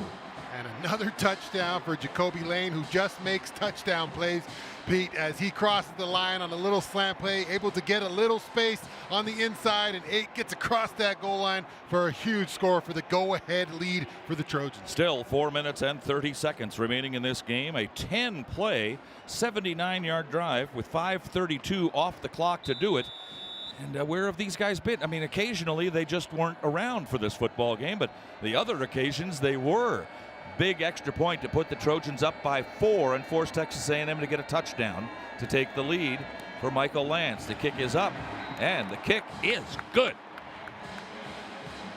And with 4 minutes and 30 seconds remaining in the ball game, the Trojans have taken the lead. It's USC 28, Texas A&M 24. It's their first lead of the game. I want to go down to the field uncalled for Jordan Moore to kind of get a feel of what the atmosphere is on the Trojan sideline with the Trojan fans right behind you, too. Yeah, it's that feel of momentum, Pete. I mean, we talked about it back against the wall. They had 20 minutes left in the game. Mayava had absolutely nothing going, and all of a sudden he caught a rhythm. And you know what? These receivers caught a rhythm, and that's something we've been talking about all season. And everyone, there was all this consternation about Deuce leaving and Zachariah leaving and Kyron leaving.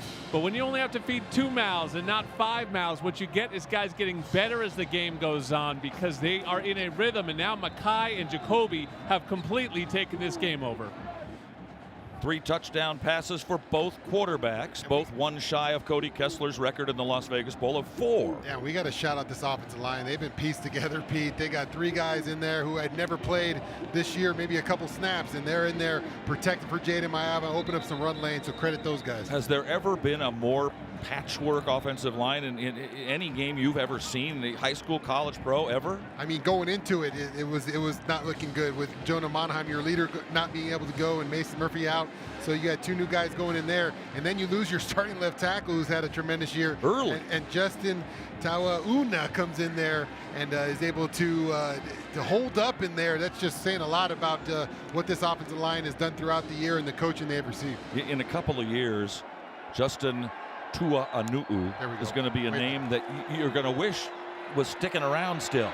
This is Reed wanting to run, does round the right side of the first down play from the 25 after the touchback on the kickoff, and he'll get 7 to the 32. Is Reed going to start running all of a sudden? Mohammed, the tackle for the Trojans, the returning starter and 6th-year senior, transfer from Vanderbilt and Georgia State.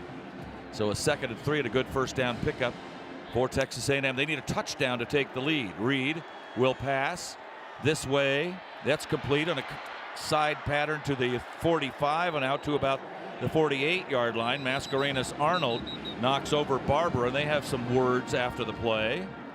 As Mascarenas Arnold hit him pretty quick. 6 tackles for Mascarenas Arnold. Bunch of guys with 5 or more. Cameron Fountain, Ramsey, Humphrey, Shaw, Akili Arnold. Lots of guys with lots of tackles tonight. It's been spread out all over the defense. First down out at the Trojan, the Aggie 47-yard line. Throw over the middle. That's complete. Trojan territory. SC misses a tackle. Kamari Ramsey doesn't, as E.J. Smith gets to the SC 40. 6 tackles for him. Keep an eye on the clock now. 3:17 and running. Trojans lead by 4. Just don't want to give up a touchdown here.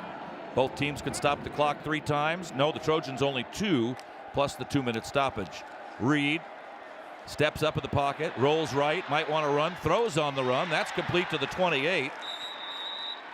And that'll be another first down to the 27-yard line. That one caught by Bussey. And they look pretty good when they want to, don't they? Yeah, they roll some defenders in there. Coach Lynn have been bringing a lot of heat up into this drive here. No pressure, no blitzes being applied so far. Just count on that 4-man rush, and have not done a good job getting back to Reed yet. You need one big play for the defense. Force a turnover, a sack, something of that nature. On first down from the Trojan 27, Reed runs up the middle. He'll get some good yardage all the way to the 20, down to the 19-yard line. Gain of 8, 2nd down and 2. Shelby the tackle for USC. 2:14, 2:13 remaining in regulation time. If they score, would they go for 2 to try to put themselves up by 4 and force the Trojans to get a touchdown to win the ball game, or you get the 3 and you just play it straight? Have done a good job all night against Reed running the ball, but late in the game when you're tired, it's a lot harder to chase that quarterback when you've been playing the whole game. Well, and the thing about defense and offense, as we always say, is that offense knows where they're going. The defense got to guess. Ocean views, magical sunsets, a luxury resort like no other. Terranea, located along the stunning Palos Verdes Peninsula in Southern California. Book your getaway to Terranea now. Terranea.com.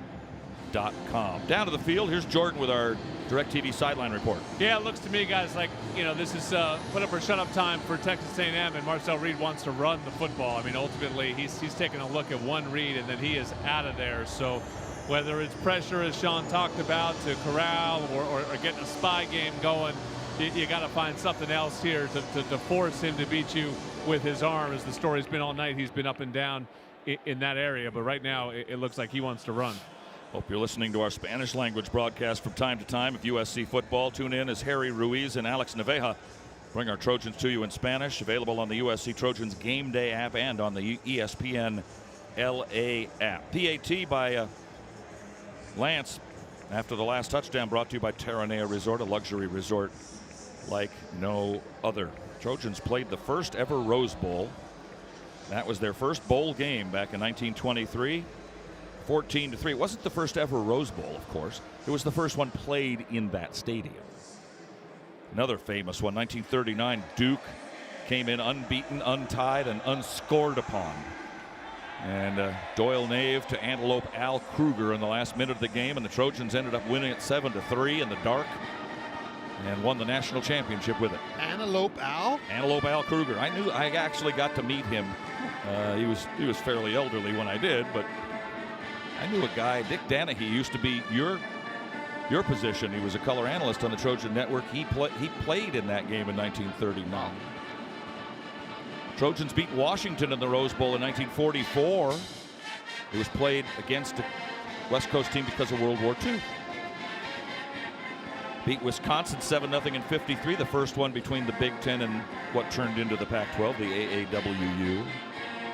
The great one against Wisconsin in 1963, 42-37. Oh, 2005 was okay. That was fun, wasn't it? BCS final against Oklahoma. That was all right. 55-19. The one the next year, not so much. The one in 2017 was pretty fun to call against Penn State. That was good. That was a really fun ball game. Oh, yeah. We had a great time. You know, when that game ended and we kicked the field goal to win, Eric Gentry is in. Kicked the field goal. I was leaning out of the press box, and John Jackson had to grab me by the belt loop and pull me back in. All right, timeout is over. The team's back out from their sidelines. This will be a 2nd and 2 for Texas A&M at the 2-minute mark, trailing SC by 4. They've got the ball at the SC 19-yard line. Reed has had a great game. Reed looks left, throws left, caught, incomplete. Just for a second. I thought Walker had it, but he couldn't hang on at the goal line. Was it Thomas again? Thomas has a couple touchdown catches already, 3 of them. And that'll make it 3rd and 3. That's a pretty good gamble there on 2nd and short, 2nd and 2. That's a good second. When you got that kind of playbook open to you on a knockdown, take a shot right there. Good job by John Humphrey. And this is 2-down territory here. They got 2 plays to make 2 yards. Got it at the Trojan 19. They can't use a field goal. Field goal won't do them any good. E.J. Smith to the right side of Reed. And Reed will keep and run for a touchdown. And A&M is back in front. You can hear their fan base across the way making a bunch of noise. This is a pretty good bowl game. Yeah, and that's kind of what we expected from this A&M offense going into this one. Marcel Reed had, really done a ton with his arm. He had showed some flashes of being able to throw the ball, but he came out in this one gunslinging and throwing the ball. But on the drive when they needed it the most, he started using his legs against the Trojans that looked like a defense maybe a little bit worn out from all the reps they've taken. And you get late in those games running after quarterbacks, not fun, who has fresh legs. So give credit to Marcel Reed, who's coming alive with his legs. He knew he was going to take it on an important moment. Here's Bond for the extra point to put him up by 3. Kick is up and good. So, minute 49 left. Well, if there's any team in America that's been in this situation this year, it's the USC Trojans, who have lost 5 games by giving up touchdowns and scores in the last 2 minutes of games. 5 losses by 19 points. And here they are with a minute 49 to go, trailing after giving up a touchdown and a long touchdown drive. 31-28, Texas A&M. You still got 2 of your times out remaining, and been looking pretty good on offense recently, and all you need is a field goal to tie it. I don't know if you want to go into overtime, but what the heck? Yeah, we haven't seen a lot of teams try to do that. You want to go for a touchdown here, try to end this one, but if you're in that position, obviously got to take the field goal. Take what you can get. A minute 49 here. Trojans have some time. We're going to see what this offensive line and Jaden Mayaba can come up here with the late. Got to need some special plays. These are the moments that burn you into Trojan lore here. The Joint Chiropractic can help ease your pain and keep you moving. To learn more and to claim our $29 new patient special, visit USC.com today. We're showing the A&M mascot, which is a collie named Reveille, the first of which was trotted out in 1931. The kickoff for Bond will go into the end zone, and the Trojans will start off 75 yards away from a game-winning touchdown. And how close do you feel comfortable with Michael Lance kicking a field goal? No comment. Well, he's missed one already. He's missed 2 short ones on this field this year. One in the opening game, one today. What about Dennis Lynch? He's in the portal. Is he here? He is. First down, Trojans at the 40, at the 25. Lemon, McCree, Lane from inside out on this near side, far side, Kyle Ford. And Mayabu will throw on first down, looking for Ford, finds him at the 33 and driven out of bounds there after an 8-yard gain to stop the clock. Second down and 2. Mays with an interception earlier makes the tackle there. 1:44 remaining in the game. And the Trojans now 67 yards away from a game-winning touchdown. I don't know how they do it in Vegas, but Texas A&M's favored by 3.5, and they're winning by 3. Mayabu to throw on second down. Over the middle. Up high, making a nice catch is Mekhi Lemon. Across the 45 to the 46-yard line. That's a USC first down. Terry and York gives him a pretty good shove with 1:38 to go in the game. That was not an easy catch, Pete. That was behind him. He's running a slant route, has to turn his body, twerk it in half to get that ball. Peterson, the one back on 1st and 10 at their own 46. Mayabu steps up, throws over the middle. That's complete to the 48-yard line on Texas A&M's side of the field. That was Mekhi Lemon again. Clock running with 1:12, 1:11 remaining. Trojans 48 yards away from a potential game-winning touchdown. They need to get close for a tying field goal. Throw left side. Ford tripped up at the 45, just missing getting away for a good-sized gain. Mekhi Lemon with a chip block there, but didn't quite get it, and it'll be 3rd and 2 at the 46-yard line. Big play because that keeps the clock running. 47 seconds left. Handoff, and down to the 44 to the 43. That'll be a first down. Stop the clock. Shaken up on the play is Zamarian Peterson. Also getting up slowly is the man who tackled him, the defensive tackle DJ Hicks, which is the only one of the 4 starting Texas A&M defensive linemen who started all season for them that was still here tonight, and now he gets hurt. Yeah. Timeout on the field as they look at Peterson. The clock reads 42 seconds. The Trojans would have a first down at the 43-yard line. Let's pause 10 seconds for stations to identify themselves as we head down the stretch here in the Las Vegas Bowl, the ESPN LA USC Trojans Football Media Network. Hey, it's Mace, and this is USC football back where it belongs on 710 ESPN. KSPN Los Angeles, a good Karma Brands radio station. Fight on. We have a DirecTV sideline report now with Jordan Moore. Yeah, this is a live ball injury with less than a minute to play. I believe this is going to cost USC a timeout. I'm waiting to see. The referee went over to talk to Lincoln Riley. So my question is it a deal where you can get a runoff or choose to take your timeout? Or is that not the rule? So just keeping an eye on the referee here. USC has 2 timeouts. The whole point there was to get that first down so you didn't have to use a timeout, but the injury may have complicated things here. But the referee hasn't announced anything yet, and as of now, there's still 2 timeouts on the board. But Peterson not looking good as he is helped off the field by trainers, including Russ Romano, who's been with us forever. The Trojan band plays Fight On. The fans applaud. Trojans hustle to the ball. They know they're going to start that clock right now. 42 seconds remaining in regulation time. SC trails by 3. 43 yards away from a possible game-winning touchdown. Almost the same amount of seconds remaining in the game. Mayabu throws, batted down. No, he keeps it as he pumped once, and he keeps it. Then he runs around the left side and is throwing for a loss. Going to have to call a timeout here. And they do, back at the 46-yard line. 2nd and 14. They're not in field goal range. They're not even close to it. They've got a problem now. Almost the worst thing that could have happened is that he caught that ball. It's better if it's an incomplete pass. That stops the clock there. Forced to burn that Batted right back to him. Yeah, he's got they have batted a bunch of passes down at the line of scrimmage. Boom, boom. And then he runs around the left side, but Ford can't get to a block there to free him up, and so he's thrown for a loss. 2nd and 14. Trojans now can only stop the clock with a timeout once. There's only 31 seconds left in the game. Lance, of course, he did kick a long field goal here as well. He's had his troubles, so you're just hoping, really.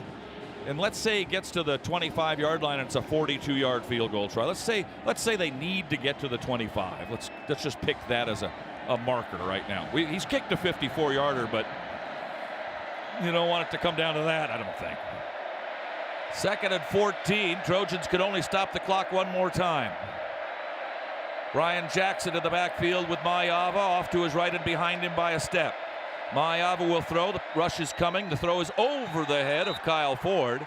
And the Trojan season has 2 plays left in it right now. There's a 3rd and 14. They better pick up at least half of this, maybe even a little more than half of this on this 3rd down play, because you don't want to leave it for a 4th and 14 for Jaden Mayava and company. Great comeback try, but it may come up short. Let's find out in these next few seconds. How many of them? 27. Mayava with Brian Jackson next to him. Steps up in the pocket, waiting, fires, throws, complete to Jacoby Lane. He's still on his feet inside the 20, down to the 15, down to the 13-yard line. Stop the clock to move the chains just for a moment. Clock is with 17 seconds remaining. Trojans are going to have a chance to win this thing. Got to spike it here and stop the clock with your 1 timeout left, because you got to keep that in case you need a field goal try. Oh, they got a timeout. And now Texas A&M will call timeout as they're kind of back on their heels a little bit with 17 seconds remaining. Sharp pass to Jacoby Lane. If the Trojans come back and win this, and I know we're thinking ahead here, but I mean, who's the MVP? Mayava, Jacoby Lane. Jacoby Lane has put together quite a game. That was quite a run after the catch right there. Good job by Jaden Mayava, stepping up in the pocket right there, feeling the pressure, getting up in the pocket, and delivering a strike. 6 catches, buck 16, 3 touchdowns. That's a pretty good night. That might get you the MVP there if you can get a win on this one. 17 seconds to go. You should be able to get 3 plays off, but if you don't score in 2, you might have to kick the field goal, because you can't come away empty here. Field goal keeps your season alive. Ties the Las Vegas Bowl record of 3 touchdown catches in a game, but so did their wide receiver, Noah Thomas. 17-yard line, left hash mark, 1st and 10 USC. 17 seconds to go. They could stop the clock once. Brian Jackson in. He's the only available running back. He goes in motion. Mayava throws to the right side. That is complete to Jacoby Lane, and he's out of bounds at the 2. 1st and goal, Trojans at the 1.5-yard line with 12 seconds remaining in the game. You almost have to think that this is a handoff to Brian Jackson, don't you? And then you go timeout if you don't get it right away. Right, exactly. You probably can squeeze 3 plays out of this with 12 seconds to go. Maybe. Mayava turning around, talking to Brian Jackson. Texas A&M making substitutions, so they won't let the Trojans snap the ball yet. Killian O'Connor, the center, calling out signals. Texas A&M substitutes again, and the Trojans are now going to have to call timeout. They won't let SC run a play because Texas A&M keeps running players in and out of the ball game. I think they might have had 12 on the field. Well, if they did have too many men on the field, it'll move the ball another foot and a half. The ball is just outside the 1-yard line by about the length of a football. The referees are discussing what's going on, and here's the announcement on that, a very important announcement. Delay game, offense, 5-yard penalty, 1st down. So the Trojans could have called timeout, but chose not to and take a delay. Instead of having the ball 1st and goal at the 1, you've got the ball 1st and goal at the 6, still with 12 seconds to go. So what the Trojans need to do here is not substitute. Texas A&M can do whatever they want. 1st and goal at the 6 with 12 seconds left, down by 3. Brian Jackson to the left side of Jaden Mayava. Wide to the left, Lane and Ford to the right side, Lemon and McCree. Snap back to Mailava. Waiting, throws, end zone, Ford, touchdown! Touchdown USC! Kyle Ford, and the Trojans have the lead. Just seconds remaining, just like they did against LSU to open the season here in Las Vegas. They score in the last moments of the game to close the season in Las Vegas. How do you do? Kyle Ford with the last reception in his college football career. And it's a touchdown of 7 yards to give the Trojans the lead on a 10-play, 75-yard drive that ate up all but a few of the seconds that were remaining in the game. Lance for the extra point. Let's see how his field goal would have been. The kick is up. The kick is good. By the way, I do want to make you know that because Czaplisky is hurt, 28, either Gage Roy or Jarvis Boatwright, I think it was probably Gage Roy because he's a backup quarterback, was the holder on that extra point. Got his name on the broadcast. Kyle Ford from Jaden Mailava. 4 touchdown passes for Mailava. Mr. Mailava, meet Mr. Kessler. How about that for Jaden Mailava after a rough start? It looked like a shaky 3 quarters of football. He finds a rhythm in that third quarter. Is able to lead the game-winning drive. Jaden Mailava leading this team to the touchdown, finishes it off, capping it off with a slant route to Kyle Ford. How about Kyle Ford's story as a Trojan to a Bruin and finishing his career possibly with a game-winning touchdown in the bowl game? How about that for Kyle Ford? What a way to end it for number 81. Listen to this Trojan crowd that's making some noise here in Las Vegas on New Year's weekend. Now 8 seconds remaining. You would have to think Texas A&M will fair catch this, right? That they squib it over here. We'll see even if you squib it, you call it fair catch, just pick it up, take a knee. Because you want a couple of plays, 8 seconds, you should be able to get 2 plays. If you can get it to the 50, you have a chance to throw it. You have a chance for the Hail Mary. Again, Trojans lead by 4, so they need a touchdown. And now SC will call its final timeout just to say, here's what we're going to do. Stay with us for the Modelo Locker Room Report. Show that follows today's broadcast immediately. Player of the game interviews on the field if the Trojans hold on over these last 8 seconds. We'll have some in the locker room as well. We'll talk to Lincoln Riley to close out the season. Say goodnight and goodbye for 2024. We'll have highlights and statistics, and then the big post-game show where you can call in and have some fun with Sua Cravens and Jason Schwartz after our broadcasts are all over. Well, all we wanted when we got here, Shaun, I believe you probably told your friends the same thing. All we wanted was a good ball game. What'd we get? Good ball game. Good ball game. A lot of ups and downs, highs and lows. A lot like the Trojan season, except for this time the Trojan team able to finish off a game all year long. Not able to do it. Obviously, 8 seconds left. Bert is worried about these 8 seconds. Bert's going to jump out of the press box if SC loses this game. But just a fairy tale ending for the Trojans as they are able to win one of these tight games that they have so painfully lost all year. It's about time. Going to be 2-0 against the SEC. That's kind of fun. Kickoff into the end zone, so it'll be a touchback. That ball is loose. Can you not pick that ball up? Nobody called a fair catch and grab the ball. The ball's still a loose ball, isn't it? Isn't it still a live ball in the end zone? I think Nobody called fair catch and caught it. They just let the ball land. It lands in the end zone. Whistle blew. Yeah. Ball boy's got it now. Old Dominion Freight Line, the official freight carrier of USC Athletics, helping the world keep promises. Trojans go into the prevent, certainly. 8 seconds left. So Reed, who's had a fine ball game, let's be honest. I mean, a couple interceptions, sure, but really has played very well, and he's only a freshman. Needs a pass of about 20, 25 yards right here and give him a chance at a Hail Mary at the end. So here's Reed backing up, throwing over the middle, bounces up in the air, incomplete. Incomplete.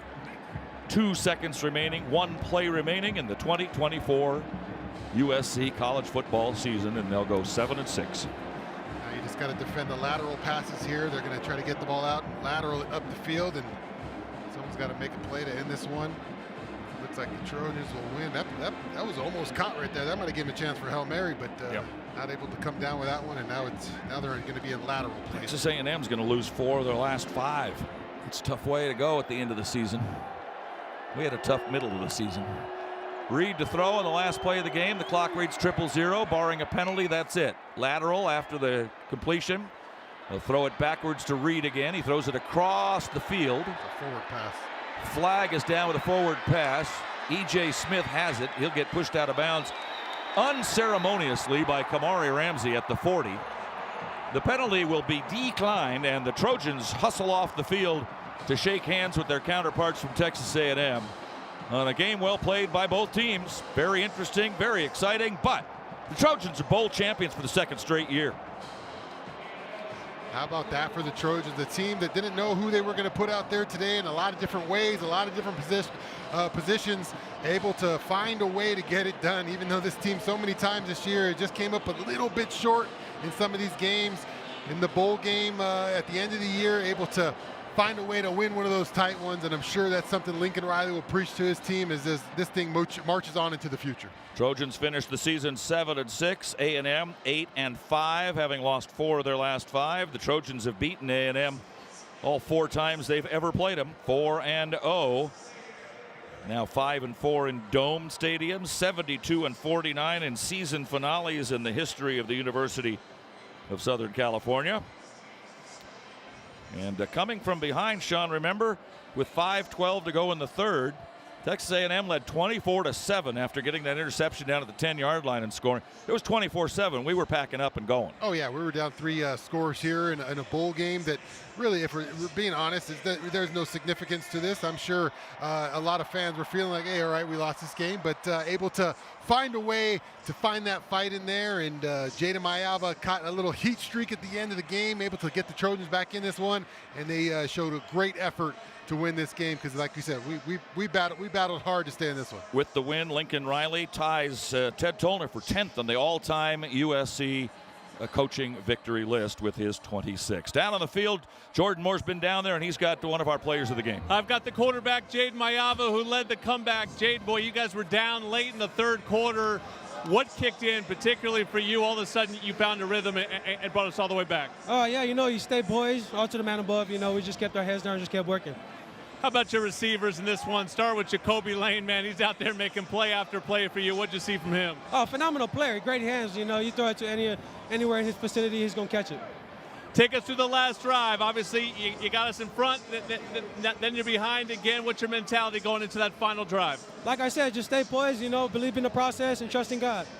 What did this mean to you coming back to Vegas, a homecoming for you and this team and pulling off the win? Words can't explain it. Hard to beat. Last one, your offensive line, man. This was a makeshift group, and they kept you clean almost the whole night. What do you say about those guys? Love those guys. They fucking work their asses off, and credits to them and everybody else on the team. All right, go celebrate with your team and the band. Jaden Mayava, a little fired up, guys. Get the FCC going on that one, but he got USC a W. It is all understood. We know that that kind of happens from time to time. The team now running over to the right side of the stadium down below us to our right and celebrating Conquest being played here at the Allegiant Stadium in Las Vegas. Fingers up. Let's everybody listen. Listen in. Who's climbing the band stand? Where is the bandstand? There it is. That was Kyle Ford. All he did was catch a game-winning touchdown pass in the last 8 seconds of a bowl game in his last appearance in a Trojan uniform. What a great career he had, despite the fact that he lost his mind for a year and went to UCLA. Yeah, kind of full circle for him. Kyle Ford able to have a nice game, had some great possession receptions on the day, able to cap that game off, or get in the end zone and finish that one off on that slant route. It's got to be a great feeling for him. So the final score of this ball game presented by Wells Fargo, official retail bank of USC Athletics in the Las Vegas Bowl. USC 35, Texas A&M 31. And we'll be back with more after these messages on the ESPN LA USC Trojan Football Media Network.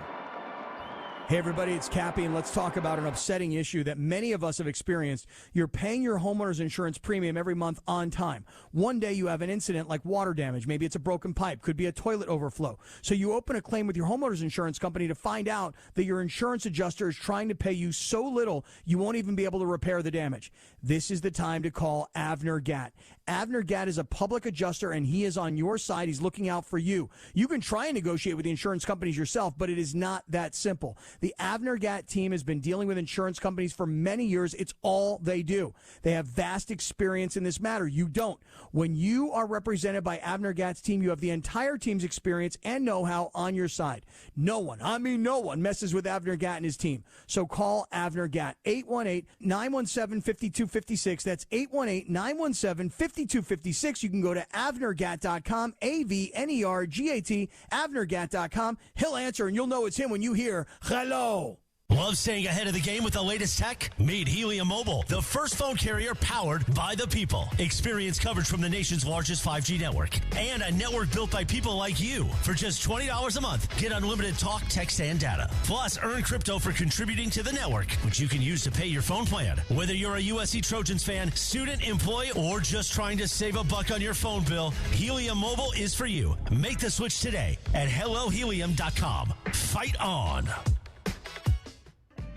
Hey, it's John Ireland. You're listening to the Las Vegas Bowl, USC, Texas A&M, right here on the home of the Trojans, 710 ESPN.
Lois, and they'll make the announcements here. I think we'll try to carry this. Is that right, Rick? I think we could do that. We'll listen to them as they get ready to go here in just a moment. Trojans winning over Texas A&M 35-31 with a touchdown right at the end. 7-7 at the half, and a bowl game broke out of the second half as A&M went ahead 24-7. Then the Trojans rallied with a touchdown from Mayava to Lane to make it 24-14. A touchdown at the start of the fourth quarter from Jackson to give the Trojans a 3-point deficit. Then Mayava to Lane again to give them the lead for the first time with 4:50 to go. We thought, oh boy, this is over. Then A&M scores with 1:49 left. Trojans finally finish it. 10-play, 75-yard drive, and Mayava finding Kyle Ford with a little slant in with 12 seconds left on the clock when the play started, 8 seconds on the clock when the play ended, and the Trojans were winners 35-31. They're getting set up for the post-game celebration here and just about to start that, I imagine. We started here with a wild Labor Day weekend in Vegas. Woody Marks ran it in from short distance in the fourth quarter to give the Trojans a win over LSU, and things we really thought were headed in the right direction. The Trojans climbed as high as 11th in the national polls. Remember those days? The shutout at home over Utah State. 48-0. That didn't do anything to dissuade our feelings. But then we went to the Big House for the first time since the 50s and fell back to earth as it became obvious in life that the Big Ten would require a brand of upfront football that we didn't necessarily have yet. Came down to the last seconds, though. SC missed an attempt at an open field tackle at midfield. That set the Wolverines up for a winning touchdown against a team from Michigan that absolutely could not pass a football. Couldn't pass. Came home for the conference opener. The Trojans were awful in the first half, but rallied to beat Wisconsin in the second. Over the next 5 weeks, it kind of fell apart. Minnesota surprised SC in the last seconds. Came home and played Penn State, lost in overtime, played well enough to win, but didn't. A shocking loss to a poor Maryland team on the road. That's the one. That was the outlier because that's not a good team. A win over hapless Rutgers. Another close last-minute loss at Washington. 5 losses in the last minute by 19 points. It has never happened before, and I hope it never does again in the history of SC football. Trojans did finally figure out a way to win at the end, knocking off Nebraska and saving the season at least a little bit by beating the Bruins in Pasadena. So you got that to hang your hat on. Notre Dame, but the Trojans were down a touchdown with 3 minutes to go on their 20-yard line, and that sort of fell apart. Now let's go down and celebrate a Vegas Bowl championship. That we give a great shout out to both Texas A&M and USC for what was a remarkable game out here today. Everybody, can we give it up for what we just saw on display today? Yeah!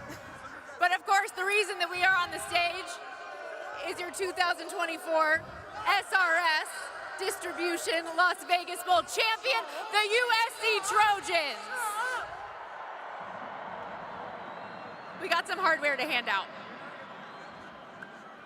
Alongside Executive Director of the SRS Distribution Las Vegas Bowl, John Cicenti, and Las Vegas Bowl Huddle Game Chair, Leslie Foreman, we will start by handing out the Rich Abajian MVP trophy, which goes to Jacoby Lane.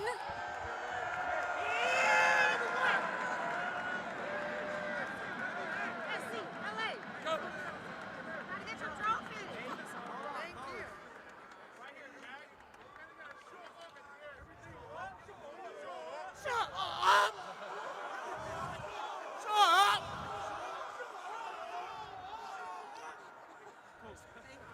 127 yards for you, a comeback game, a Vegas Bowl record, 3 touchdown performance. How gratifying is this win on this stage?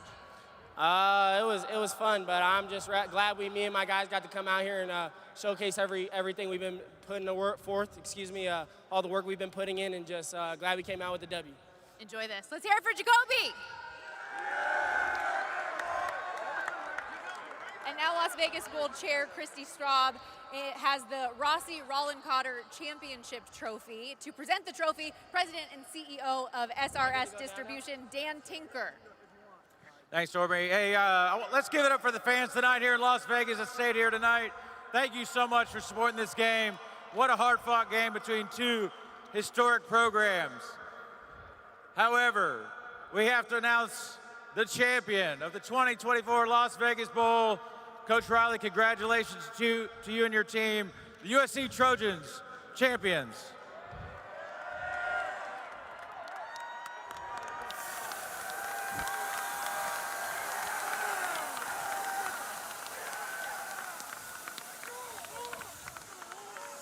Coach Riley, you guys were down 24-7 at one point in the second half of this game. What did it take? What kind of grit did you see from this group of young men to close out this win? Honestly, it's what we've done all year. We've been in a bunch of close games. We've had to comebacks, so many close games throughout the year, and this team has stayed resilient, and they did not blink one bit. I think that we're a very battle-tested group, and we made some big plays there at the end, all 3 sides to finish it. What a great, memorable win. Speaking of no blink, no panic, your quarterback, Jaden Mayava, goes 8-9 on that final drive to respond for what was at times not an easy day. What did you see specifically from him tonight? I think he stayed with it. I thought his teammates did a great job of keeping him in. We did some really good things up front, made some big plays around them, but that's what champions have got to do. It's not always going to be pretty, especially when you're playing that position. So proud of him and all the guys for the resilience. What happens in Vegas, I guess, happens again in Vegas, winning on this field to bookend your season. How gratifying is it to close your year this way in this place? It's great. It's a great feeling. These guys deserve it. I mean, they have stayed with it the entire way. We hadn't had everything go our way this year, but they continued. We really epitomized fight on. That's what our university's known for. That's what this football program's done for, and this team has done that all year. Fight on. Congrats on the win. Thank you. Thank you so much. All right, the Las Vegas Bowl presentation of the trophies has been completed. We remind you now to stay tuned for the Modelo Locker Room Report, the show that takes you into the Trojan locker room for interviews with our players of the game. We'll talk with Lincoln Riley ourselves. We'll check the stats and the highlights. and all the rest here on the Modelo Locker Room Report, which is coming right up. Final score once again here from Las Vegas. The Las Vegas Bowl champions. Trojans win back-to-back bowl games. SC 35, Texas A&M 31, and this is the ESPN LA USC Trojan Football Media Network. And it is a final. The Las Vegas Bowl, USC and Texas A&M is in the books from Allegiant Stadium. You've been listening to USC Football, brought to you by Coors Light, Mountain Cold Refreshment. Choose chill, celebrate responsibly. Pechanga Resort Casino, proud partner of USC Football. And by State Farm. Like a good neighbor, State Farm is there. Stay tuned in as we break down the game, listen to highlights, and talk to the players and coach. All coming up on the ESPN LA USC Trojan Media Network. Presented by Pechanga Resort Casino. Coors Light presents To Chill or Not to Chill. When your friend skips your favorite song on the playlist. End the friendship. Or choose chill because that song lives rent-free in your head anyway. And you planned ahead by bringing Coors Light to the party. And the sound of that ice-cold can cracking open was music to your ears already. Coors Light. Choose chill. Celebrate responsibly. 2024 Coors Brewing Company, Golden, Colorado. It's time to recharge, reconnect, and rediscover your perfect combination at Pechanga Resort Casino. And with your resort favorites back in action, there's all of the excitement and comfort you love with the peace of mind you can depend on. So whenever you're ready for a little rest, a little relaxation, and a lot of fun, we'll be here. Play your perfect combination at Pechanga Resort Casino today. Hi, it's Hannah, and welcome to the HannahCast. Today, Piggy Bank's gonna fuel our episode with questions about Argo rewards. Yep, earn up to $5 in rewards at sign up. Uh-huh, and 5 cents on every gallon. Sounds pretty sensible, if you ask me. Oh, all this savings talk making you hungry? Here you go. Learn how to earn at arcorewards.com. By entering your phone number, you're agreeing to receive recurring automated informational and marketing SMS, MMS messages from Marathon. Consent not required for purchase. Message and data rates may apply. No matter what you're looking for in a non-alcoholic beer, there's only one name that has it all. Athletic Brewing Co. Full flavor? It's athletic. Huge variety? It's athletic. Award-winning styles you can get online, at the bar, or the grocery store? It's athletic. In fact, when it comes to amazing non-alcoholic beer, there's no question. It's athletic. Ask for it and find out. Go to askforathletic.com to find your closest retailer today. Near Beer. That's the final whistle. It's time to go break down the Trojans' performance, the outcome, and the next opponent for USC. This is the Modelo Locker Room Report. Brought to you by Modelo, the fighting spirit of the USC Trojans. Pechanga Resort Casino, proud partner of USC Football. Postmates, great restaurant selection and no delivery fee or service fee on eligible orders. Fight on. And by Salaya Tequila, proud partner of the USC Trojans. This is the Modelo Locker Room Report. Welcome back to Las Vegas. The Trojans come from behind and beat Texas A&M right at the gun. 35-31, the final score here. I'm looking at my next card that I'm supposed to read, and it says the game-changing moment of the game is presented by Cookies, proud CBD and wellness partner of USC Athletics. And there were a bunch of game-changing plays, but I'm going to give you a weird one, all right? And it's a rule they're going to need to change, that substitution rule where you get charged a timeout or you take a delay a game, or they got to figure that out. Stop the clock somewhere along the way and just let the subs happen and then start it back up again. At any rate, I think the play of the game, frankly, was the Trojans getting a delay of game penalty with 12 seconds to go on 1st and goal at the 1 because it gave them more room to pass to Kyle Ford to catch the pass at the goal line. Yeah, you can't run that slant on the 1 yard line. You need some space to run. That's a good point, Pete, that he had space to kind of get enough openness, to create enough separation to make that play, and credit both those guys for making that happen. But that's a good point. You needed that area to work with. You can't run down. If it was on the 1 yard line, you probably would have seen 2 runs if they were successful to get in the end zone. Instead, you get that pass there to Kyle Ford. Might only had 1 run, call timeout, and kick a field goal. We'd still be going. Yep. Very, very possible. I got to feel that was probably this. It's time to listen to the Arco top-tier play of the game. Now, it's time to experience the thrill of the Arco top-tier performance play of the game. Play of the game. 1st and goal at the 6 with 12 seconds left, down by 3. Brian Jackson to the left side of Jaden Mayava. Wide to the left, Lane and Ford to the right side, Lemon and McCree. Snap back to Mayava. Waiting, throws, end zone, Ford, touchdown! Touchdown USC! Kyle Ford, and the Trojans have the lead. Just seconds remaining, just like they did against LSU to open the season here in Las Vegas. They score in the last moments of the game to close the season in Las Vegas. How do you do? I mean, that's just going to keep me warm and fuzzy for about 6 months, don't you think? Yes, that was a great ending, great finish to the season there. They started off winning one, a tight one in Vegas, and they end the season winning one, another tight one in Vegas. Would you guess at a 35-31 game, and the kind of game we saw, that the team statistics would be fairly even? I haven't looked at them yet. I looked at the stats that very, very, very even. All right, first downs, 25-24 SC. Rushing attempts, 31-30 SC. That's just times you ran the ball. Trojans only 105 yards. I thought they had more. Texas A&M at 151, which is under their season average by 40 yards. Receiving yards, Trojans at 295, Texas A&M 292. I mean, you can hardly get closer. Texas A&M ran 2 more plays, 72-70. There were 142 plays running this game. No wonder my throat's tired. 443 yards to 400. So we had 843 total yards.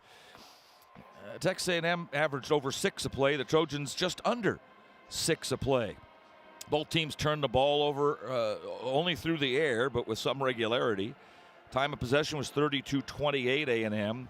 3rd and 4th downs, A&M 8 of 16. For a while there, they were like 8 of 10. So they didn't do as well over some portions of the game. Trojans 6 of 13 on 3rd and 4th down tries. Matter of fact, never tried a 4th down. When we come back, most of the players, not all of them, most of them are heading back to the locker room or are already there. Some still out there taking pictures. They are interviewing Texas A&M head coach Mike Elko, who had a pretty nice season in his first year after coming over from Duke. 8-4 coming in, 8-5 finish. He's got a good quarterback coming back next year. We didn't see much of Daniels, really their lead running back. E.J. Smith is gone, but Daniels should be back. And maybe Le'Veon Moss, although I think he's going to go pro. Their receivers, 2 of the 3 leading receivers are gone. So they've got some work to do, but what football team doesn't anymore? You just got to fill your roster with kids that are coming up and some transfer portal guys and hope for the best. That's the way the game is played these days. So they're interviewing Elko right now. By the way, I didn't mention their offensive line coach, Adam Cushing. He used to be an assistant coach at Laverne. There aren't a lot of guys with L.A., Southern California experience from Texas A&M. Jordan Peterson, their defensive back coach, was at Fresno State for a little while. Doherty, their special teams coach, an assistant coach from Laverne, and one of their guys that entered the portal from San Diego Cathedral, and Donovan Sanders. Well, those are the only guys from Southern California. Not a lot of guys from Southern California go to Texas A&M. As soon as Lincoln Riley is ready, we'll be talking to him. We'll also be going down to Jordan Moore and talking to some of our Trojan players of the game as the band, the Spirit of Troy, fires up the Trojan alma mater, all hail, one more time in the 2024 season. Let's listen in just a little bit. Sing along if you know the words.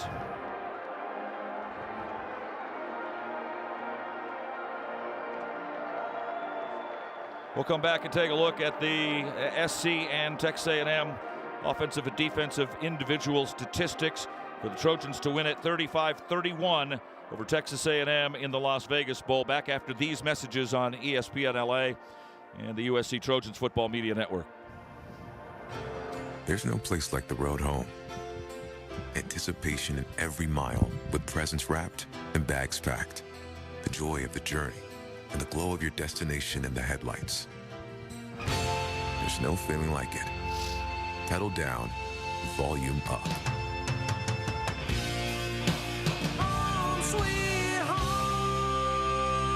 Get exceptional offers at your local Audi dealer during the Season of Audi sales event. Introducing Stone Fight On Pale Ale with a balanced blend of hops and a deep golden color as vibrant as the Southern California sunshine. Stone Fight On Pale Ale is brewed to be the perfect companion for the beach, the tailgate, or cheering on the Trojans. Stone Fight On Pale Ale is best enjoyed by holding a can in one hand and raising a V for victory with the other. Find Stone Fight On Pale Ale near you at find.stonebrewing.com. That's find.stonebrewing.com. Stone Brewing is a proud partner of USC Athletics. USC Trojan fans, Smart Stop Self Storage is ready Sue for game Jason day. Smart Stop Self Storage is committing to making the self-storage experience easy and hassle-free for all Trojan fans. Whether you're storing your Trojans tailgate gear, need temporary storage while moving to a new home, or need a storage solution for your business, we're here for you with convenient locations throughout Southern California. Smart Stop Self Storage, the smarter way to store. Visit smartstop.com to reserve your space today. Fight on. Fight on. Hey, it's Mace. You're listening to the Las Vegas Bowl, USC versus Texas A&M, right here on the home of USC football, 710 ESPN. Fight on. So for the Trojans to win it, 35-31, Jaden Mayava, well, really like the whole team for both teams, kind of an up and down game, back and forth. At the end, he was most successful, 8 out of 9 on that last drive, and ends up 22 of 39. 295 yards, 4 touchdowns, 3 interceptions, was only sacked once, and on that one, it could have been a 30-yard sack. He threw it backwards, but his knee was down, so he only suffered an 11-yard sack. Jacoby Lane, the MVP of this ball game, 7 catches for 127 and 3 scores. Kai Lemon, well, he looked good. Kickoff returns and receiving. 6 catches, 99 yards, almost hit the 100-yard mark. Yeah, did it all year long. Mekhi Lemon was really that number 1 receiver for the Trojans. At times we didn't get to him enough, but I thought that he had a great season. Nice way to finish your career for Kyle Ford. 6 catches for 59 yards, and what will he be remembered for? The one with no time left, basically. A touchdown pass to give the Trojans the victory. Jaden Mayava caught his first pass. It batted right back to him for a loss of 3. Brian Jackson, 16 for 69 on the ground for a score. Marion Peterson, 12 for 45 before he got injured late in the ball game. Jackson's got a pretty good chance to be a very, very good physical running back. Both of these guys look pretty good. Yeah, both of the running backs fared well today, especially behind the offensive line that was kind of put together. So I'm sure there's a bright future for those guys. We'll see if there's any portal interactions there in the running back position, but definitely 2 young running backs that got after it today. I mean, gosh, how good could they be if they had guys in front of them? It's just the way it is. Reed for Texas A&M, 26 of 42 for 292, 3 touchdowns, 2 interceptions. He was sacked once. Most of his stuff was short. At times, he was